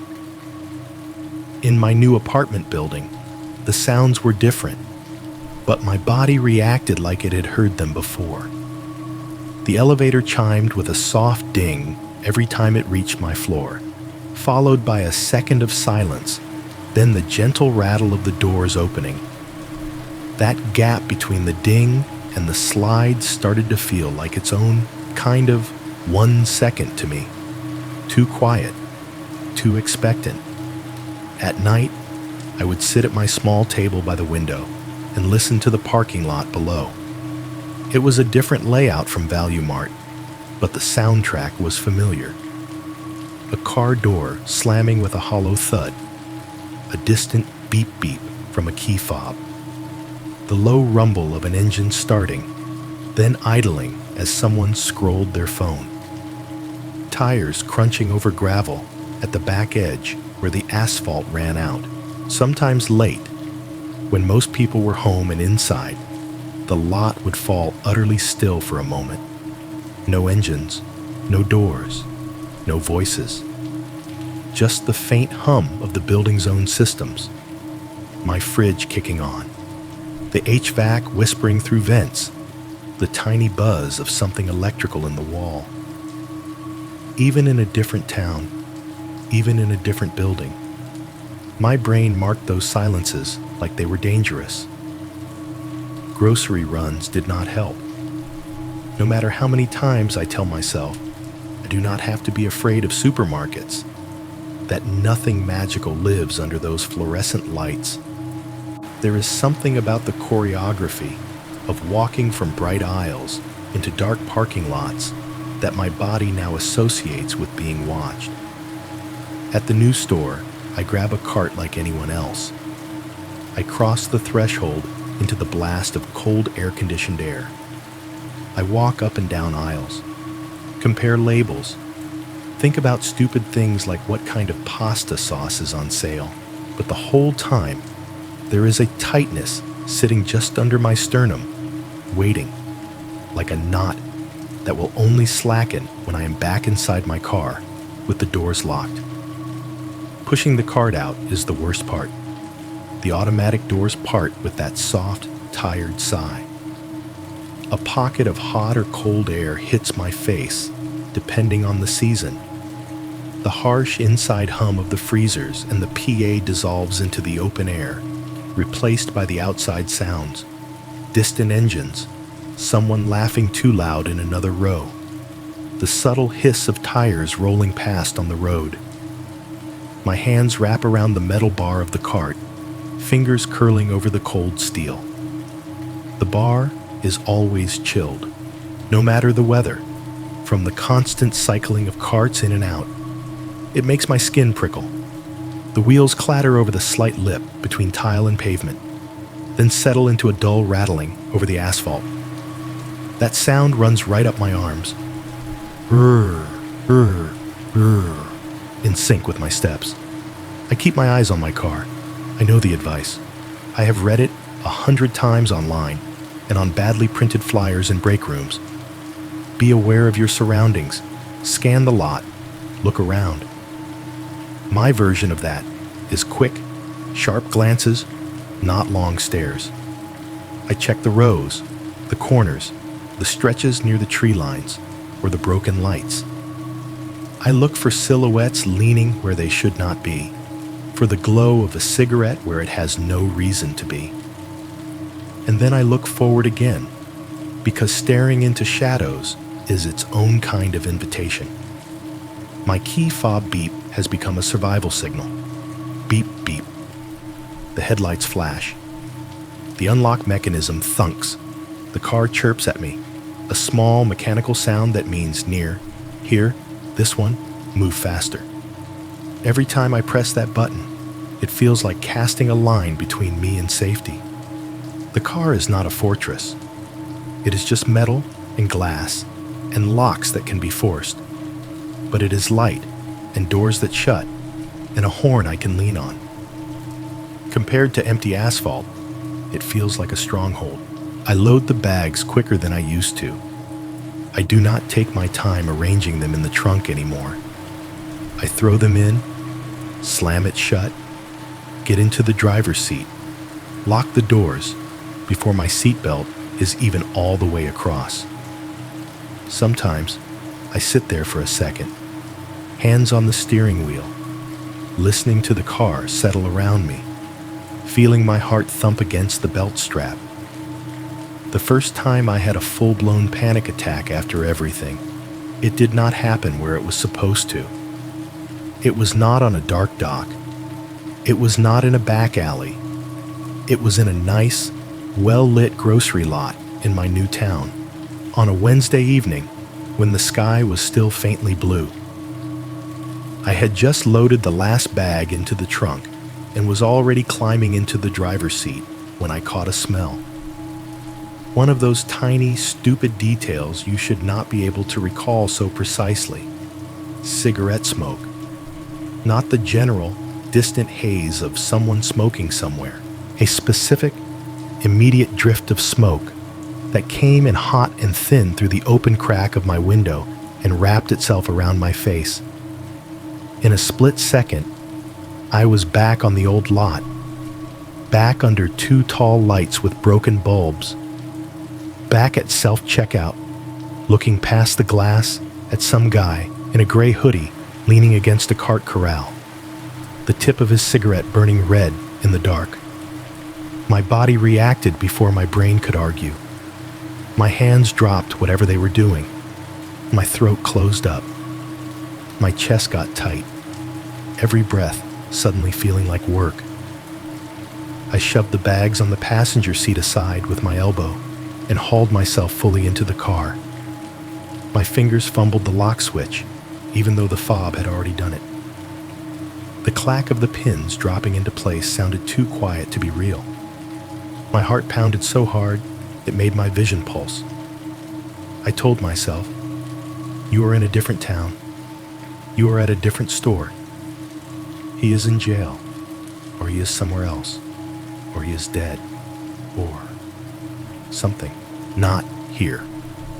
The other part of me hissed back, "You did not see the email say it was definitely him. You did not see them lock a door and throw away the key. You saw a could be. You heard a maybe. You felt a hand." I forced myself to look. Out in the lot, maybe 30 feet away, a man in a work jacket and jeans stood by an older sedan, leaning against his rear bumper, smoking. Middle-aged, receding hairline, different build, different gait. His eyes never once flicked toward my car. The wind had just shifted. The smoke had just taken the fastest path to me. I knew that. Rationally, I knew that. My body did not. My hands shook for 10 minutes. I sat at that stop sign longer than I needed to, waiting for my pulse to slow. Watching the mirror until he finished his cigarette, dropped it, crushed it under his shoe, and drove away without looking in my direction once. You cannot move the wiring in your head just by carrying boxes across town. Some nights, on the way home from the new store, I forget for a little while. I drive with the radio on low, thinking about work, or bills, or some meaningless thing on my phone. Then a red light stops me. I roll to a gentle halt. The engine idles. The cross traffic passes in front of me in neat streams of headlights and taillights. I check my rearview mirror on autopilot. Behind me, a silver sedan pulls up. It is just a car. That is what I tell myself first. Silver is one of the most common colors on the lot. Four-door sedans are everywhere. Our brains are wired to match patterns, even when we do not want them to. Its headlights wash over the back of my car and spill a little into the cabin, dim and diffuse. I cannot see the driver clearly, just the vague oval of a head over a steering wheel, hands at 10 and 2. The light turns green. I move forward. So does the sedan. We make the same right turn. The street here is long and straight, with a few side roads branching off toward apartment complexes and small houses. The kind of street where a lot of people are going the same way for a while. The sedan stays behind me for half a block, then another. The knot in my throat tightens. My mouth goes dry. Logically, I know there are a dozen reasons for that car to be where it is. Same commute, same neighborhood, same bad timing at the light. The world did not rearrange itself around me and my fear. The part of me that watched grainy footage of a silver car sitting just outside the camera's view does not care. My fingers twitch on the steering wheel. I check the speedometer, making sure I am not going so slow I am forcing the car to linger. At the next intersection, the sedan blinks its turn signal. It pulls into the left lane, accelerates smoothly, passes me without so much as a glance, and turns into a narrow side street I've never been down. Gone. 2 seconds later, it is like it was never there. But my pulse does not get that memo right away. It keeps hammering against my ribs, sending little aftershocks through my arms. I swallow around the tight feeling in my throat and keep driving. Tires humming on the road. Radio turned down low. My brain picks sides, over and over. The logical part says, it could have been any car. The part of me that remembers how a hand feels around my wrist says, it only takes one. Right now, I am sitting at a cheap kitchen table in a one-bedroom apartment that still does not feel completely mine, with my laptop open and this email almost finished. It is 12:23 a.m. I know, because I keep glancing at the clock in the corner of the screen, like the time itself is proof I am really doing this. Like if I write it down later, that exact number will make it feel more real than it already does. The fridge is humming behind me. It is that low, steady sound you stop hearing after a while, until you listen for it. A faint rattle in the compressor, a little vibration in the cabinet next to it. Under that, there is the barely there whisper of the AC vent over my head. It kicked off a few minutes ago and has been trying to decide whether to start again ever since. Out the window, the apartment parking lot is mostly quiet. The sodium lights wash everything in a flat yellow. A few cars sit like sleeping animals. Windshields blank. Tires sunk a little into the potholes. Somewhere on the far side, I heard an engine turn over a minute ago. One of the neighbors starting their car for some reason at midnight, letting it rumble for a few seconds, then shutting it off again. Now it is still. There is a hollow kind of quiet in here that only comes this late, when the upstairs neighbor has stopped pacing, and whatever constant plumbing noise runs in the walls has taken a break. I am writing this to a horror channel. You, if you are hearing it now, are not the first person I thought I would ever tell this story to. I told it to the police first, then to a couple of people I trust, in smaller, shorter, safer pieces. I told it to myself too many nights in a row, lying awake and replaying the wrong 2 minutes on the dock, instead of the 17 other years I spent never seeing him. I kept telling myself I was done. That changing towns and jobs and phone numbers was enough, that they got a guy for something similar. And maybe that was him. And maybe it was not. And maybe that was as close to closure as some people get. And then, every time I walked out a back door alone, my body argued with that logic. So I am putting this here instead. I am not telling you this because I think you should quit your night shift tomorrow. I am not telling you to stop going to the grocery store after work, or to reorder your entire life around parking lots and cameras. I know people have to close stores and restock shelves and walk from buses to apartments at bad hours because the world is built that way and bills do not care if you are scared.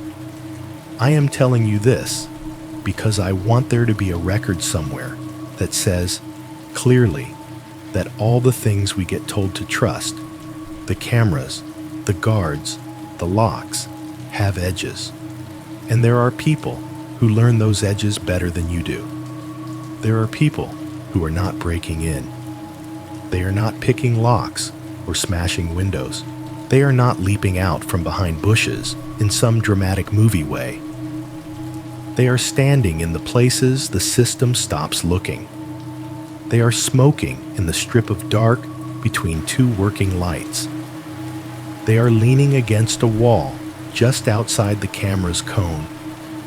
They are waiting by the door that closes itself almost all the way, but not quite. If you are listening to this, I picture you in a couple of ways. Maybe you are in your car right now, parked outside a 24-hour store on your break. The steering wheel cold under your hands, the glow of your phone lighting up your face. The lot around you is half empty. Somewhere, a cart is rolling on its own, slowly drifting until it kisses a bumper. Maybe you are in your bedroom, in a house or an apartment, with the AC grumbling through the vents and the fridge in the kitchen kicking on and off. The blinds throw lines of shadow across your walls. The hallway outside your door is quiet, but not completely. Pipes ticking. Someone's TV down the hall murmuring through the floor. Maybe you are in a break room like the ones I used to sit in. Plastic table, mismatched chairs, the smell of burnt coffee, and microwaved leftovers hanging in the air. A clock ticking too loud over the door. You have 10 minutes before you have to go back under those lights and scuff across that wax tile. Wherever you are surrounded by systems that hum and buzz and blink and record. Cameras in the ceiling, speaker systems, doors that beep when they open too long, alarm panels with little green lights that mean armed. I used to think all that meant nothing truly bad could happen as long as I stayed inside the lines. If there is one thing I actually learned from the man who waited by my dock door, it is this. He did not need to break in to hurt me. He did not need to bypass an alarm, or pick a lock, or jam a door open. He did not need to hack a camera system, or cut power to the building. He just had to wait where the system stopped looking. He watched from the angle just outside the front lot camera's reach. He stood in the sliver of wall the dock camera did not cover. He pressed himself against the building and let the blind spots work for him. I keep thinking about that when people say, "At least there were cameras," like they are talismans. Cameras show you a lot of things after the fact. They do not stop a hand from closing around your throat in the 3 seconds it takes for someone to open a door. I can feel it getting quieter in here as I type this. The fridge hums along, then stutters as the compressor shuts off. The AC decides, for whatever reason, that it does not need to kick back on yet. The neighbor upstairs has finally stopped running water or walking around. For 1 second, not metaphorically, not poetically, but literally, everything on my floor stops at the same time. No vents, no fridge, no footsteps, no cars outside rolling by. Just a thick, padded silence that presses against my eardrums. In that 1 second, I think I hear something in the hallway. It is nothing big. Not a bang, not a knock. Just a single faint creak of wood or metal. Like a shoe shifting weight on the cracked tile, or someone leaning more heavily against the railing by the back stairs. It could be the building settling. It could be the guy down the hall coming home late. It could be nothing. My body reacts like it is everything. I stop typing. My fingers hover over the keys. I hold my breath without meaning to. The cursor on the screen blinks in the same steady rhythm it always has, like a heartbeat that does not care about mine. Then, almost on cue, the fridge kicks back on. The compressor coughs and then settles into its familiar hum. Air pushes through the vents again with a soft rush. Somewhere outside, a car door closes, a distant thunk that sounds safe and normal and far away.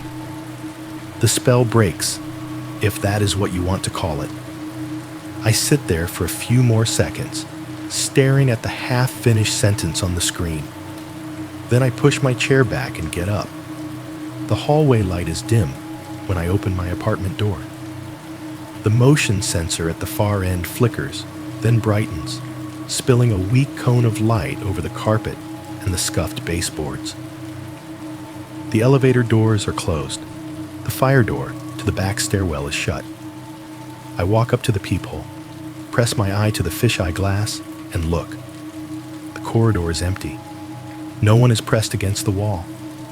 No one is standing by my door, hand half raised. No gray hoodie. No familiar outline leaning into the blind spot. Just the same stretch of hallway I have walked 100 times, with its stains in the same places and its crooked exit sign humming faintly. I close the door, turn the deadbolt, let the latch click into place. Back at the table, the laptop screen has dimmed a little, but not gone dark. The email draft is still open, cursor waiting at the end of the last line I typed. Somewhere, just outside the frame, somebody could be standing there, watching you step into the dark. I watch that sentence blink for a moment. Then I add one more line. The cameras in this building do not cover the back stairwell. It is true. I checked on my second day here. There is a camera in the lobby, one in the front entry, one in the elevator. The back stairs are just a concrete shaft and a metal door that only opens from one side. I sit with that for a second. The fact, the familiarity of it, the knowledge that even my new building has a place like that. Then I move the cursor to the button, send.